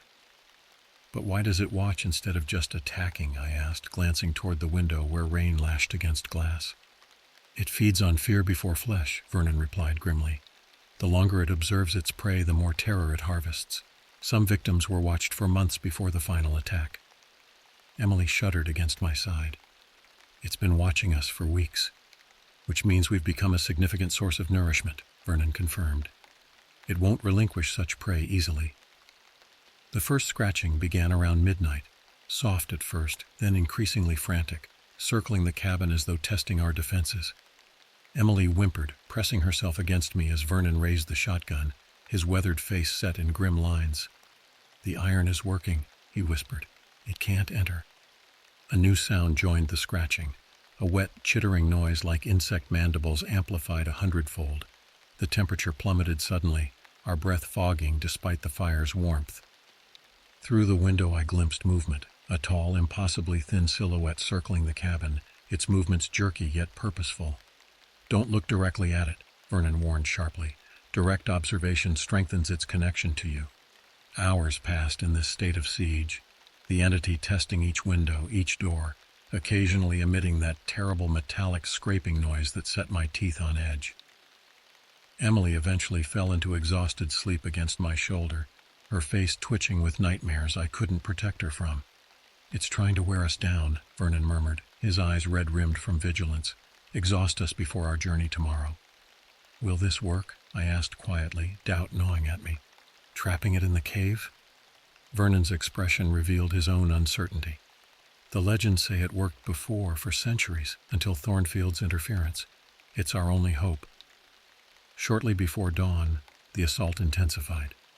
The front door shuddered under tremendous force, the iron nails groaning in their sockets. Windows rattled in their frames. That chittering sound rose to a fever pitch, punctuated by what could only be described as words, distorted, barely comprehensible, but undeniably human in origin. "Journal, mine." The voice grated like stone on metal. "Child, taste fear." Emily jerked awake with a cry, her eyes wild with terror. I held her tightly as Vernon moved to reinforce the door, pressing his weight against it as something on the other side continued to hammer with inhuman strength. And then, abruptly, it ceased. Dawn's gray light filtered through rain-streaked windows, revealing a forest shrouded in mist. The watcher had retreated, for now. "We move in 30 minutes, Vernon announced, already checking his equipment. "It'll be weaker during daylight, but not absent. We must reach the cave by nightfall." As Emily and I gathered our backpacks, I noticed her hands trembling.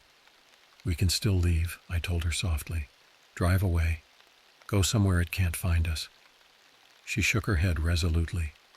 "It would follow. You know it would." She clutched Luna one last time before placing the stuffed wolf carefully on her bed, a talisman left behind, a promise to return. When we stepped onto the porch, the forest seemed to hold its breath. No bird song, no rustling leaves despite the wind. Just silence and the persistent drip of rainwater from saturated branches. Vernon took point, shotgun ready, as we set off into the preternatural stillness, the journal secure in my backpack. Our journey had begun, a desperate gambit against an entity that had hunted these woods for generations. With each step deeper into the forest, I felt its gaze upon us, patient and hungry, waiting for the inevitable moment when our strength would falter.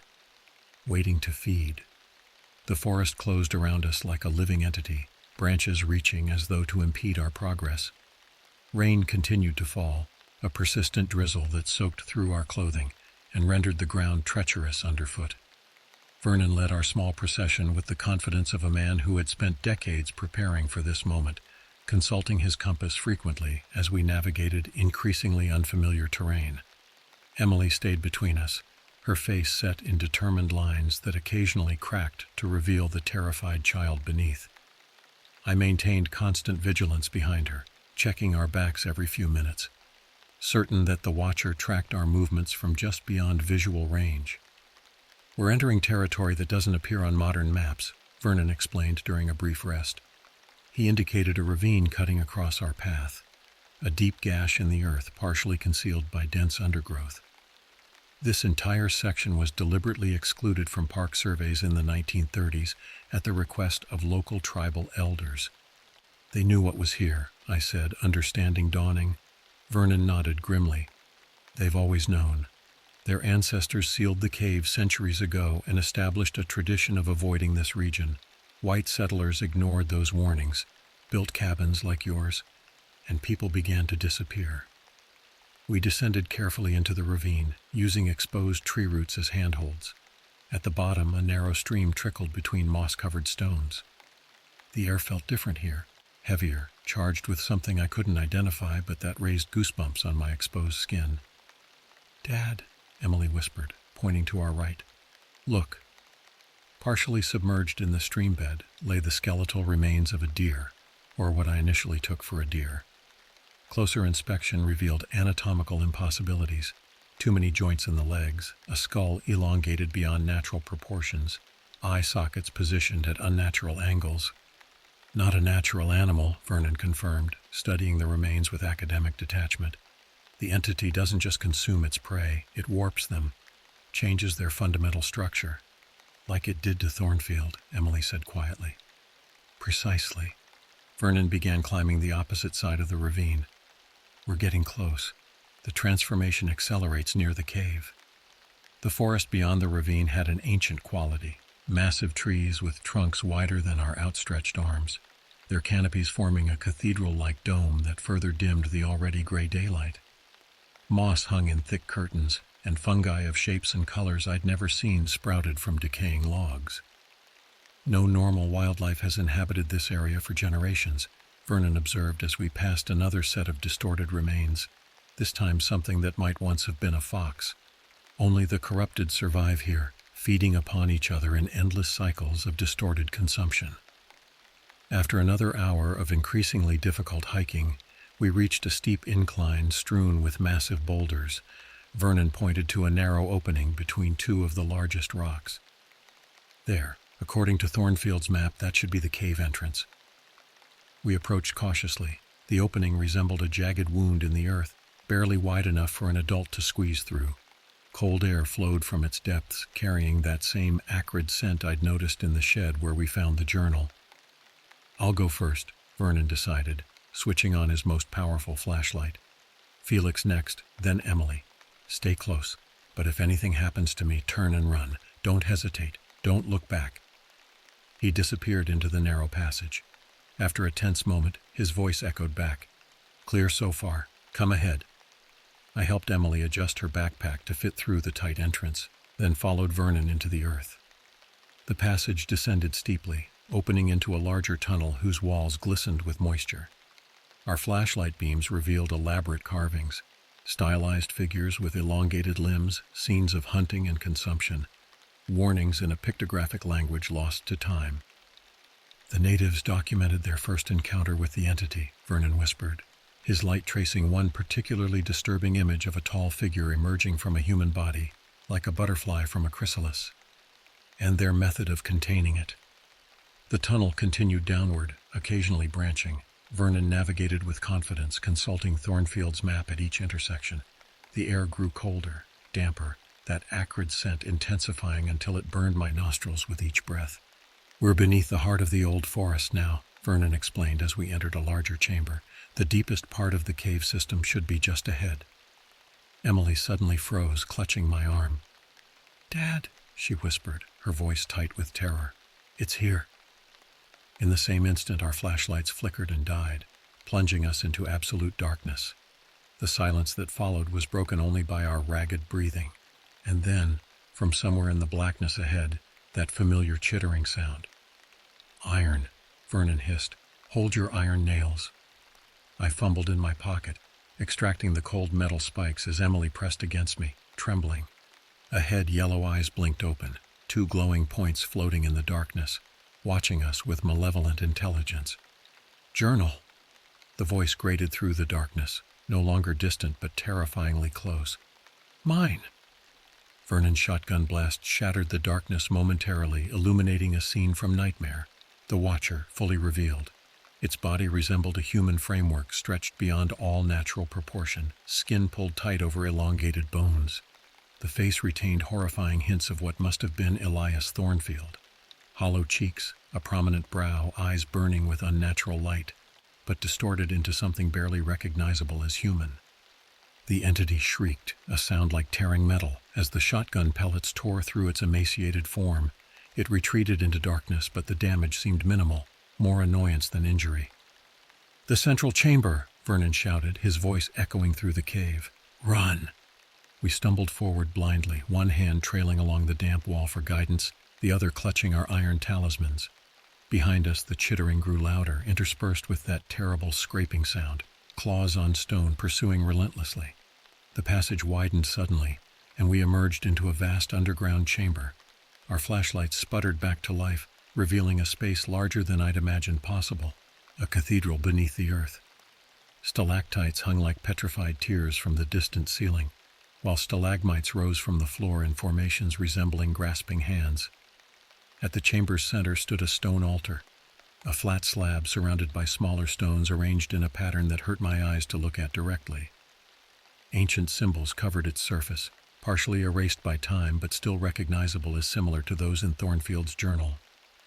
"There," Vernon pointed with shaking hand. "That's where it was bound before. We need to recreate the circle and—" The flashlights died again as a howling wind tore through the chamber, carrying the smell of rot and that distinctive acrid scent. The temperature plummeted, my breath clouding before me in the beam of the emergency light I managed to activate. The Watcher entered the chamber, no longer concealing itself in darkness. It moved with unnatural grace despite its distorted proportions, those yellow eyes fixed upon us with terrifying intelligence. In the dim light, I could see the remnants of Thornfield more clearly, tattered clothing still clinging to its frame, a pocket watch chain dangling from its elongated vest, boots stretched to accommodate the impossible length of its feet. "The journal," Vernon demanded, his voice steady despite his obvious fear. We need it now. I fumbled with my backpack, extracting the leather-bound volume as the watcher stalked closer, its head tilted in an attitude of macabre curiosity. Emily pressed against my side, her small hand gripping mine with surprising strength. Mine, the watcher rasped, extending one impossible arm toward us, fingers elongated into claw-like appendages. Return what was taken. Vernon raised the shotgun again, but the entity moved with blinding speed, crossing the chamber and knocking him aside with casual violence. He slammed against a stalagmite with sickening force, crumpling to the ground. The watcher turned its attention to us, those burning eyes fixed on the journal in my hands. Time seemed to slow as I made a desperate calculation. Vernon incapacitated, no clear path to the altar, Emily vulnerable beside me. Take it, I said suddenly, holding the journal toward the watcher. Emily gasped beside me, but I squeezed her hand in silent reassurance. It's yours, that's what you want, isn't it? Thornfield's journal? The entity paused, head tilting further until it was at an impossible angle. It seemed to consider my offer, those yellow eyes flickering between my face and the journal. Slowly, it extended one grotesque hand. Mine, it repeated, something like satisfaction in its grating voice. As its claws closed around the journal, I lunged forward, driving an iron nail deep into its emaciated wrist. The watcher shrieked, a sound that threatened to shatter my eardrums as black ichor spurted from the wound. It recoiled, dropping the journal, which fell open to reveal Thornfield's map, the very page we needed. Emily, run, I shouted, snatching up the fallen journal and sprinting toward the altar. Get to Vernon. The watcher recovered quickly, its wounded limb already regenerating as it gave chase. I reached the altar seconds before those terrible claws would have closed around my throat, slapping the journal onto the stone surface where it fell open to Thornfield's final entry, a page covered in the same symbols carved into the altar's surface. Emily had reached Vernon, who was conscious but badly injured. The kerosene, he croaked, fumbling with his pack. Circle the altar, quickly. As the watcher approached, moving with predatory deliberation now, Emily uncapped the kerosene bottle and began pouring it in a circle around the altar where I stood. The entity seemed cautious, keeping its distance from the forming circuit, those yellow eyes watching with calculating intelligence. The nails, Vernon called weakly. Place them at the cardinal points around the circle. Hurry! With shaking hands, I positioned iron nails at north, south, east, and west points along the kerosene line as Emily completed the circle. The watcher paced just beyond our makeshift barrier, testing for weaknesses, occasionally emitting that terrible chittering sound. Now what? I called to Vernon, who had dragged himself to a sitting position against a nearby formation. Read the journal, he instructed. The final entry, out loud. I turned to the open page, struggling to decipher Thornfield's increasingly deranged handwriting. The watcher grew more agitated as I began to read, its movements becoming erratic, desperate. I have unleashed something ancient beyond reckoning, I read, the words seeming to echo with unnatural resonance in the vast chamber. It fills me, changes me, consumes me from within. I cannot undo what I have done, but perhaps I can contain it as the natives did before. The watcher shrieked, launching itself toward me, only to recoil as it reached the kerosene line. Emily, following Vernon's weak gestures, struck a match and touched it to the circle. Flames erupted instantly, racing around the altar in a perfect ring of fire that cast grotesque shadows across the chamber walls. With these words, I bind thee, I continued, the journal's pages turning of their own accord now, revealing text I hadn't seen before, words in a language I didn't recognize but somehow understood. By iron and fire, by blood and bone, by name and nature, I return thee to thy prison. The watcher convulsed as though the words themselves caused physical pain. Its form seemed to flicker, momentarily revealing the human Thornfield must once have been, a bearded man in 19th century attire, eyes wide with horror and recognition. Elias Thornfield, I read the final line, understanding suddenly what was required. I release you.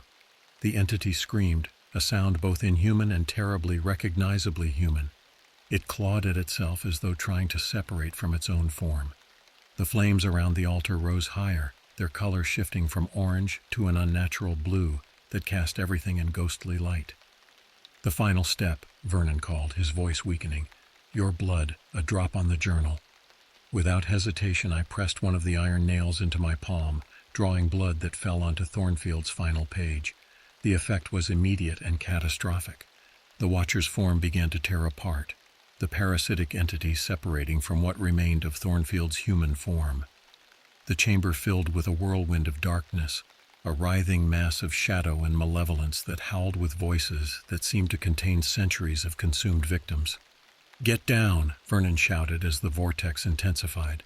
I dove from the altar, tackling Emily to the ground as the maelstrom reached its peak. The separated entity, now a formless mass of darkness shot through with those terrible yellow eyes, was drawn inexorably toward the altar, compressing into a singularity of pure malevolence before being absorbed into the stone itself. Thornfield's remains, little more than a skeleton in tattered clothing, collapsed to the chamber floor. Silence fell, broken only by our ragged breathing and the fading crackle of flames. The air cleared, that acrid scent replaced by the natural dampness of the cave. Our flashlights sputtered back to life, revealing the chamber in normal illumination. "Is it over?" Emily whispered, her voice small in the vast space. Vernon nodded weakly, blood trickling from a gash on his forehead. "The binding is complete. It's trapped once more, as it was before Thornfield released it." I approached the altar cautiously. The journal remained open to that final page, but the text had changed, transformed into warnings similar to those the natives had carved centuries earlier. The message was clear: do not disturb, do not release, do not forget. "We should go," I said, helping Vernon to his feet, "before anything else decides we're unwelcome." "The journal stays," Vernon insisted as I reached for it. "It belongs here as part of the binding." I nodded, understanding. With one last look at the altar, at Thornfield's pathetic remains beside it, we began our journey back through the twisting passages toward daylight and safety. The ascent seemed easier somehow, as though the cave itself was eager for our departure. When we finally emerged into fading afternoon light, the forest felt different, still ancient, still mysterious, but no longer malevolent. Natural sounds had returned: birdsong, rustling leaves, the distant call of a hawk. Our journey back to the cabin passed without incident, though Vernon's injuries slowed our progress considerably. By the time we reached the clearing, stars were appearing in the darkening sky. Ordinary darkness now, free from supernatural dread. Emily ran ahead to the porch, turning back with the first genuine smile I'd seen in weeks. "Luna's still here," she called, disappearing inside to retrieve her stuffed wolf. "It's really over?" I asked Vernon as we approached the cabin more slowly. "The entity is bound again," he confirmed. "But such bindings aren't permanent, merely long-term containment. Decades from now, perhaps centuries, someone else might stumble upon that cave, might release what we imprisoned today. Then we need to ensure no one does," I said firmly. "Warning signs, restricted access, whatever it takes." Vernon nodded wearily. "I have connections at the Park Service, the Historical Society. We'll find a way to protect the site without drawing attention to what it contains." That night we slept soundly for the first time in weeks. No scratching at the doors, no yellow eyes watching from darkness. In the morning we packed our belongings in comfortable silence, each processing what we had experienced, what we had overcome. As we prepared to leave, Emily paused on the porch, looking back at the cabin with an expression beyond her years. "We're never coming back here, are we?" "No, sweetheart," I answered honestly. "This chapter of our lives is closed." She nodded, clutching Luna against her chest. "Good." 22 years have passed since that final confrontation in the depths of the Shenandoah. Emily is a grown woman now, with a successful career in anthropology, inspired perhaps by Vernon's influence during her formative years. We never returned to that cabin, never set foot in those particular woods again. Vernon died peacefully 5 years after our ordeal, having dedicated his remaining time to establishing protections around the cave site, classified archaeological restrictions, tribal spiritual boundaries, and Park Service limitations that ensure no casual hiker will stumble upon that terrible altar. I still dream of the Watcher sometimes, those yellow eyes observing from darkness, that terrible chittering sound echoing through forest silence.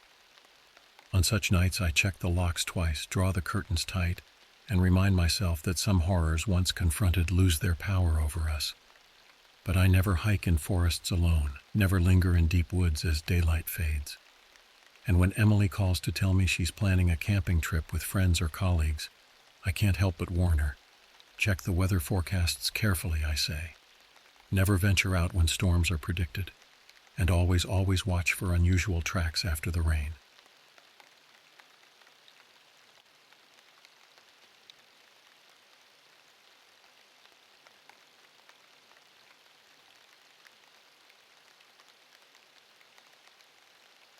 The decision to escape to my uncle's cabin came during one of those late nights at the office, when the fluorescent lights seemed to buzz with the same intensity as my frayed nerves. I am Griffin Mulligan, Senior Account Manager at Westfield Marketing Solutions, and by February of this year, I was dangerously close to what my therapist would probably call a complete psychological breakdown. Life in Boston had become a pressure cooker. The divorce papers from Elaine sat half-signed on my kitchen counter. My boss had started sending emails at 3 a.m. expecting immediate responses, and my apartment felt less like a home and more like a way station between stress-filled days. When my phone lit up with Holden's name that Wednesday night, I was staring at spreadsheets that had long since blurred into meaningless patterns. "Griff, my man," Holden's voice boomed through the speaker. "I've got the solution to all your problems. Your uncle still has that cabin up in New Hampshire, right? The one near White Mountain?" Holden, Reeves, and I had been friends since our freshman year at UMass, when we'd bonded over cheap beer and a shared hatred of calculus. Where I had chosen the corporate path, Holden had bounced between jobs: bartender, freelance graphic designer, and currently tech support specialist. What he lacked in career ambition, he made up for with boundless enthusiasm for fringe theories and weekend adventures. "Yeah, Uncle Jerry still has it. He hasn't been up there in ages, though," I replied, rubbing my eyes. "Perfect. I already called Sage. We're going this weekend. No excuses." Sage Collins completed our unlikely trio. She'd transferred to UMass our junior year and quickly integrated herself into our friendship with her perpetual optimism and gentle prodding to expand our consciousness. Now she worked at a wellness center, guiding meditation sessions and selling homemade essential oils. The crystal pendant she never removed had become something of a trademark. "I don't know, Holden," I hesitated, though a part of me was already warming to the idea. "I've got a presentation on Monday, and you'll do better if you're not a complete wreck," he interrupted. "Come on, man. When's the last time you did something just for yourself?" He had a point. I couldn't remember. So that's how I found myself, 2 days later, packing my old Subaru with sleeping bags, coolers of food, and more flannel than any reasonable person should own. Holden claimed shotgun immediately, his 6-foot frame folding awkwardly into the passenger seat, while Sage situated herself in the back, surrounded by her bags of organic snacks and what she called her emergency crystal kit. "This is exactly what your aura needs, Griffin," Sage said, leaning forward between the seats. Her blonde dreadlocks swayed as she nodded seriously. "It's been this murky brown color for months. We need to get you back to a nice, vibrant blue." Holden snorted. "I think he needs beer more than crystals, Sage." "He can have both," she replied serenely. The 5-hour drive north stretched to 7, with Holden insisting we stop at a UFO museum. This could be important research, guys. A roadside stand selling homemade jerky. You can't get venison like this in Boston. And what he claimed was the site of a 1950s government mind control experiment, but looked suspiciously like an abandoned gas station. By the time we turned onto the dirt road leading to Uncle Jerry's cabin, darkness had settled over the forest. Bare branches scratched against the car like skeletal fingers, and the headlights illuminated only a narrow tunnel ahead, the dense woods swallowing the light beyond. "This is horror movie 101, Holden commented, peering through the windshield. "Isolated cabin, 3 unsuspecting victims, pitch black forest."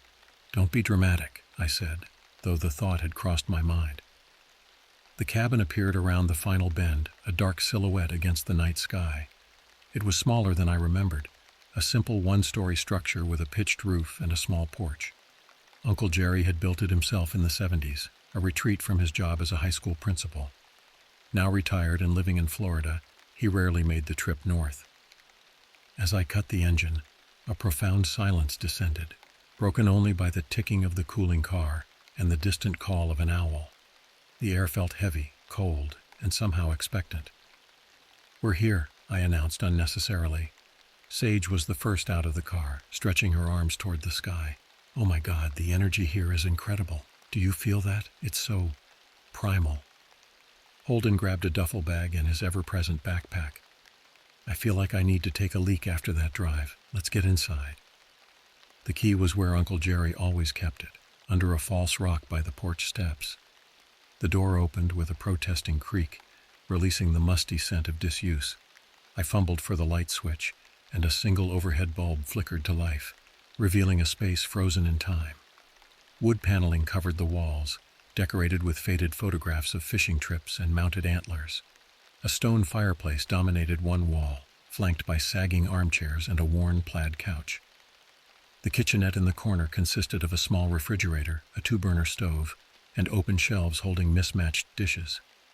Two small bedrooms branched off from the main room, along with a bathroom that I knew contained a shower with unpredictable water pressure. "Man, this place is a dump," Holden said, kicking an empty beer can across the floor. Dust motes swirled in the light. "It's got character," Sage replied, smiling as she placed her hand on the rough wooden walls like she was communing with the spirit of the cabin itself. I chuckled. "Yeah, well, it's free, so I'm not complaining." We unpacked quickly, stowing our food in the ancient refrigerator and claiming our sleeping spaces. I took Uncle Jerry's room with its queen-sized bed and fishing magazines stacked in the corner. Sage took the second bedroom, while Holden declared himself perfectly happy on the couch. Within an hour, we had a fire crackling in the fireplace, beers opened, and the initial chill of the cabin fading. Holden had brought along his portable speaker, and the low hum of classic rock provided a comforting background to our conversation. "So," Holden said, cracking open his third beer, "did your uncle ever tell you about any weird things happening up here? Strange lights in the sky, missing hikers, unexplained phenomena?" His eyebrows waggled suggestively.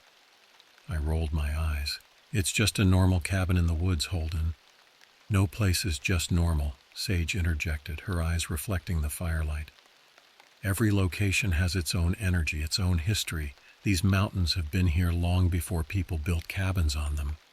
"See?" Holden gestured toward her with his beer. "Sage gets it. Old places have secrets." He leaned forward, his voice dropping dramatically. "Did you know the White Mountains have some of the highest concentrations of unexplained disappearances in the country? People just walk into these woods and never come out." "That's because they're unprepared for wilderness hiking," I countered. "Is that what they want you to think?" Holden raised an eyebrow. The conversation meandered from there, through Holden's latest conspiracy theories, Sage's new meditation techniques, and my work frustrations. The familiar rhythm of our friendship eased the tension I'd been carrying for months. For the first time in a long while, I felt my shoulders relaxing, my mind clearing. That's when we heard it. A heavy thump against the exterior wall, like something substantial had struck the cabin. We all froze mid-conversation.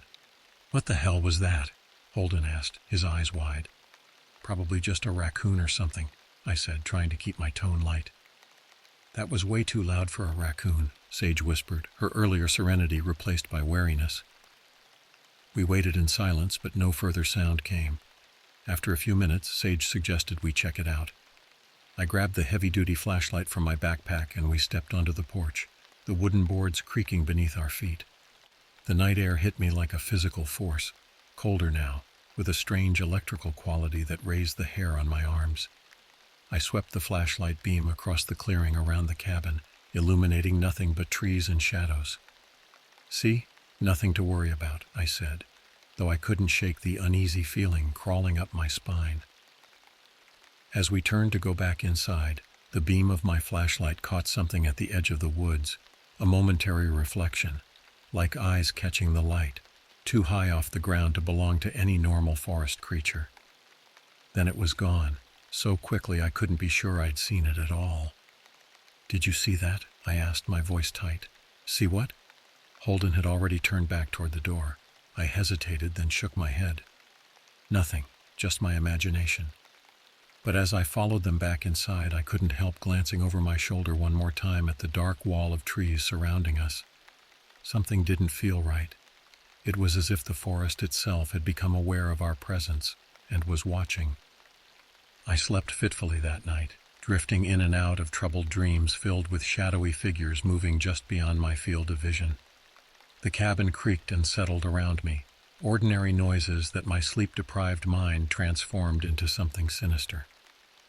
When morning finally arrived, I was almost relieved to see sunlight filtering through the dusty curtains. The smell of coffee drew me to the main room, where Sage was already up, sitting cross-legged on a threadbare rug by the window.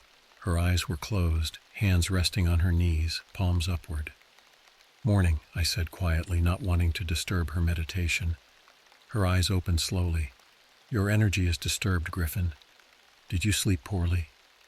I grabbed a mug and poured myself coffee from the ancient percolator. "Is it that obvious?" "The shadows under your eyes tell the story," she said, uncrossing her legs and standing in one fluid motion. "I didn't sleep well either. This place, it has an unusual vibration."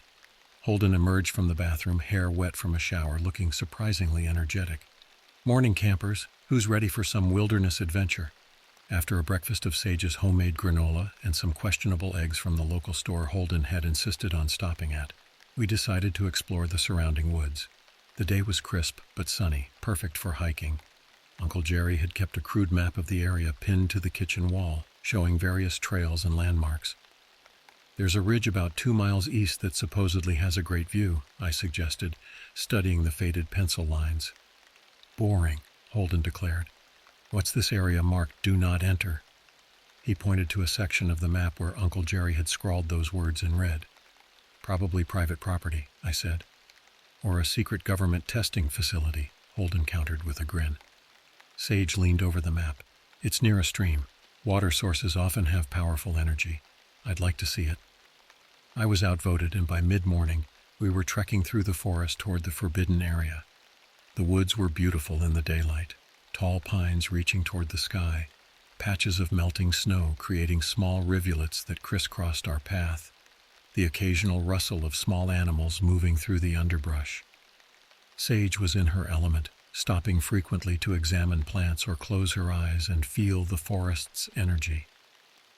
"This place is alive in a way the city never is," she said, her face upturned to catch a shaft of sunlight breaking through the canopy. "Each tree has its own life force, its own story." Holden, walking ahead, called back, "Yeah, and I bet some of those stories would make great horror movies." I found myself relaxing as we walked. The exercise felt good after months of desk work, and there was something cleansing about the clean, pine-scented air. Maybe this trip had been a good idea after all. About an hour into our hike, the character of the forest began to change. The trees grew denser, older, their trunks twisted into strange shapes. Moss hung from branches like tattered curtains, and the ground underfoot became spongy with decomposing vegetation. Even the light seemed different, greener, more diffuse, as if filtered through layers of time itself. "We must be getting close to that marked area," I said, pulling out the photocopy of the map I'd made before leaving. "Look at these trees," Sage whispered, running her hand along a trunk that curved like a spine with scoliosis. "They're in pain." "Trees don't feel pain, Sage," I said automatically, though I had to admit there was something disturbing about the way they grew, as if reaching away from something. "All living things feel, Griffin," she replied, "and something has hurt this place." Holden had wandered a few yards ahead and suddenly called out, "Guys, you need to see this." We hurried to where he stood, crouched down examining something on the ground. As I approached, I saw what had caught his attention. A set of tracks unlike anything I'd ever seen before. They were large, easily twice the size of a human footprint, but with an unsettling shape, elongated, with what looked like 5-pointed toe marks at the front. Most disturbing was the clear impression of claws extending from each toe, digging deep into the soft soil. "What the hell made these?" Holden asked, his voice hushed with excitement and trepidation. I knelt beside him, studying the prints. "I don't know, they're too big for a bear or wolf." "And look," he pointed, "they're bipedal. Whatever made these walks on 2 legs." A chill ran down my spine despite the afternoon warmth. 2-legged with massive clawed feet. Nothing native to New Hampshire fit that description. There's something else, Sage said, pointing to faint marks alongside the prints. It looks like something was being dragged. She was right. Parallel lines ran beside the tracks, as if the creature had been pulling something heavy through the forest. We should follow them, Holden said immediately. Are you insane? I hissed. What if this thing is still around? Come on, Griff. Where's your sense of adventure? This could be an undiscovered species. Or it could be dangerous, I countered. I think we should follow them, Sage said quietly, surprising me. But carefully. This is significant somehow. I can feel it. Again outvoted, I reluctantly agreed, though I kept glancing over my shoulder as we tracked the strange prints deeper into the woods. The trees grew even more twisted here, and I noticed that many had deep gouges in their trunks, long vertical scratches that peeled away the bark to expose the pale wood beneath. Claw marks, Holden whispered, running his fingers along one set of gouges. Whatever made those tracks did this too. Why would something claw trees like this? I wondered aloud. Territorial marking, Holden suggested, like how bears scratch trees to mark their territory. Or it's sharpening its claws, Sage added, her face unusually pale. The tracks led us to a small clearing where a stream cut through the forest floor. Under normal circumstances, it would have been picturesque. Sunlight dappling the water, ferns growing along the banks. But the scene before us was far from idyllic. In the center of the clearing stood a large dead tree, its bark completely stripped away in places. Deep gashes scarred its pale trunk, some so deep they nearly cut through to the other side. Around the base of the tree, the ground was disturbed, churned up as if something had been digging or thrashing around. Most disturbing of all was the dark stain that spread across the ground and up the tree trunk. It looked disturbingly like dried blood. Jesus, I breathed, taking an involuntary step back. Sage was unusually quiet, her eyes fixed on the tree. Her hands trembled slightly as she clutched her crystal pendant. I don't like this, guys. It feels wrong. For once, Holden seemed at a loss for words. He circled the tree cautiously, examining the gashes. These aren't just random, he finally said. They form a pattern. He pointed out how some of the marks intersected to create what looked almost like crude symbols. What kind of animal makes symbolic claw marks? I asked, my mouth dry. Not an animal, Holden replied softly. At least not a normal one. A twig snapped somewhere in the forest behind us. We all whirled around, hearts pounding. Nothing visible moved among the trees, but I couldn't shake the feeling that we were being watched. We should go, Sage whispered urgently. Now. No one argued this time. We turned to head back the way we'd come when a low, guttural sound broke the silence, a sort of rumbling growl that seemed to reverberate from the trees themselves. It wasn't loud, but something about it sent primal fear coursing through my body. Run, I said quietly, then louder as branches began to crack in the distance. Run! We bolted, crashing through the underbrush with no regard for the path, driven by pure instinct. I could hear heavy movement behind us, something large pushing through the forest, moving faster than seemed possible. The sounds grew closer, and panic drove me to greater speed. A branch whipped across my face, drawing blood, but I barely noticed. Sage stumbled ahead of me, and I grabbed her arm, pulling her along. Holden led the way, his lanky frame surprisingly quick among the trees. There, he shouted, pointing ahead to where the forest thinned. We burst from the tree line back onto the main trail, gasping for breath.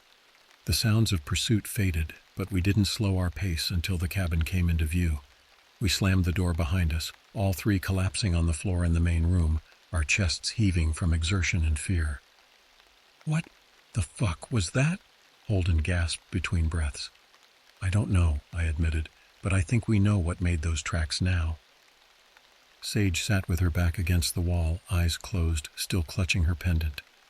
This place is wrong, she whispered. There's something here that shouldn't be. As our breathing slowed and the initial panic subsided, we tried to make sense of what had happened. Holden, ever the theorist, was the first to offer explanations. Maybe it's some kind of cryptid, he suggested, like Bigfoot or something. That was no Bigfoot, I argued. Those tracks weren't ape-like at all. Skinwalker? Holden tried again. Native American legends talk about witches who could transform into animals. Sage shook her head. This feels older somehow, more elemental. As we debated, the afternoon light began to fade, casting long shadows across the cabin floor. None of us suggested going back outside, even to retrieve firewood from the pile by the porch. Instead, we huddled in the main room, keeping the lights on and speaking in hushed tones, as if afraid of being overheard. "We should leave," Sage said finally. "First thing tomorrow morning." Part of me wanted to agree immediately, to pack up and drive away from whatever lurked in those woods. But another part, a stubborn, curious part, wanted answers. "If we leave, we'll never know what it was," I said slowly. "Sometimes not knowing is better," Sage replied, her eyes serious. "I'm with Griffin," Holden declared. "We came here for an adventure, right? This is definitely turning into one." Sage looked between us, her expression troubled. "I have a very bad feeling about this. That thing in the woods, it felt like it was hunting us." "We'll be careful," I promised. "One more day. We'll stick together, stay close to the cabin. If anything else happens, we leave immediately." She reluctantly agreed, though the worry never left her face. As night fell, we secured the cabin as best we could, checking locks, pulling curtains closed, even moving the heavy bookcase in front of the back door. Holden found an old hunting knife in one of the kitchen drawers and kept it close at hand. We tried to maintain some normalcy, playing cards and sharing the last of our beers, but the atmosphere remained tense. Every creak of the cabin's old boards, every rustle of wind in the trees outside sent us into momentary silence, listening intently. Around midnight, just as we were considering turning in for the night, there was a loud crash outside. This time it sounded like something had hit the side of the cabin with considerable force. The walls actually shook from the impact. "What the hell is that?" Holden shouted, jumping to his feet and grabbing the knife. "Stay here," I said, grabbing the flashlight. "I'll check it out." "Are you crazy? I'm coming with you," Holden insisted, gripping the knife tightly. Sage looked like she wanted to protest, but just nodded, clutching a large kitchen knife she'd retrieved from the drawer. "Be careful," she whispered. The three of us moved to the front door, hesitating only briefly before I pulled it open. The cold night air rushed in, carrying with it the scent of pine and something else, a musky, acrid odor that made my nose wrinkle. We stepped onto the porch, our flashlight beams cutting through the darkness. Nothing moved in the immediate vicinity of the cabin. I directed my light to the side where we'd heard the impact and saw splintered wood. Something had struck the cabin with enough force to damage the exterior wall. "Look," Sage whispered, pointing to the ground.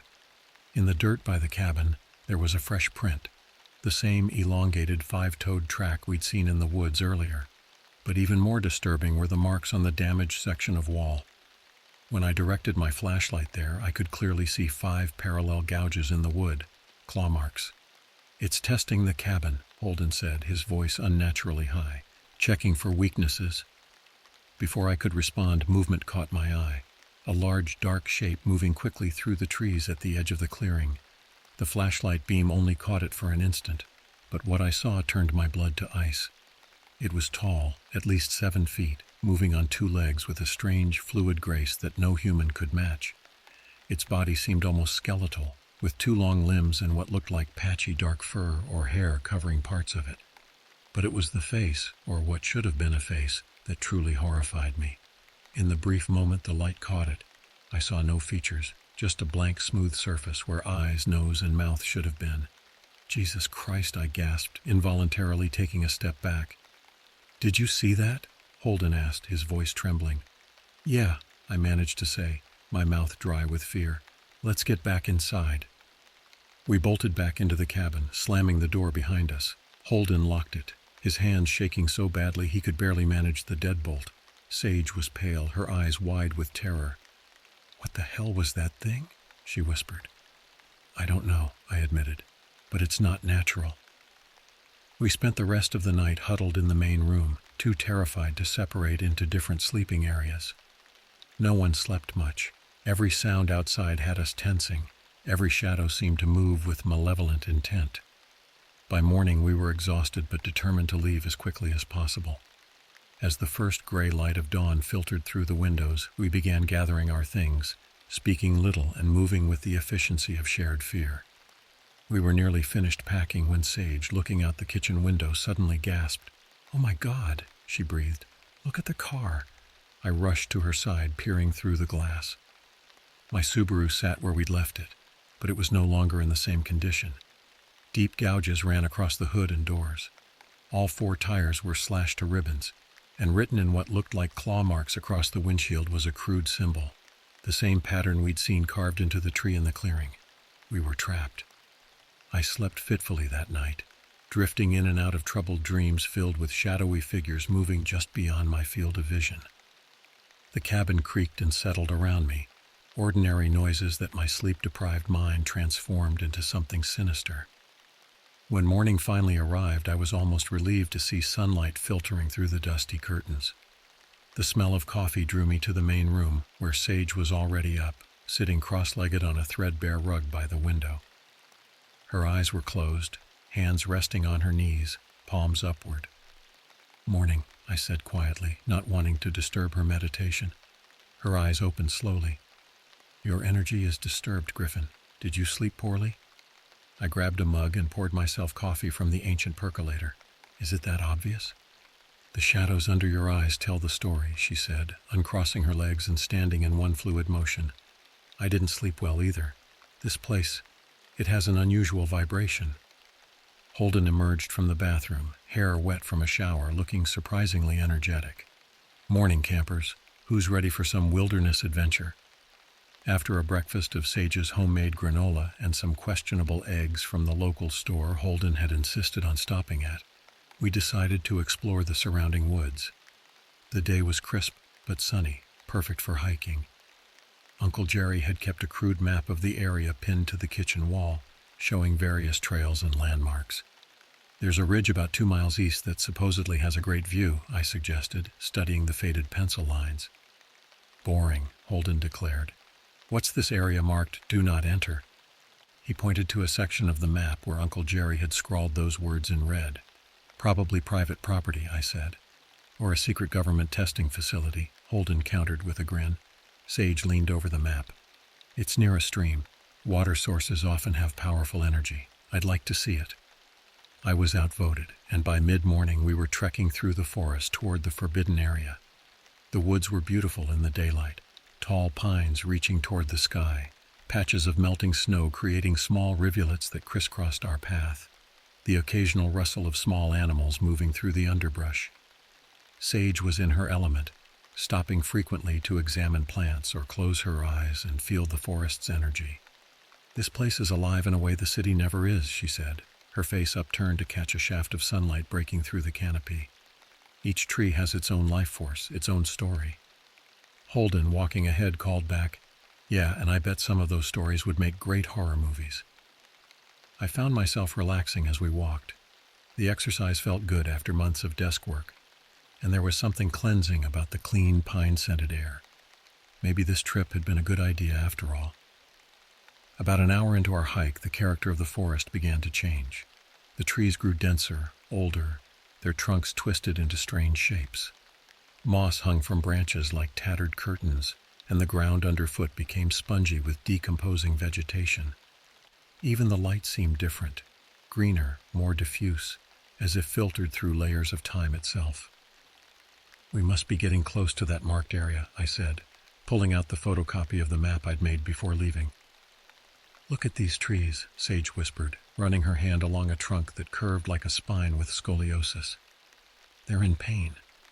"Trees don't feel pain, Sage," I said automatically, though I had to admit there was something disturbing about the way they grew, as if reaching away from something. "All living things feel, Griffin," she replied, "and something has hurt this place."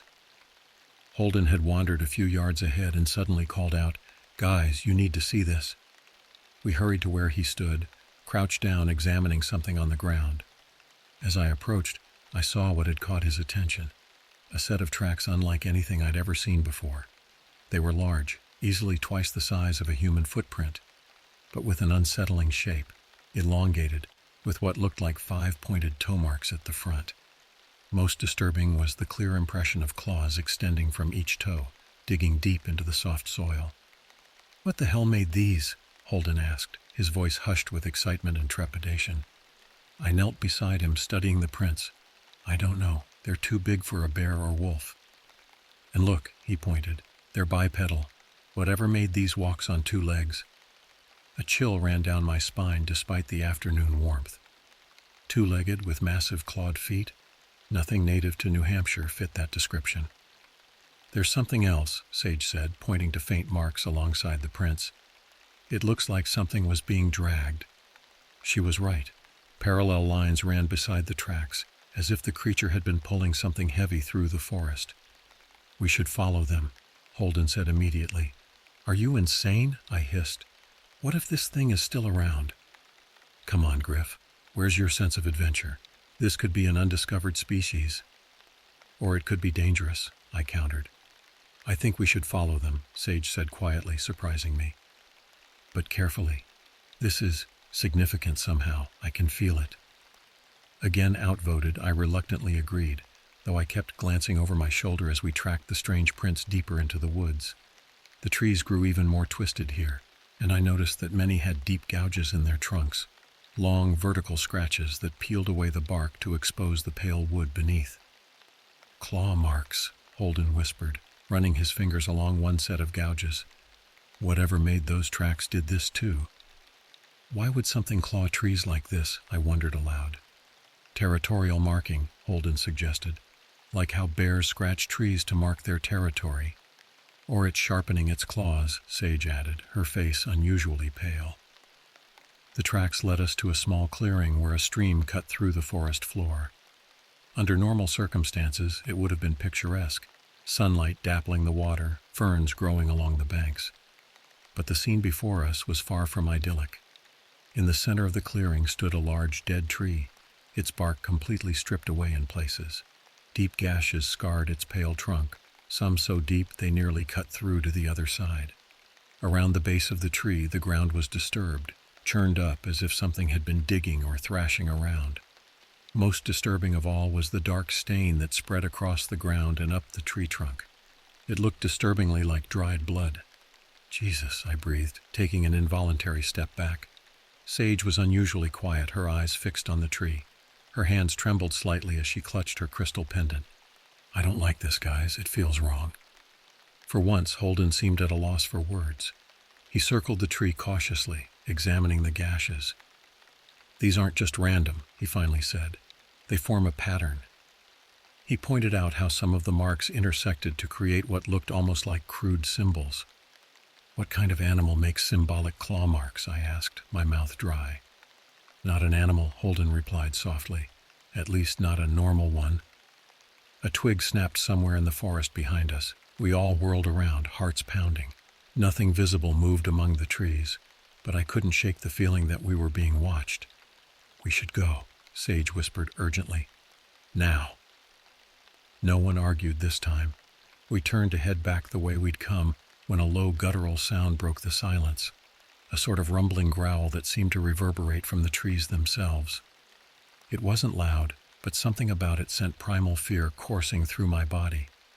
Run, I said quietly, then louder as branches began to crack in the distance. Run! We bolted, crashing through the underbrush with no regard for the path, driven by pure instinct. I could hear heavy movement behind us, something large pushing through the forest, moving faster than seemed possible. The sounds grew closer, and panic drove me to greater speed. A branch whipped across my face, drawing blood, but I barely noticed. Sage stumbled ahead of me, and I grabbed her arm, pulling her along. Holden led the way, his lanky frame surprisingly quick among the trees. There, he shouted, pointing ahead to where the forest thinned. We burst from the tree line back onto the main trail, gasping for breath. The sounds of pursuit faded, but we didn't slow our pace until the cabin came into view. We slammed the door behind us, all three collapsing on the floor in the main room, our chests heaving from exertion and fear.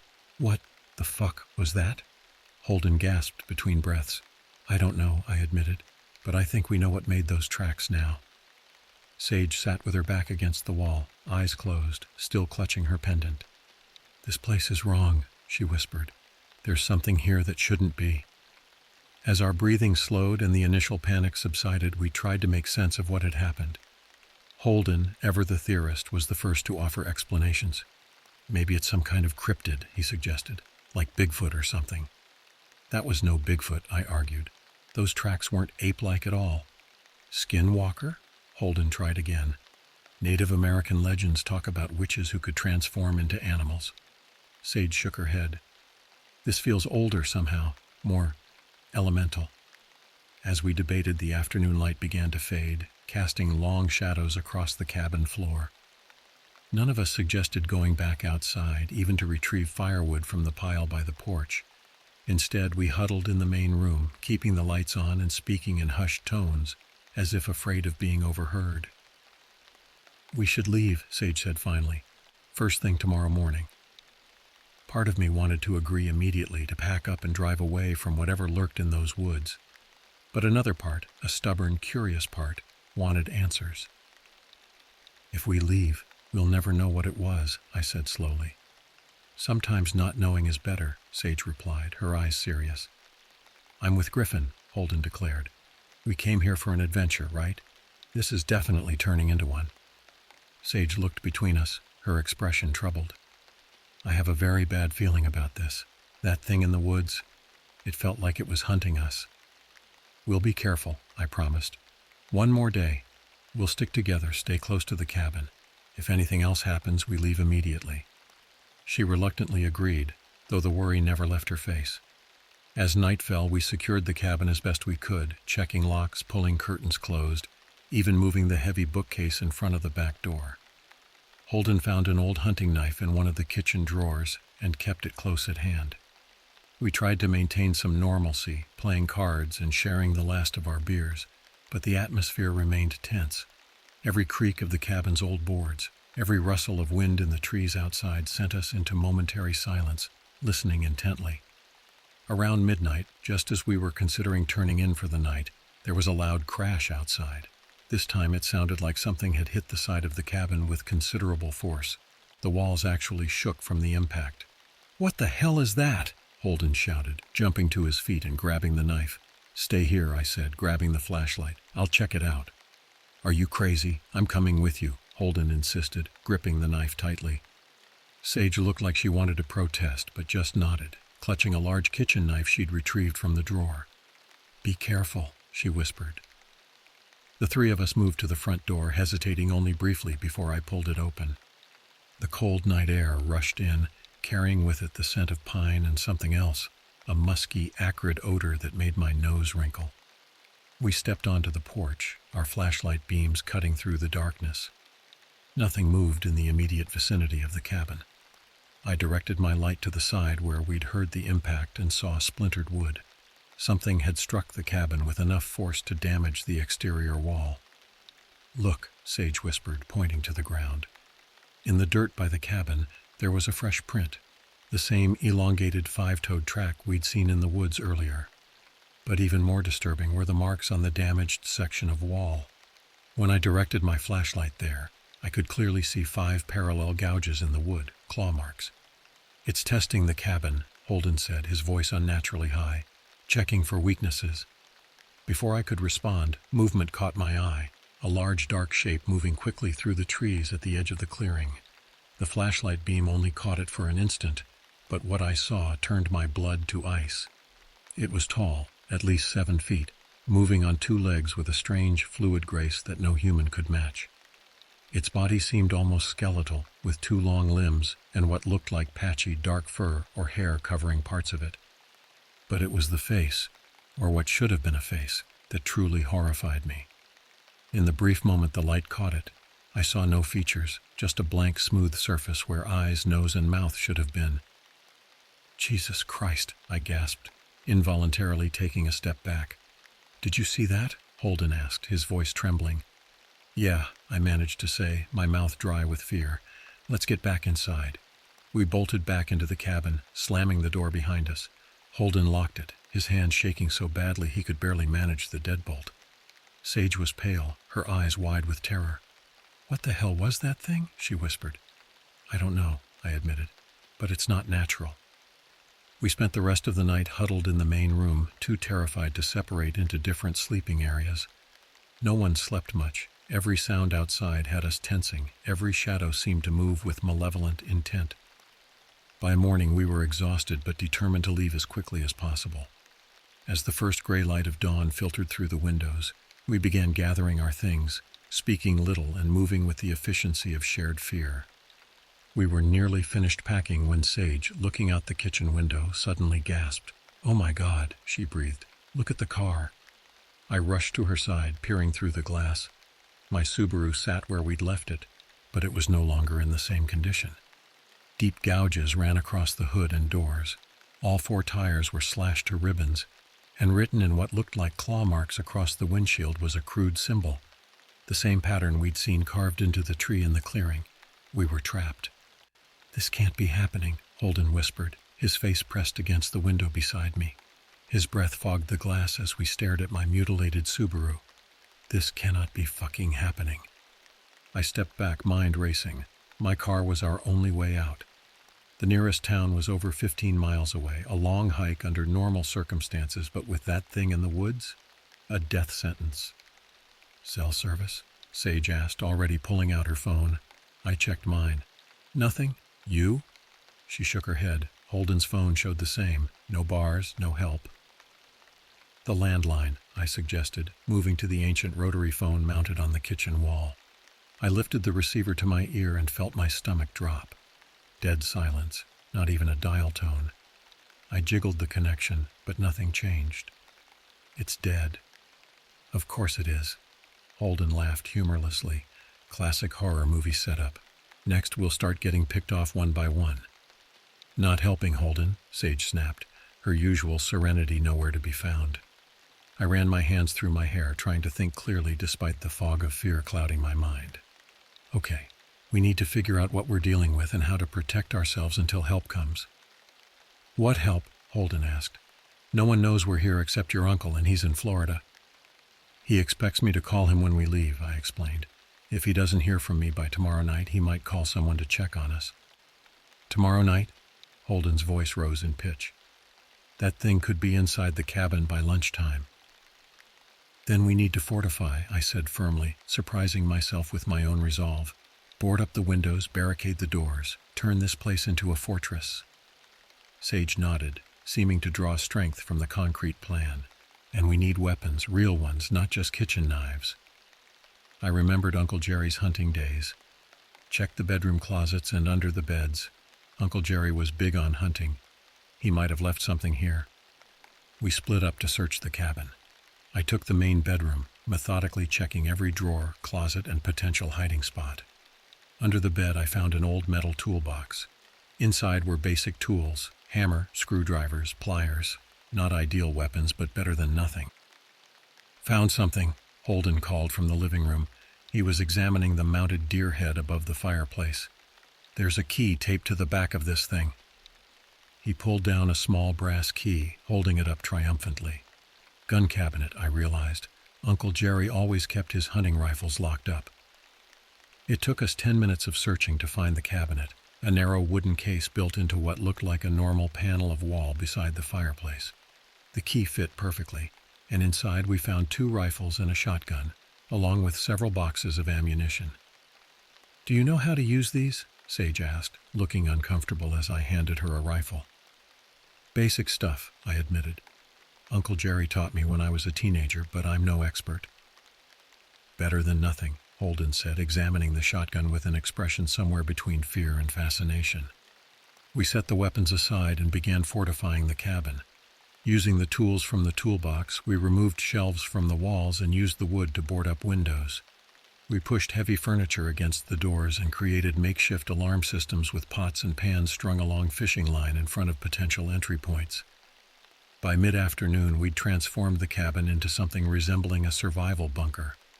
We inventoried our remaining supplies, food for maybe 3 days if we rationed carefully, plenty of water from the well pump in the kitchen, and enough ammunition to hold off a small army, or one persistent monster. As daylight began to wane, we gathered in the living room, weapons close at hand. The atmosphere was tense with unspoken fear. "What do you think it wants?" Sage finally asked, breaking the silence. "To hunt," Holden replied immediately. "You saw those marks in the clearing. It's a predator." "But why target us specifically?" I wondered. It followed us back to the cabin, damaged the car, cut the phone line. That's not normal predator behavior. None of this is normal, Sage whispered. She'd been quieter than usual since our morning discovery, her face drawn and pale. Now she pulled her knees up to her chest, hugging them tightly. I keep thinking about those symbols on the tree on the car. This isn't just an animal. What else could it be? I asked. She hesitated. In some traditions, there are spirits or entities that guard certain places, ancient things that were here long before humans. What if we crossed into its territory? You mean that do not enter area on the map? Holden asked. Sage nodded. What if your uncle knew about this thing? What if that's why he marked the area? The thought had occurred to me too. Uncle Jerry wasn't the superstitious type, but he knew these woods better than anyone. If he'd marked an area off limits, he must have had a reason. So what do we do? Holden asked. Apologize to the forest demon and hope it lets us go? We survive until help comes, I said firmly. We stick together, keep watch in shifts, and be ready to fight if necessary. As if on cue, a low, rumbling growl came from outside, so close it sounded like it was right against the wall. We all froze, eyes wide, weapons instinctively raised. The growl faded, replaced by a soft scraping sound, claws dragging slowly across the exterior wall, circling the cabin. It was testing our defenses again, looking for a way in. It's toying with us, Holden whispered. The scraping stopped at the front door. For a moment there was complete silence. Then came 3 distinct knocks, deliberate, almost human-like. My blood ran cold. Did it just knock? Sage's voice was barely audible. Before anyone could respond, something heavy slammed against the door, making it shudder in its frame. The barricade held, but just barely. Another slam followed, and another, each impact threatening to break through. I raised the shotgun, aiming at the door. If it gets in, aim for center mass, I instructed, trying to keep my voice steady. The assault on the door suddenly ceased. Again that eerie silence fell, broken only by our ragged breathing. Then came a new sound, a strange rhythmic clicking, almost like someone rapidly tapping their fingernails on glass. The window, Holden hissed, pointing to where the clicking originated. Through a gap in our hasty boarding, I caught a glimpse of something pressed against the glass, long skeletal fingers with curved claws that tapped in that unsettling rhythm. But what made my stomach heave was the face behind those fingers, or rather, the absence of one. Just as I'd seen earlier, there were no features, just a smooth, pale surface where a face should be. Sage made a small, strangled sound of terror. The creature at the window turned its blank face toward the noise, and though it had no visible eyes, I felt with absolute certainty that it could see us. The tapping stopped. The featureless head tilted slightly, as if considering its next move. Then it was gone, vanishing from the window so quickly it seemed to simply disappear. Where did it go? Holden whispered, turning in a slow circle, shotgun raised. We listened intently, but the forest outside had gone completely silent. No wind in the trees, no animal sounds, nothing. It was as if the world beyond our cabin had ceased to exist. I don't like this, I said. It's planning something. No sooner had the words left my mouth than a new sound broke the silence. A rhythmic thumping on the roof above us, footsteps moving back and forth across the shingles. Dust and small debris rained down from the ceiling with each heavy step. The chimney, Sage gasped suddenly. The fireplace. We whirled toward the stone fireplace, realizing too late the fatal flaw in our fortifications. A shower of soot and debris cascaded down the chimney, followed by the unmistakable sound of something large descending. "Block it!" I shouted, but it was too late. Long, pale limbs emerged from the fireplace, unfolding like a spider coming out of a hole. The creature pulled itself into our sanctuary, rising to its full height, taller than I'd estimated, its head nearly touching the ceiling. In the full light of the cabin, I could finally see it clearly, and the sight stole the breath from my lungs. Its body was emaciated, ribs and vertebrae visible beneath taut, grayish skin that was patched with dark, coarse hair. The limbs were too long, too jointed, bending in ways that human anatomy couldn't allow. And that blank face, now I could see that it wasn't completely featureless after all. Where eyes should have been, there were just shallow depressions in the skin. Below them, a horizontal line marked what might have been a mouth, sealed shut like a scar. "Oh my God," Holden whispered, raising his shotgun with shaking hands. The creature's head swiveled toward the sound. The line of its mouth began to split open, widening far beyond what should have been possible, revealing rows of needle-like teeth. All three of us fired at once. The cabin exploded with sound as our weapons discharged simultaneously. The creature jerked backward, dark fluid spraying from its torso. For one brief, hopeful moment, I thought we'd stopped it. Then it straightened, the wounds in its chest already sealing themselves closed. "Run!" I shouted, frantically reloading the shotgun. Sage bolted for the kitchen while Holden fired again, the blast catching the creature in what should have been its face. The featureless head snapped back, a chunk of tissue torn away to reveal not skull or brain, but a writhing mass of what looked like black tendrils. The thing let out a high-pitched, keening wail that made my ears throb. It staggered, momentarily disoriented, giving us precious seconds to retreat. I fired once more, aiming for its knees, then followed Holden and Sage into the kitchen. We slammed the door shut behind us, Holden jamming a chair under the handle while Sage frantically searched the cabinets. "The back door," I gasped, pointing to our only escape route. "We can't go out there," Holden protested. "That thing will hunt us down in the dark." "Better than being cornered in here," I argued, moving toward the door. "If we can make it to the shed I saw behind the cabin, there might be more weapons, or a radio, or—" A massive impact against the kitchen door cut me off. The wood splintered, clawed fingers punching through. "Griffin," Sage called suddenly, holding up a dusty glass bottle. "I found something." The label was faded, but I could make out the words "holy water" written in my uncle's cramped handwriting. "Uncle Jerry wasn't religious," I said, confused. "Doesn't matter," Sage replied, unscrewing the cap. "If your uncle left this here, he had a reason."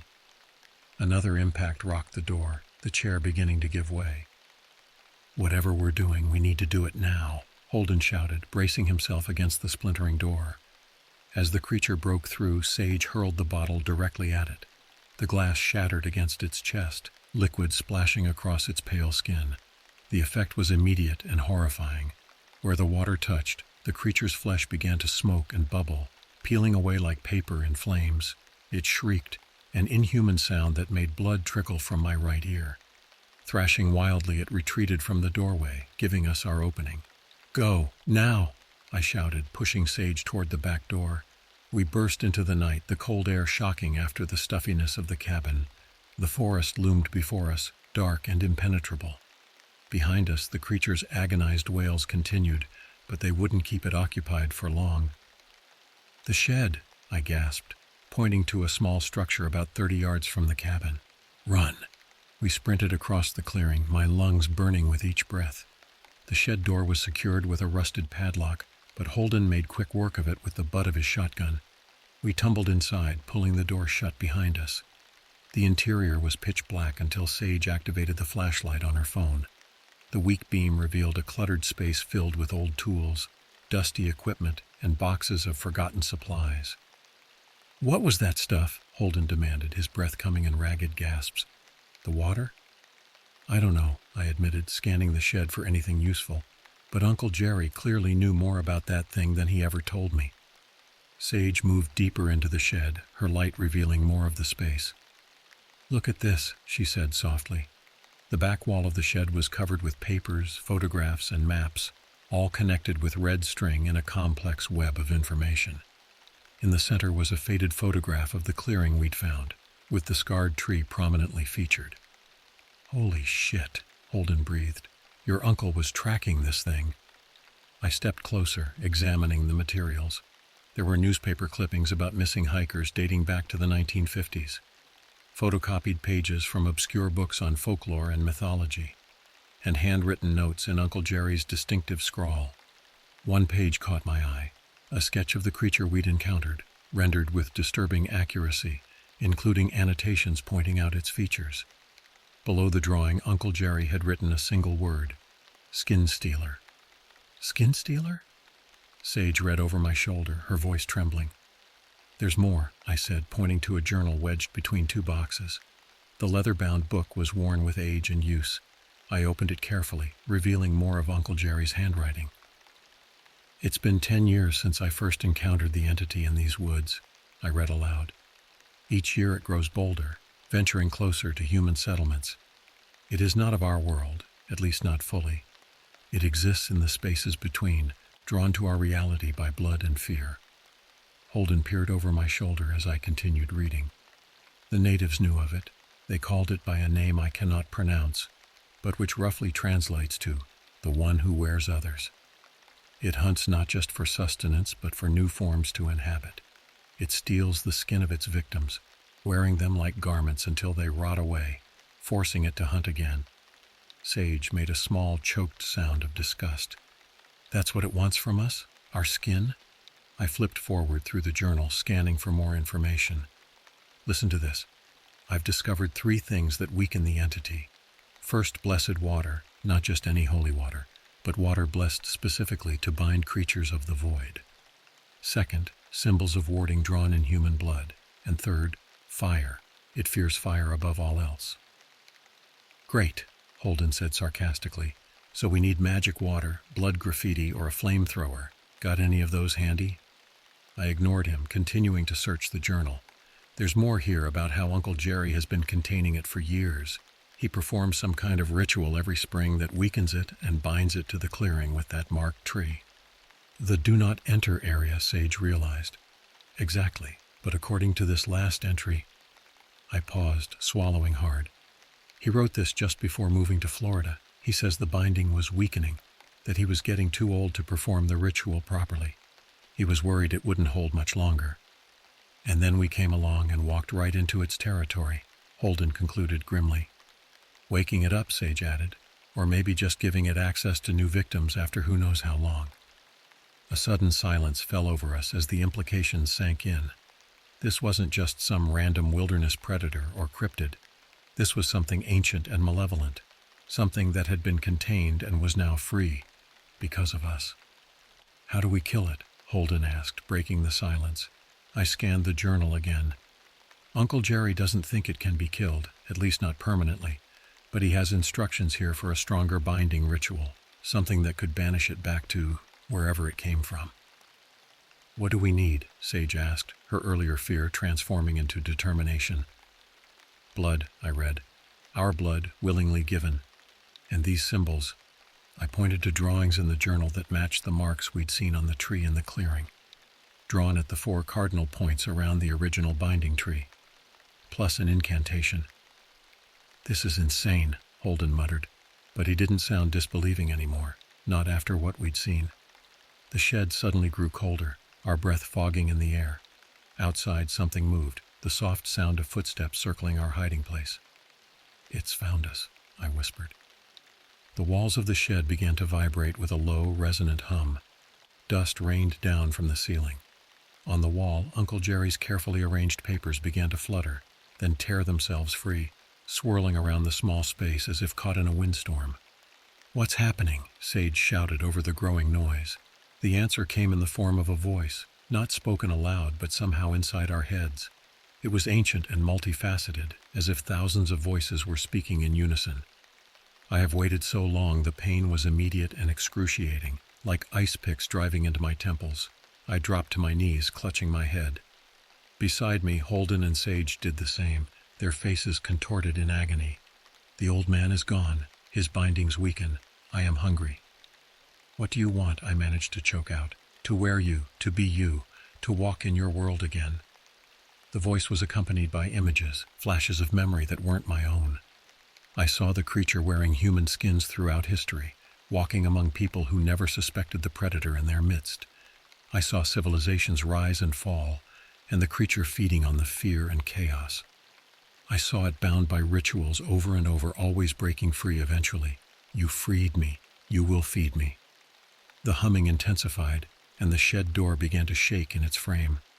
Metal tools vibrated across the workbench, clattering to the floor. A mason jar filled with nails shattered, sending sharp projectiles flying through the air. One sliced across my cheek, drawing blood.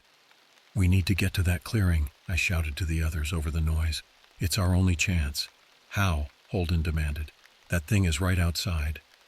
I looked around frantically, searching for anything we could use. My eyes fell on a rusted can in the corner.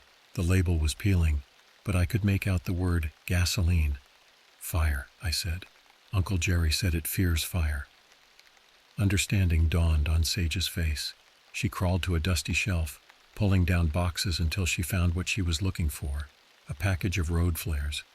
Will these work? She asked. I nodded, grabbing the gasoline can. It was about a quarter full, not much, but maybe enough. We make a break for the clearing, use the flares to keep it at bay.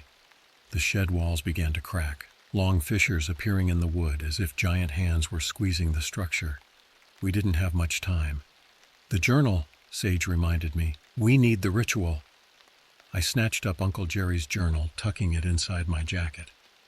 Holden readied his shotgun, though we all knew now that conventional weapons would only slow the creature, not stop it.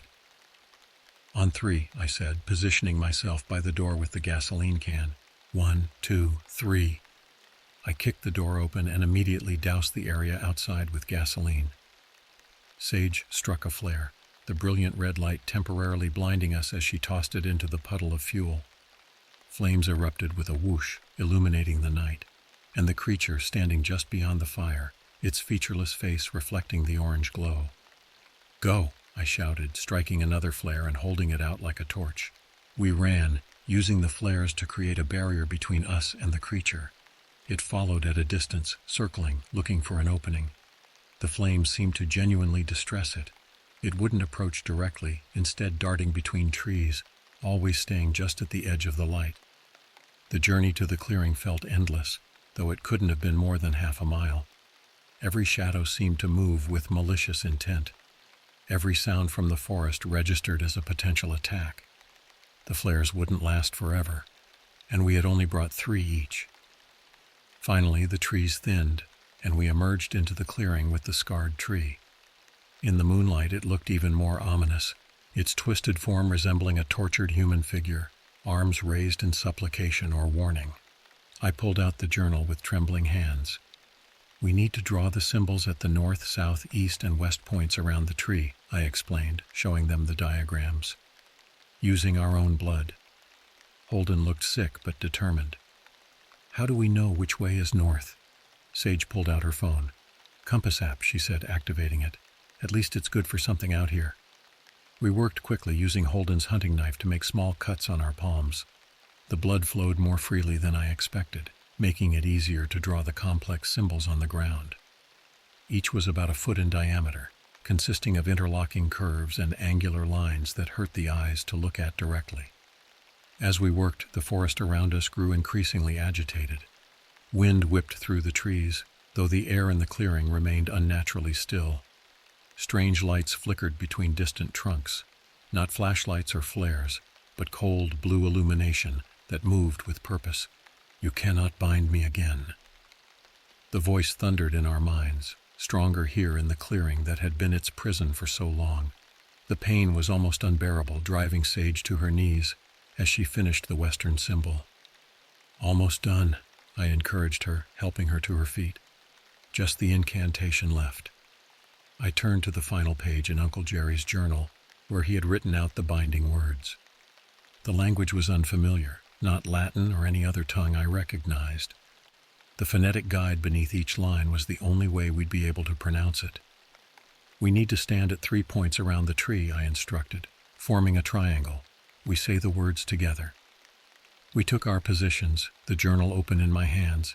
The clearing had gone completely silent now, not even the wind disturbing the perfect stillness. It felt as if the entire forest was holding its breath. Then the creature appeared at the edge of the clearing. It moved differently now, more cautious, perhaps sensing what we intended. Its featureless face turned toward each of us in turn, as if memorizing our positions.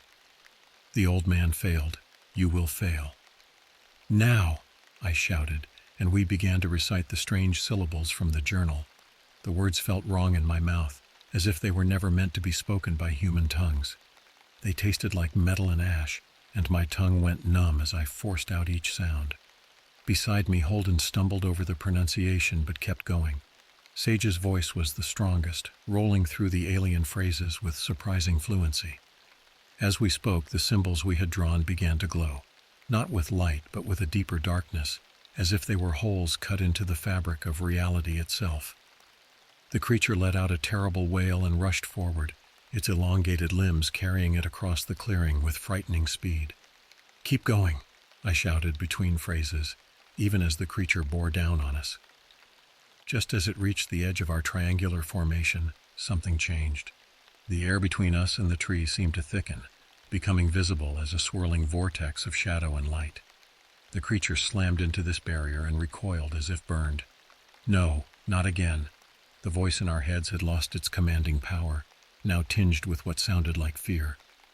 The creature clawed at the barrier, leaving trails of darkness in the air itself. Around us, the 4 blood symbols pulsed in rhythm with our words, growing stronger with each repetition of the incantation. We were on the final stanza when the creature changed tactics. Instead of attacking the barrier directly, it began to circle, moving faster and faster until it was just a blur of pale limbs and shadow. The vortex between us wavered, the barrier thinning. "It's not working," Holden cried, his voice cracking with strain. "Don't stop," Sage urged. "We need to complete the ritual." The creature's circling had created a counter-vortex, a whirlwind of negative energy that fought against our binding. I could feel the ritual weakening, the words losing their power as the creature's resistance grew. Then I remembered something else from Uncle Jerry's journal, something I had glimpsed but not fully registered in our haste. A note in the margin. "The binding requires sacrifice. Blood freely given is power." Understanding crashed over me like a wave. Blood drawn for the symbols was not enough.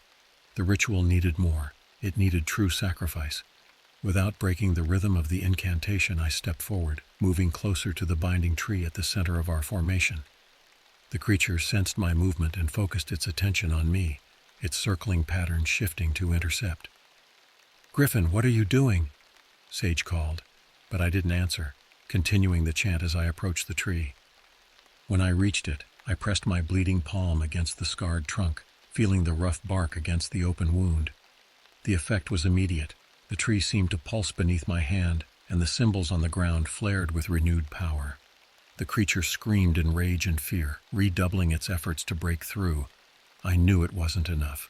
My small cut wouldn't provide the sacrifice needed to complete the binding. With my free hand, I raised Holden's hunting knife. "Griffin, no!" Holden shouted, realizing what I intended. But it was too late. Still chanting, I dragged the blade across my forearm, opening a deep gash that immediately began to pour blood down the trunk of the tree. Pain lanced through me, but I didn't stop the incantation, forcing the alien words through gritted teeth as my blood soaked into the ancient wood. The clearing erupted with light, not from above, but from below, as if the earth itself had become luminous. The 4 symbols we had drawn expanded, lines of power connecting them to form a perfect square around the tree. The creature was caught within this boundary, its frantic movements becoming erratic, desperate. "This is not the end." Its voice was fading now, growing distant as the binding took hold. The swirling vortex between us and the tree expanded, becoming a pillar of darkness that reached from the ground to the sky. The creature was dragged toward it, its limbs flailing as it fought against the pull. With one final desperate lunge, it reached for me, elongated fingers inches from my face. I stared into the blank surface where eyes should have been and felt a moment of connection, a glimpse into an ancient alien consciousness that had existed long before humans walked the earth and would continue long after we were gone. Then it was pulled into the vortex, its form stretching and distorting until it disappeared entirely. The pillar of darkness collapsed in on itself, shrinking to a pinpoint before vanishing with a sound like thunder. The clearing was suddenly completely normal again, just a patch of forest with a twisted tree at its center. The only evidence of what had transpired were our blood symbols on the ground and the deep gash still bleeding on my arm. I slumped against the tree, suddenly exhausted. Sage and Holden rushed to my side, Sage already tearing strips from her shirt to bandage my wound. "That was the stupidest, bravest thing I've ever seen," Holden said, his voice shaky with adrenaline and relief. "Did it work?" I asked weakly. "Is it gone?" Sage looked around the clearing, her expression solemn. "Not gone," she said quietly. "Bound, like your uncle did before. But bound more strongly this time, I think." I nodded, too tired to respond further. The blood loss was making me lightheaded, and the events of the night seemed increasingly distant and dreamlike. "Let's get back to the cabin," Holden suggested. "See if we can patch you up properly and figure out what to do next." As they helped me to my feet, I cast one last glance at the tree. In the moonlight, I could have sworn I saw a face in the pattern of the bark, not the creature's blank visage, but Uncle Jerry's weathered features, nodding in approval. But when I blinked, it was gone. Just shadows and moonlight playing tricks on an exhausted mind. As we made our way back through the forest, the weight of what had happened and what we had learned settled over us like a heavy blanket. We had encountered something beyond ordinary understanding, something ancient and malevolent that had been hunting in these woods for generations. And while we had bound it for now, I couldn't shake the creature's final words from my mind. "This is not the end. I feared it was right." The walk back to the cabin seemed to take hours, though in reality it couldn't have been more than 20 minutes. Every shadow between the trees looked like a reaching limb.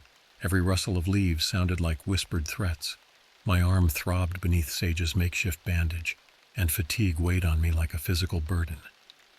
"Almost there," Holden encouraged, supporting my weight as I stumbled over exposed roots. "Just keep moving." When the cabin finally came into view, it looked different somehow. Smaller, more vulnerable.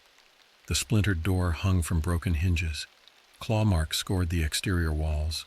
Whatever sanctuary we had imagined it to be had been thoroughly shattered. "We can't stay here," Sage said, voicing what we were all thinking. "Not tonight." "The shed," I suggested weakly. "Uncle Jerry's research." Holden nodded. "It's more secure than the cabin now, and we can barricade the door." We made our way to the shed, which had somehow survived the creature's attack with only minor damage. Inside, we cleared a space among the clutter, creating a makeshift shelter with old tarps and camping equipment we found stored in the corners. Sage tended to my wound properly, cleaning it with supplies from a dusty first aid kit and applying actual bandages. Her hands were steady, but I could see the tremors beginning in her shoulders, delayed shock setting in. "We did it," she said softly, securing the bandage. "We actually bound that thing." "For now," Holden added, paging through Uncle Jerry's journal by the light of our single remaining flare. "According to this, the binding needs to be renewed every spring. That's what your uncle was doing all these years." I leaned back against a stack of boxes, feeling the adrenaline drain from my system and leave nothing but bone-deep exhaustion. "So it's still out there, just waiting?" "Not exactly," Sage replied. "The ritual sends it back to wherever it came from, some kind of in-between place. But the barrier between worlds thins periodically, and that's when the binding needs reinforcement." "How do you know that?" Holden asked, looking up from the journal. Sage hesitated. "I could feel it when we were performing the ritual. It was like information was flowing into me through the words. I can't explain it better than that." We fell silent, each processing in our own way the reality of what we'd encountered, and what we now knew existed in the world.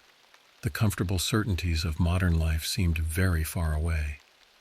"What happens now?" Holden finally asked. "We rest," I said. "In the morning we hike out. 15 miles to town isn't impossible." "And then?" Sage pressed. "What do we tell people? Who would believe us?" "No one," I admitted. "We say we had car trouble, got stranded. Keep it simple." Holden laughed humorlessly. "Simple, right? Because that's exactly what this situation is." Despite our fear and exhaustion, we managed to sleep in shifts that night. Each of us took a turn standing watch, shotgun in hand, staring out at the darkness beyond the shed door. My watch came just before dawn, and I spent those quiet hours paging through Uncle Jerry's journal, learning the history of the thing we'd faced. According to his research, the creature had been in these woods for centuries, possibly millennia. The local Native American tribes had known of it and performed rituals to keep it contained. When European settlers arrived, they dismissed the warnings as superstition until people began disappearing. A pattern emerged over the generations, periods of dormancy followed by bursts of unexplained disappearances. Uncle Jerry had stumbled upon the truth accidentally in the 1970s when he bought the land and built the cabin. After his own encounter with the creature, he dedicated himself to researching it and continuing the binding ritual each spring. The journal detailed his growing concern as he aged, his fear that no one would take up the responsibility when he could no longer perform the ritual. And then I had come along with my friends, blundering into territory clearly marked "Do Not Enter," awakening something ancient and hungry. As the first gray light of dawn filtered through the shed windows, I made a decision. I carefully tore several pages from the journal, the ritual instructions, the symbols, and key information about the creature, and folded them into my pocket. The rest I left where Uncle Jerry had kept it. Someone would need to return in the spring. Sage and Holden woke as sunlight strengthened, both looking as haggard as I felt. We gathered what supplies we could carry: water, the remaining flares, Uncle Jerry's compass, and the weapons, and prepared to leave. "We should burn it," Holden said suddenly, looking at the cabin. "Burn it all down." "No," I replied, surprised by the certainty in my voice. "This place is a watchtower. Someone needs to keep an eye on what's bound in those woods." Holden didn't argue, but I could see he disagreed. Sage, however, nodded in understanding. "The land remembers," she said. "This place is part of the binding now." We set off at a steady pace, following the dirt road that led eventually to the highway. The forest seemed different in daylight, less threatening but somehow more secretive, as if hiding knowledge from casual observers. I found myself scanning the trees continuously, expecting to glimpse a tall, pale figure watching our departure. The hike was grueling, especially in my weakened state, but by mid-afternoon we reached the main road. An elderly couple in a pickup truck stopped for us, accepting without question our story about car trouble and offering us a ride to the nearest town. As we drove away, I looked back at the forest receding in the distance.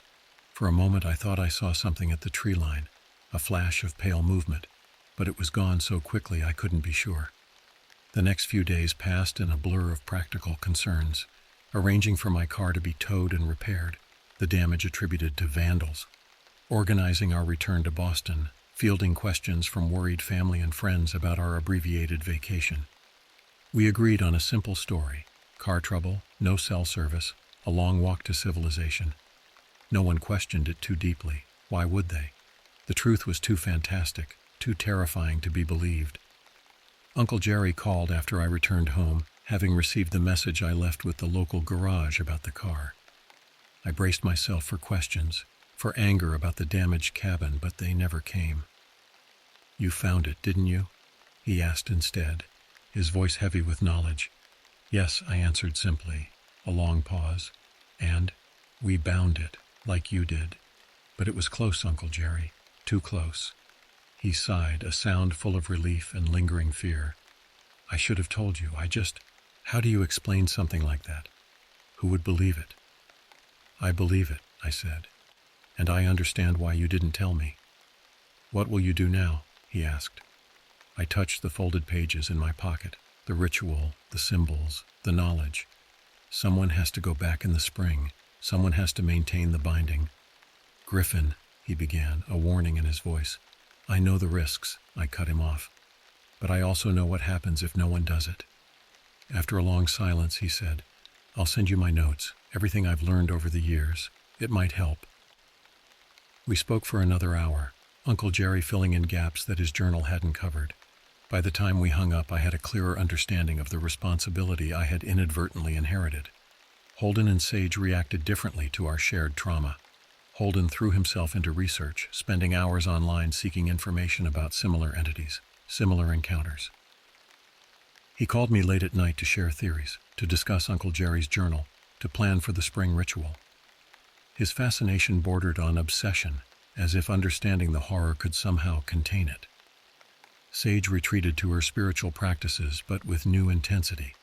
She studied protective rituals from various traditions, learned about warding symbols, and practiced the meditation techniques that had allowed her to connect so effectively with the binding ritual.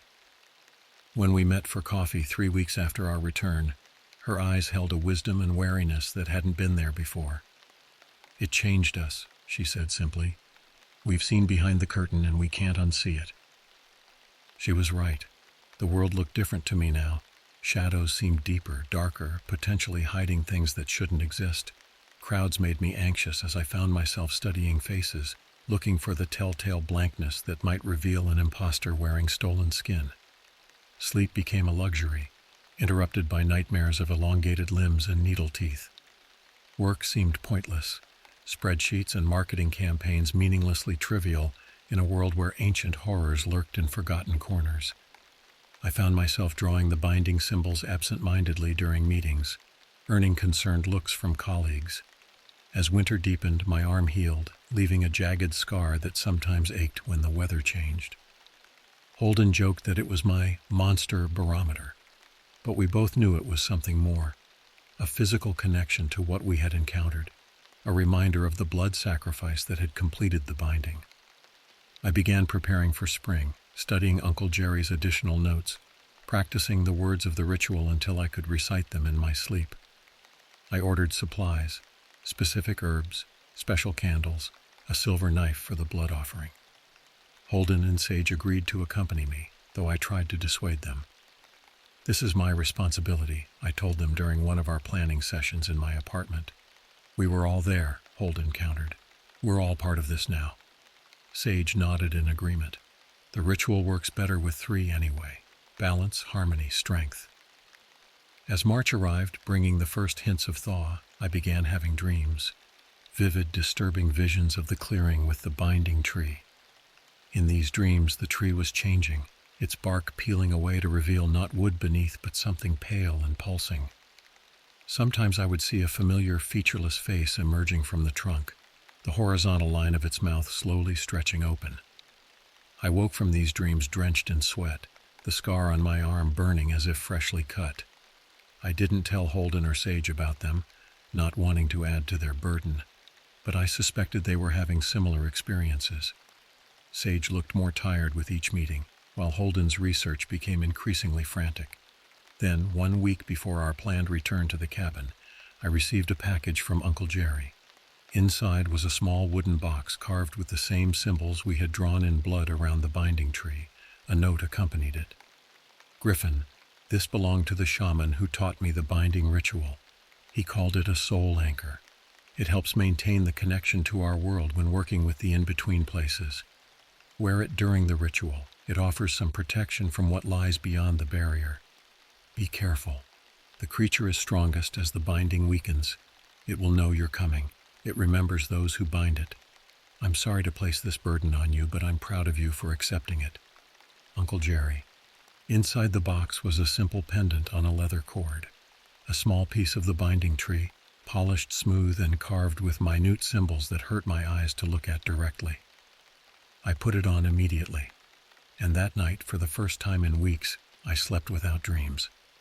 As our departure date approached, an unexpected complication arose. A spring storm was predicted to hit the area around the cabin, bringing heavy rain and possible flooding. Delaying wasn't an option. Uncle Jerry's notes were clear that the ritual had to be performed on the spring equinox, when the barrier was thinnest. "We'll just have to deal with the weather," I told Holden and Sage. "The ritual takes precedence." They agreed without hesitation, and on March 19th we loaded my repaired Subaru and headed north once more. The drive was quieter this time, each of us lost in our thoughts, preparing mentally for what lay ahead.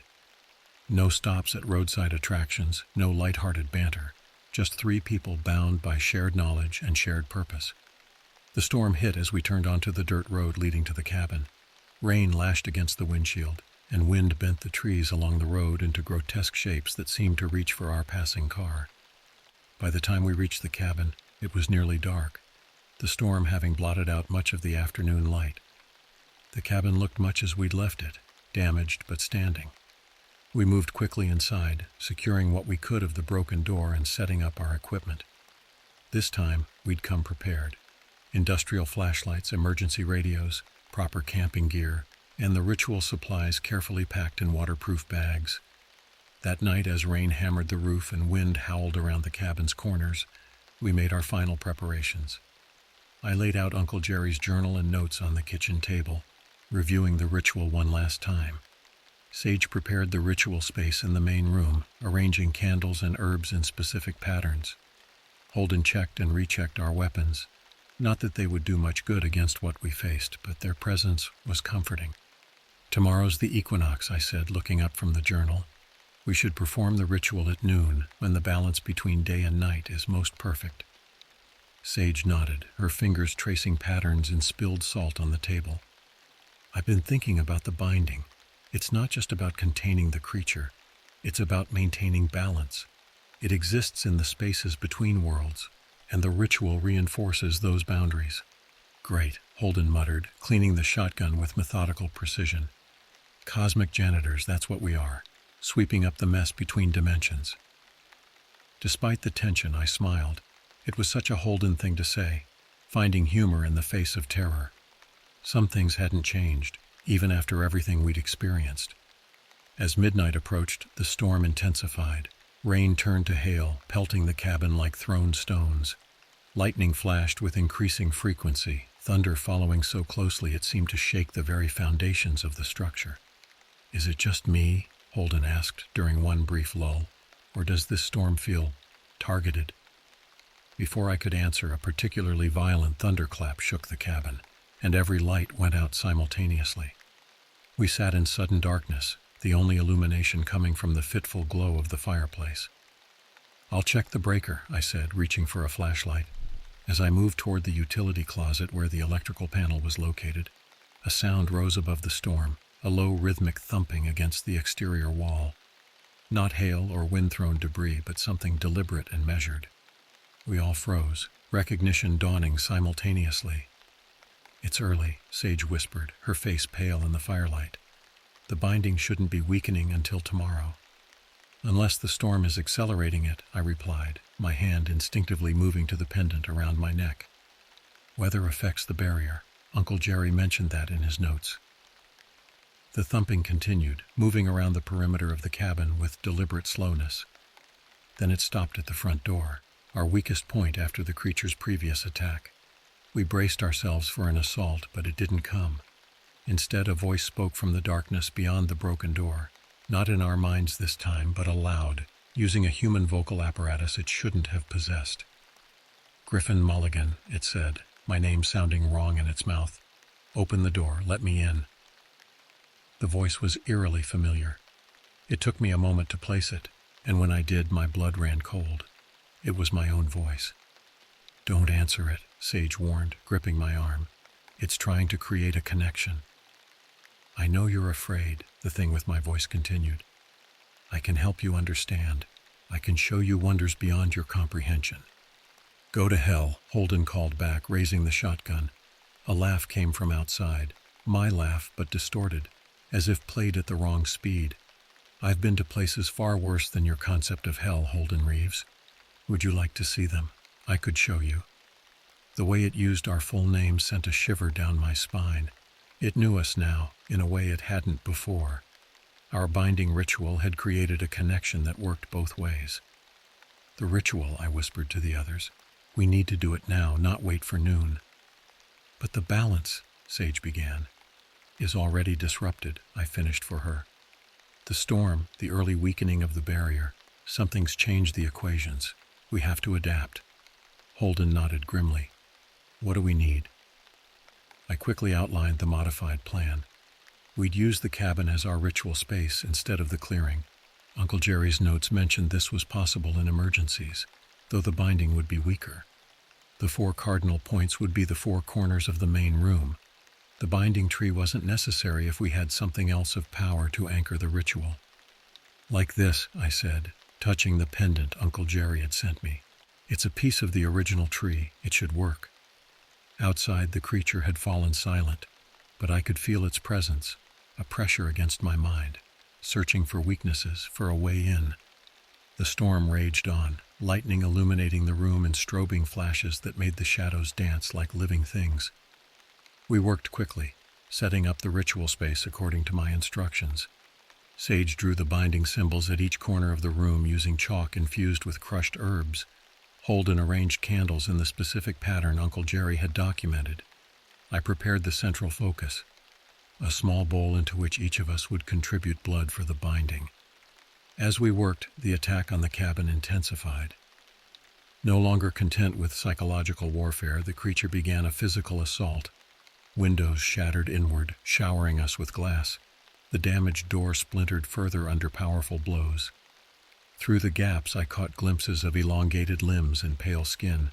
"Hurry," I urged, placing the final elements of the ritual. We took our positions at 3 points, forming a triangle around the central bowl. The pendant hung above it, suspended from a makeshift stand. Outside, the creature howled, a sound of rage and hunger that cut through the storm like a blade. "Begin," I said, and we started the incantation. The words came easier this time, our tongues remembering the alien syllables from our previous encounter. As we chanted, the symbols at the corners of the room began to glow with that strange anti-light we had seen before, darkness that was somehow visible, consuming the normal light around it. The assault on the cabin redoubled. Parts of the roof tore away, rain pouring in to drench us as we continued the ritual. Through the growing gaps in the walls, I could see the creature more clearly now. Its emaciated form, its 2 long limbs, and its face. It had changed. No longer a blank, featureless expanse. Its face now showed the beginning stages of transformation. My own features were partially formed on its surface, my eyes, my mouth, but distorted, as if seen through rippling water. It was becoming me. "Don't look at it," Sage warned, sensing my distraction. "Focus on the ritual." I tore my gaze away, continuing the chant. We reached the point where blood was required. Each of us stepped forward in turn, cutting our palms and letting blood drip into the central bowl. As the third drop, mine, fell into the mixture, the pendant began to glow with an inner light. A vortex formed above the bowl, similar to what we had seen in the clearing, but smaller, more controlled. The creature realized what was happening and made one desperate attempt to stop us, flinging itself at the cabin with such force that an entire wall collapsed inward. It stood there among the ruins, half inside the ritual space, its partially formed face, my face, contorted in rage. One elongated arm reached for me, claws extended. "You are mine," it snarled with my voice. "Now," I shouted to the others. "The final words." We spoke the last phrase of the ritual in perfect unison, our voices blending into something greater than the sum of its parts. The vortex expanded suddenly, engulfing the creature where it stood. It screamed, not with my voice now, but with that ancient multi-toned wail we had heard before. Its form distorted, stretching toward the center of the vortex like water down a drain. The face it had been forming dissolved, returning to that blank slate. For one moment it locked what would have been its gaze with mine, and I felt its hatred, ancient, patient, and absolute. Then it was gone, pulled into the vortex, which collapsed in on itself with a thunderclap that momentarily drowned out even the storm. We stood in silence, surrounded by the wreckage of the cabin, rain pouring down on us through the ruined roof. The binding symbols had burned themselves into the floorboards, permanent scars in the wood. "Did it work?" Holden asked, his voice hoarse from the ritual. Before I could answer, the pendant that had hung above the bowl shattered, fragments scattering across the floor. Among the pieces lay something new, a small, dark stone that pulsed with the same anti-light as the binding symbols. "Yes," Sage answered for me, staring at the stone. "But differently than before. We didn't send it back this time." "What do you mean?" Holden asked. I understood, reaching down to pick up the stone. It was warm to the touch, vibrating slightly against my palm. "We've bound it to this," I explained. "It's a prison, not a banishment." "Is that better or worse?" Holden wondered. "Different," I repeated Sage's assessment. "More portable, more permanent maybe. But also more dangerous," Sage added, "if the stone is broken." She didn't need to finish the thought. We all understood the implications. The creature wasn't gone. It was contained, compressed into this small object I now held in my hand. A responsibility even greater than returning each spring for the ritual. As if responding to this realization, the storm began to subside. Rain softened to a gentle patter. Wind died down to a whisper, and the first hints of morning light appeared on the horizon. "What now?" Holden asked, surveying the destroyed cabin. "We protect this," I said, closing my fingers around the stone. "We learn everything we can about it, and we make sure it never escapes again." Sage placed her hand over mine, covering the stone. "Not just you, us. We're in this together." Holden joined his hand to ours. "Cosmic janitors, like I said. Someone's got to do the dirty work." As dawn broke fully over the devastated cabin, we made a pact to guard the stone, to study Uncle Jerry's research, to be vigilant against the thing we had bound. We knew it wasn't over. The creature was ancient and patient. It could wait, and so could we. In the months since that night, life has acquired a new rhythm. On the surface, things appear normal. I still work at Westfield Marketing. Holden still chases conspiracy theories. Sage still sells essential oils and leads meditation sessions. But beneath this veneer of normalcy runs a current of vigilance. The stone never leaves me. I wear it in a specially designed case around my neck, opposite Uncle Jerry's pendant, which somehow reformed itself in the weeks following the ritual. Holden and Sage have similar stones now, smaller fragments that broke off from the main prison, each containing just a small piece of the entity. We are connected by them, bound to each other and to our shared burden. We meet regularly to check the strength of the binding, to perform minor rituals that reinforce the prison. We've traveled to obscure libraries and private collections, building on Uncle Jerry's research, learning more about what we face. And sometimes, in the dead of night, I feel it stirring within the stone, testing, probing, searching for weaknesses. Sometimes I dream of a featureless face slowly growing my features. Sometimes I hear my own voice whispering promises of power and knowledge if I would just break the stone, just let it out, just let it in. I never will. But a part of me knows that this is not the end. It's merely a pause in a story that began centuries before I was born, and will continue long after I'm gone. The thing in the woods is waiting, and so am I.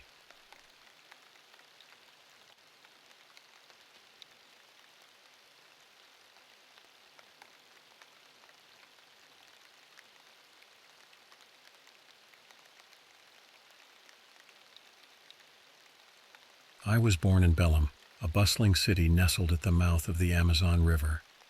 My early years were spent in the comforting embrace of my grandparents' home on the outskirts of the city, where the urban sprawl of Belém began to give way to the lush greenery of Ananindoa. Those were simpler times, filled with the aroma of my grandmother's cooking and the rhythmic creaking of my grandfather's rocking chair on the porch. Little did I know that my idyllic childhood was about to be shattered by a series of events that would alter the course of my life forever. It began with the passing of my beloved grandfather. I remember the day vividly, the hushed voices, the black clothes, the suffocating smell of lilies. I was too young to fully comprehend the finality of death, but I understood that a vital presence had been torn from my world. The void left by my grandfather's passing seemed to create a rift in our family's foundation. Within months, my parents' marriage, which I had always perceived as unshakable, began to crumble. Their arguments, once rare and quickly resolved, became frequent and venomous. I would often find myself huddled in my room, hands clasped over my ears, trying to drown out their raised voices. The divorce, when it finally came, was like a thunderclap in a clear sky. Suddenly, my world was divided into two separate spheres, my mother's apartment in the city center, and my father's new life in a different neighborhood. I felt like a planet knocked out of orbit, oscillating between two suns, never quite finding my place. As if fate hadn't dealt us enough blows, my grandmother's mind began to slip away. It started with small things, forgetting where she had placed her glasses, mixing up the names of her grandchildren. But soon it became clear that this wasn't mere absent-mindedness. The vibrant, loving woman who had been the cornerstone of our family was being consumed by the insidious progression of Alzheimer's disease. Watching her decline was perhaps the most painful experience of all. There were moments of lucidity when she would look at me with recognition, her eyes lighting up with the warmth I remembered. But these moments became increasingly rare, replaced by vacant stares and confused mumbling. The woman who had taught me to read, who had patiently guided my clumsy fingers as I learned to tie my shoelaces, was fading away before my eyes. It was in the wake of these upheavals that my father made the decision to move into a house in the heart of Belém. This house, I would later learn, had been built by my grandmother in the 1970s, during happier times. Little did we know that this seemingly ordinary dwelling would become the stage for a series of extraordinary and terrifying events that would challenge everything I thought I knew about the world. The house on Rua das Mangueiras stood out from its neighbors, not because of any architectural grandeur, but because of the sense of history that seemed to cling to its walls. As we approached it for the first time, I remember feeling a strange mix of excitement and apprehension. The large front yard was overgrown, nature reclaiming what had once been a well-manicured lawn. 2 doors faced the street, one leading to the kitchen, the other to the living room. They seemed to stare at us like eyes, wary of our intrusion. My father unlocked the kitchen door and we stepped into a time capsule.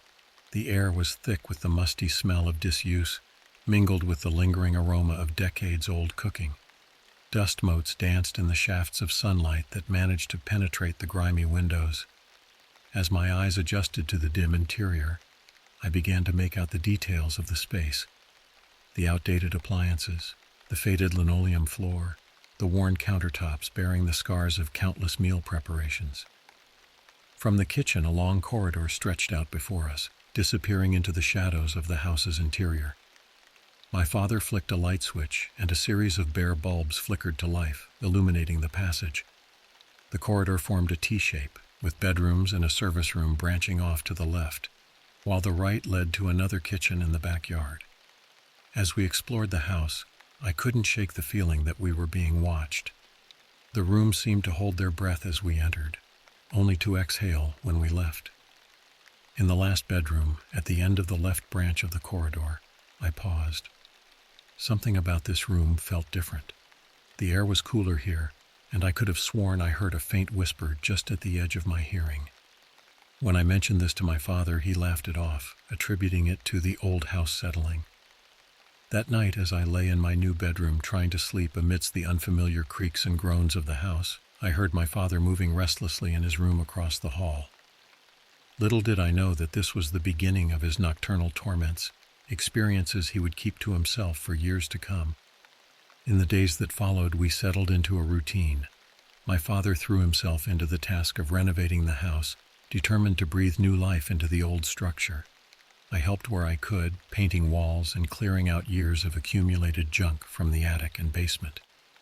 But even as we worked to make the house our own, I couldn't shake the feeling that the house was resistant to our efforts, as if it had a will of its own. It was during this time that I first noticed the shadows. At first, I dismissed them as tricks of the light, the natural play of sunlight and shadow in an old house. But as the days wore on, I began to notice patterns.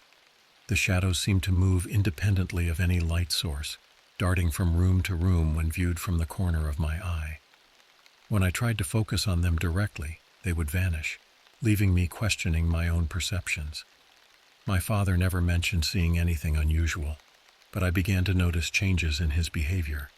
He became more withdrawn, spending long hours in his study, poring over old books and papers. At night, I would often hear him pacing in his room, muttering to himself in low, urgent tones.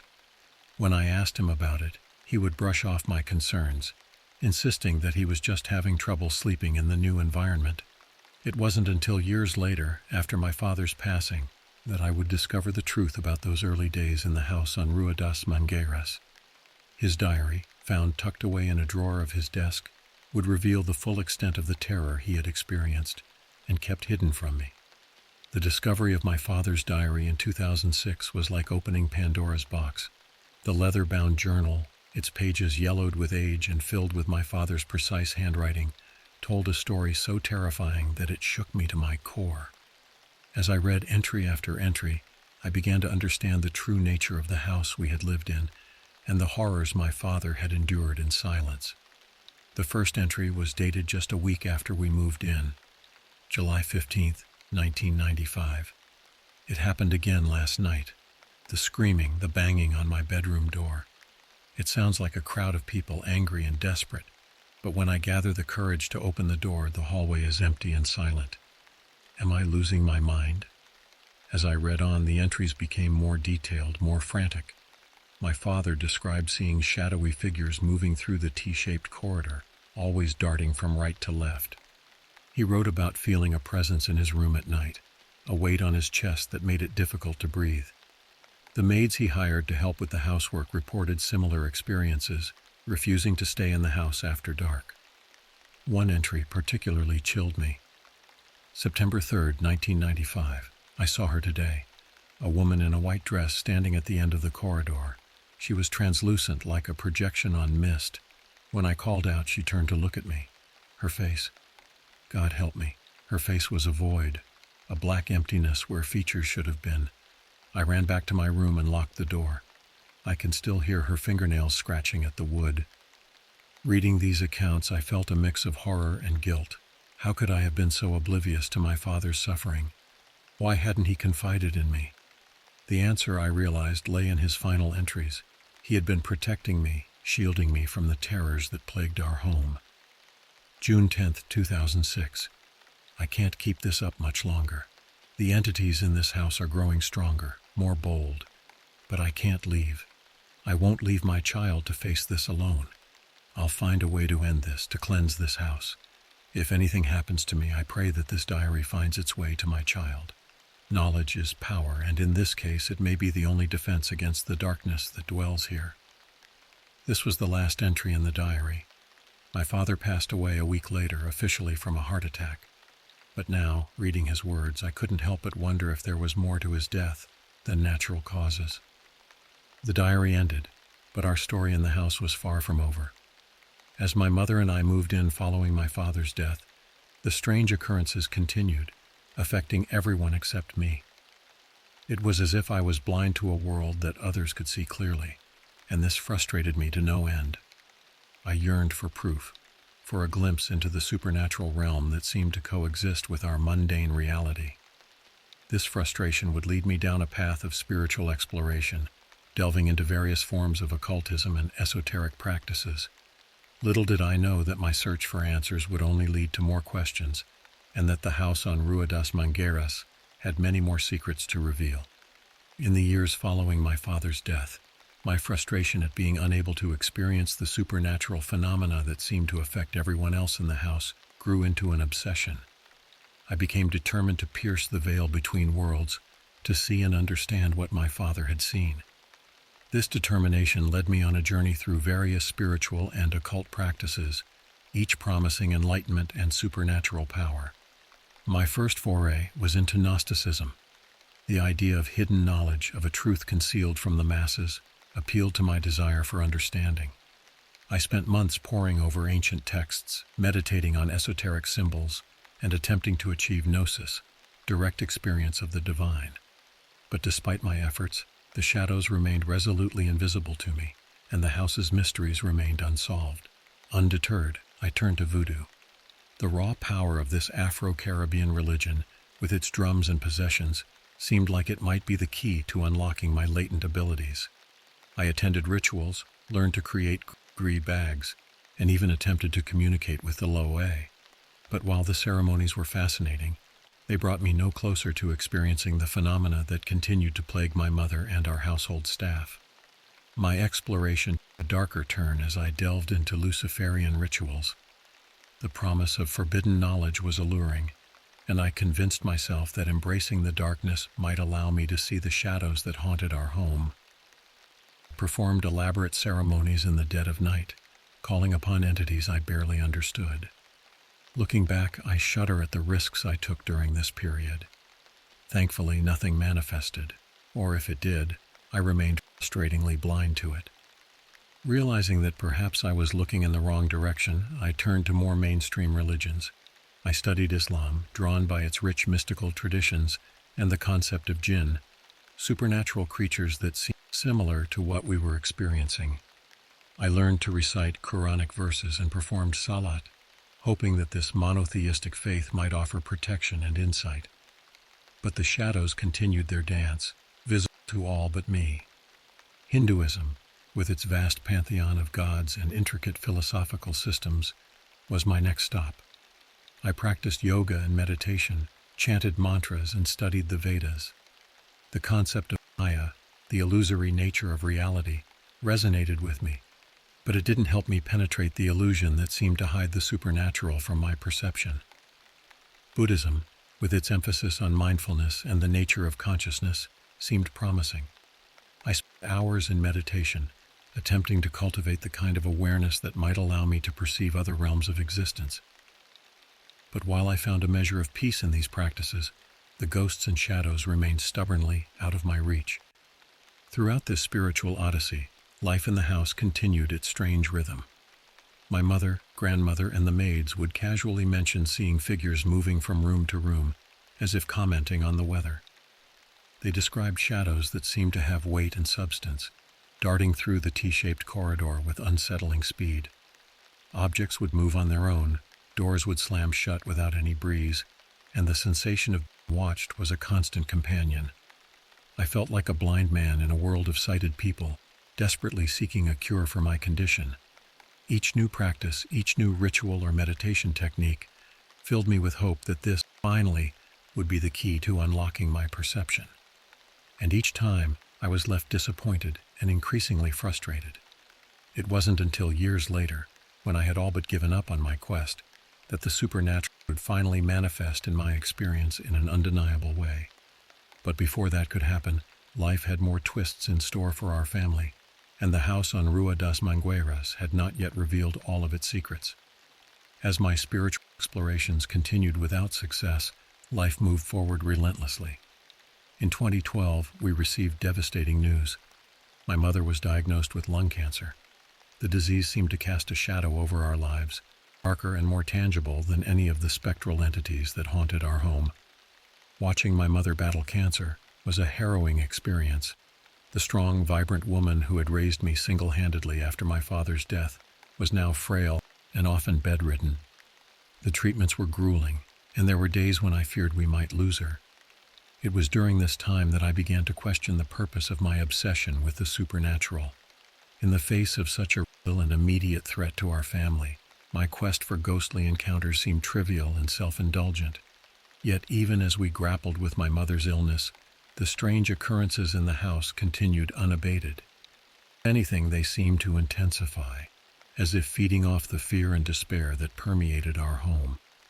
My mother, in her more lucid moments between treatments, would describe seeing shadowy figures standing at the foot of her bed, watching her.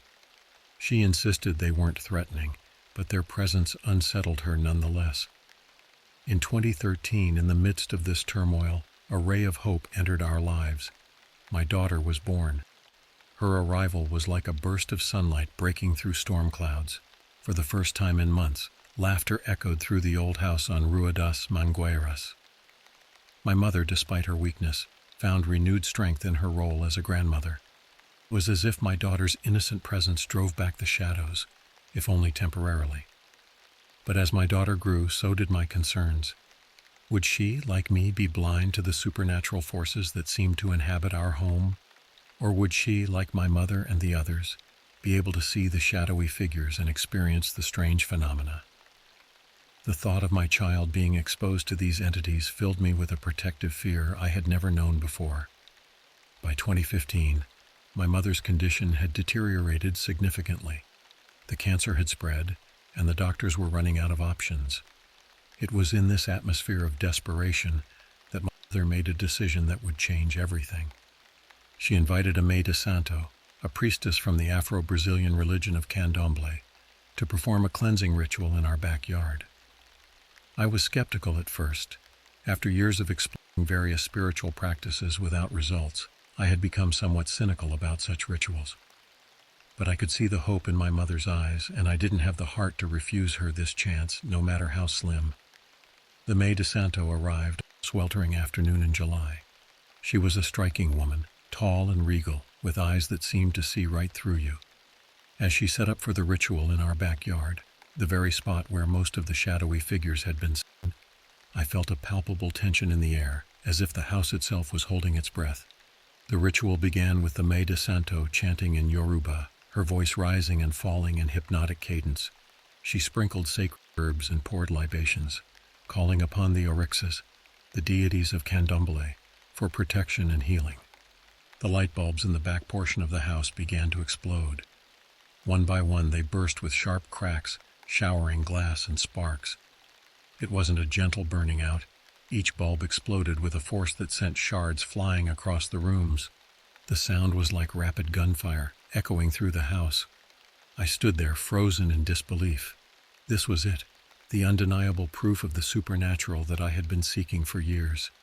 And yet in that moment I felt no triumph, only a bone-deep terror that left me trembling. The Maid Santo, however, seemed unfazed. If anything, her chants grew louder, more insistent, as if she was locked in a battle of wills with an unseen force. The air crackled with an energy I had never felt before, electric and alive. As suddenly as it had begun, it was over. The last bulb exploded, plunging the back of the house into darkness. In the eerie silence that followed, I could hear my own heart pounding in my ears. The Maid Santo's voice, now soft and soothing, brought me back to reality. "It is done," she said simply, her eyes meeting mine with a knowing look. "The spirits have been appeased." In the days that followed, my mother reported feeling better than she had in months. Whether it was the power of the ritual or simply the hope it had given her, I couldn't say. But I couldn't deny the change in her. She seemed more energetic, more alive. As for me, the experience had left me shaken to my core. After years of seeking proof of the supernatural, I had finally received it in the most dramatic way possible. But instead of satisfaction, I felt a deep, unsettling fear. What exactly were we dealing with in this house, and what had we unleashed with this ritual? Little did I know this was just the beginning. The events that followed would challenge everything I thought I knew about reality, faith, and the thin veil that separates our world from the unseen realms beyond. In the months following the candomblé ritual, I found myself in a state of constant unease. The exploding light bulbs had shattered more than just glass. They had broken through the walls of skepticism I had built around myself. I could no longer deny the reality of the supernatural forces at work in our home. This realization led me to many sleepless nights, tossing and turning as I replayed the events in my mind. It was during one of these restless nights that I had a dream so vivid and profound that it would alter the course of my life once again. In the dream, I found myself standing in the T-shaped corridor of our house. The air was thick with a luminous mist that seemed to pulse with life. At the end of the corridor stood a figure bathed in golden light. As I approached, I realized it was the Virgin Mary, her eyes filled with infinite compassion. She spoke to me, her voice resonating not in my ears, but in my very soul. "My child," she said, "you have been seeking with your eyes open. Now learn to see with your heart." I woke up with tears streaming down my face, feeling a sense of peace I hadn't experienced in years. The dream felt more real than any of my waking experiences with the supernatural. It was as if a veil had been lifted, allowing me to see clearly for the first time. Driven by this experience, I found myself drawn back to the Catholic faith of my childhood. The very next Sunday, I attended Mass for the first time in years. As I sat in the pew listening to the familiar rhythms of the liturgy, I felt a profound sense of homecoming. However, my return to Catholicism seemed to trigger a new wave of supernatural activity in the house. It was as if the entities that had been lurking in the shadows were now boldly making their presence known. The first incident occurred just days after my first Mass. I was walking down the T-shaped corridor when I saw it, a gray, amorphous mass darting from the backyard towards the last bedroom. It moved with startling speed, but what struck me most was the sense of intelligence behind its movement. This wasn't some mindless specter. It felt like a conscious entity, observing and reacting to my presence. Weeks later, on a quiet afternoon, I had an encounter that chilled me to the bone. I was passing by one of the bedrooms when I caught a glimpse of movement. A little girl, no more than 6 or 7 years old, ran from one room to another. She had bright blonde hair, fair skin, and wore a white lace dress that seemed to belong to another era. My heart racing, I followed her into the bedroom, calling out softly. But when I entered the room, it was empty. There was no sign of the child, no place she could have hidden. The window was closed and latched from the inside. It was as if she had simply vanished into thin air. These experiences, as terrifying as they were, also filled me with a strange sense of validation. After years of being the only one unable to see the supernatural activity in the house, I was now experiencing it firsthand. But with this validation came a growing fear. What were these entities? What did they want? And more importantly, were they a threat to my family? My spiritual journey wasn't over yet. As I delved deeper into my renewed faith, I felt drawn to the rich traditions and mysticism of Eastern Orthodoxy. The icons, the incense, the sense of ancient wisdom, all of it spoke to something deep within me. After months of study and contemplation, I made the decision to convert to Orthodox Christianity. Little did I know that this decision would mark the beginning of the most intense and terrifying period of supernatural activity our house had ever seen. The entities that haunted our home seemed to react to my newfound faith with a fury that would test the limits of my sanity and my belief. As I embraced my new spiritual path, I couldn't shake the feeling that I was being watched more closely than ever before. The shadows in the corners seemed darker, the whispers in the night more insistent. It was as if my declaration of faith had drawn a line in the sand, and the entities on the other side were preparing for battle. I was about to learn that in the realm of the supernatural, faith can be both a powerful shield and a provocative challenge. The events that followed would push me to the very edge of my beliefs and force me to confront the darkness that had taken root in our home. My conversion to Eastern Orthodoxy seemed to act as a catalyst, intensifying the supernatural activity in our house to unprecedented levels. It was as if my embrace of this ancient faith had stirred up a hornet's nest of spiritual entities, each more determined than the last to make their presence known. The first major incident occurred on a seemingly ordinary afternoon. My daughter, now a toddler, was playing in the very bedroom where I had seen the phantom girl in the white lace dress. I was in the kitchen preparing a snack for her when I heard a sound that made my blood run cold. The slam of a heavy door followed by my daughter's terrified screams. I ran towards her room, my heart pounding in my chest. When I reached the door, I found it shut tight. I turned the handle, but it wouldn't budge. The door was locked from the inside.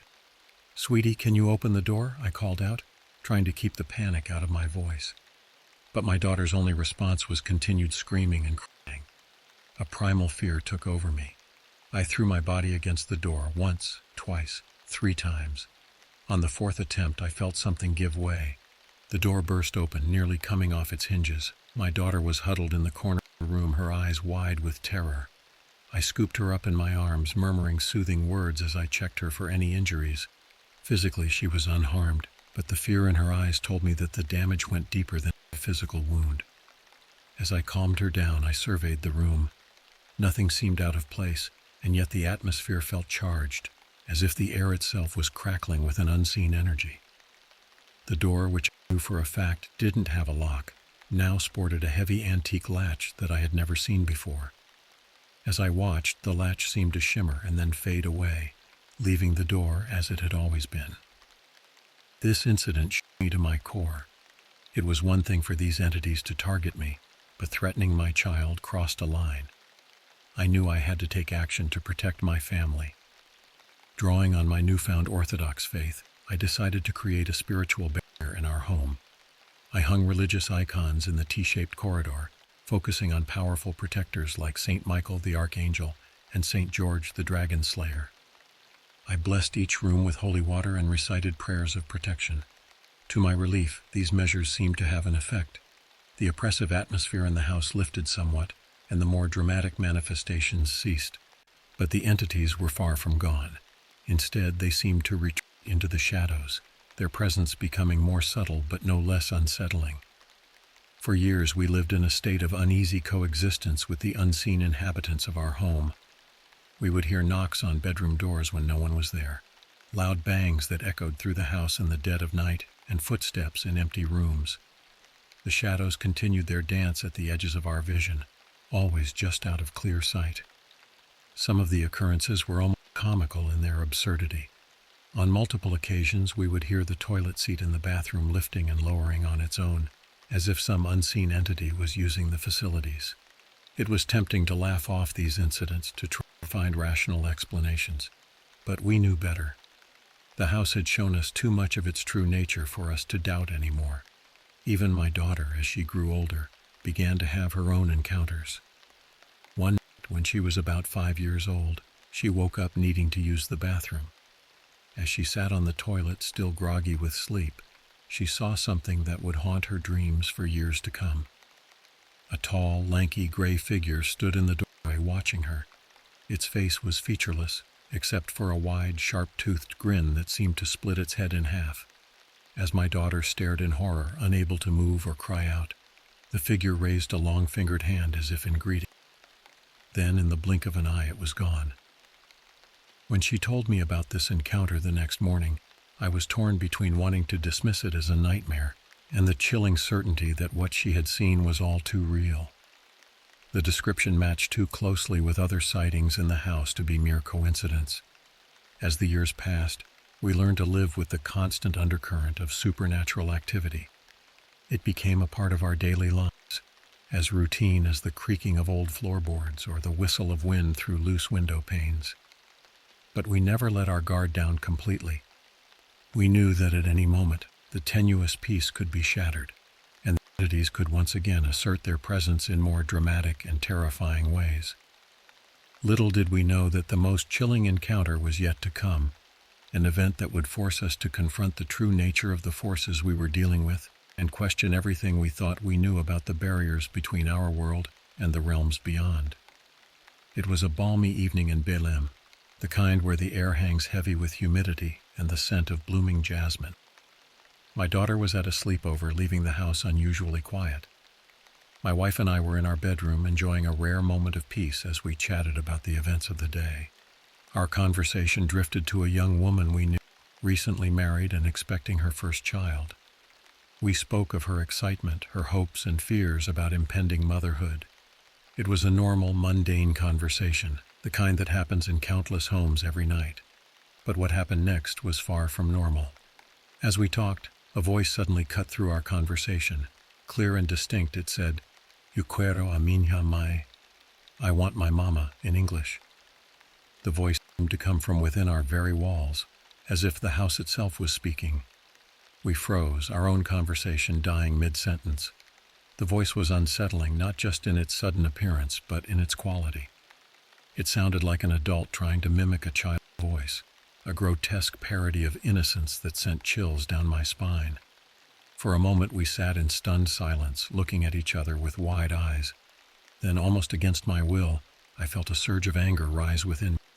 After years of enduring these supernatural intrusions, this felt like a violation of our most intimate spaces. "Shut up!" I shouted at the unseen entity. "I hate you. You'll lose anyway." As soon as the words left my mouth, I felt a shift in the atmosphere of the room.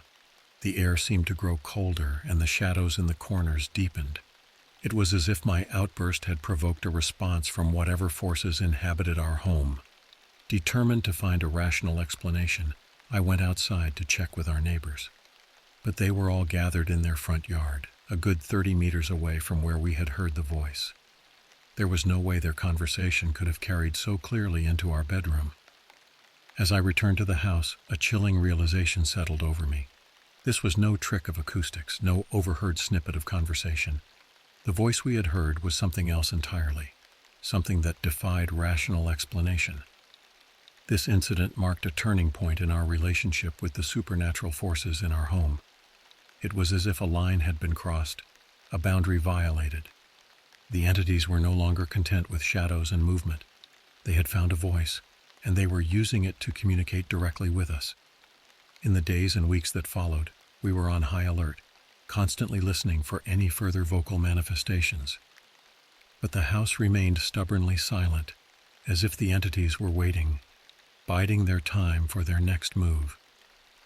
This experience forced me to confront my beliefs about the nature of these supernatural occurrences. As an Orthodox Christian, I didn't believe in ghosts in the conventional sense. Our faith teaches that after death, souls go either to heaven or to hell, not lingering in earthly realms. But if not ghosts, then what were we dealing with? The more I pondered this question, the more I began to suspect that we were facing something far more sinister and complex than mere spectral remnants of the deceased. I began to see our supernatural roommates not as lost souls but as demons, entities that thrive on deception and fear. This realization was both terrifying and oddly comforting. Terrifying because it meant we were up against forces of genuine evil. Comforting because my faith gave me tools to combat such entities. I doubled down on my spiritual practices, praying more fervently than ever before.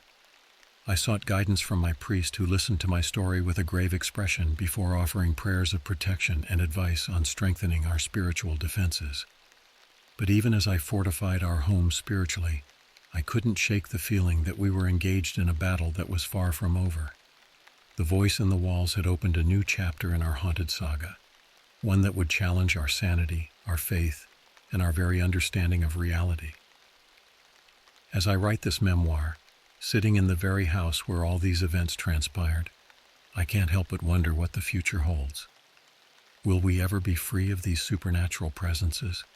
Or are we destined to continue this uneasy coexistence, always waiting for the next manifestation, the next intrusion from the world beyond? One thing is certain: our experiences in this house have forever changed us. We've glimpsed a reality beyond the veil of the everyday world, a reality that most people never encounter. It's a heavy knowledge to carry, but also a profound one. To those who might read this and doubt, I can only say this: there are more things in heaven and earth than are dreamt of in your philosophy. Our story is true, every chilling, inexplicable bit of it. And if it serves as a warning, a call to open your eyes to the unseen realities that surround us all, then perhaps all our fear and struggle will have served a purpose. As for me and my family, we continue to live in this house, navigating the thin line between the natural and supernatural worlds. We've learned to coexist with the unknown, to find strength in our faith and in each other. And we remain ever vigilant, knowing that at any moment the veil between worlds might once again grow thin, bringing us face to face with the mysteries that lurk in the shadows of our home on Rua das Mangueiras. Stay safe, dear listener. And remember, not all houses are merely brick and mortar. Some, like ours, are gateways to realms beyond our understanding. May you never find yourself on the wrong side of that gateway.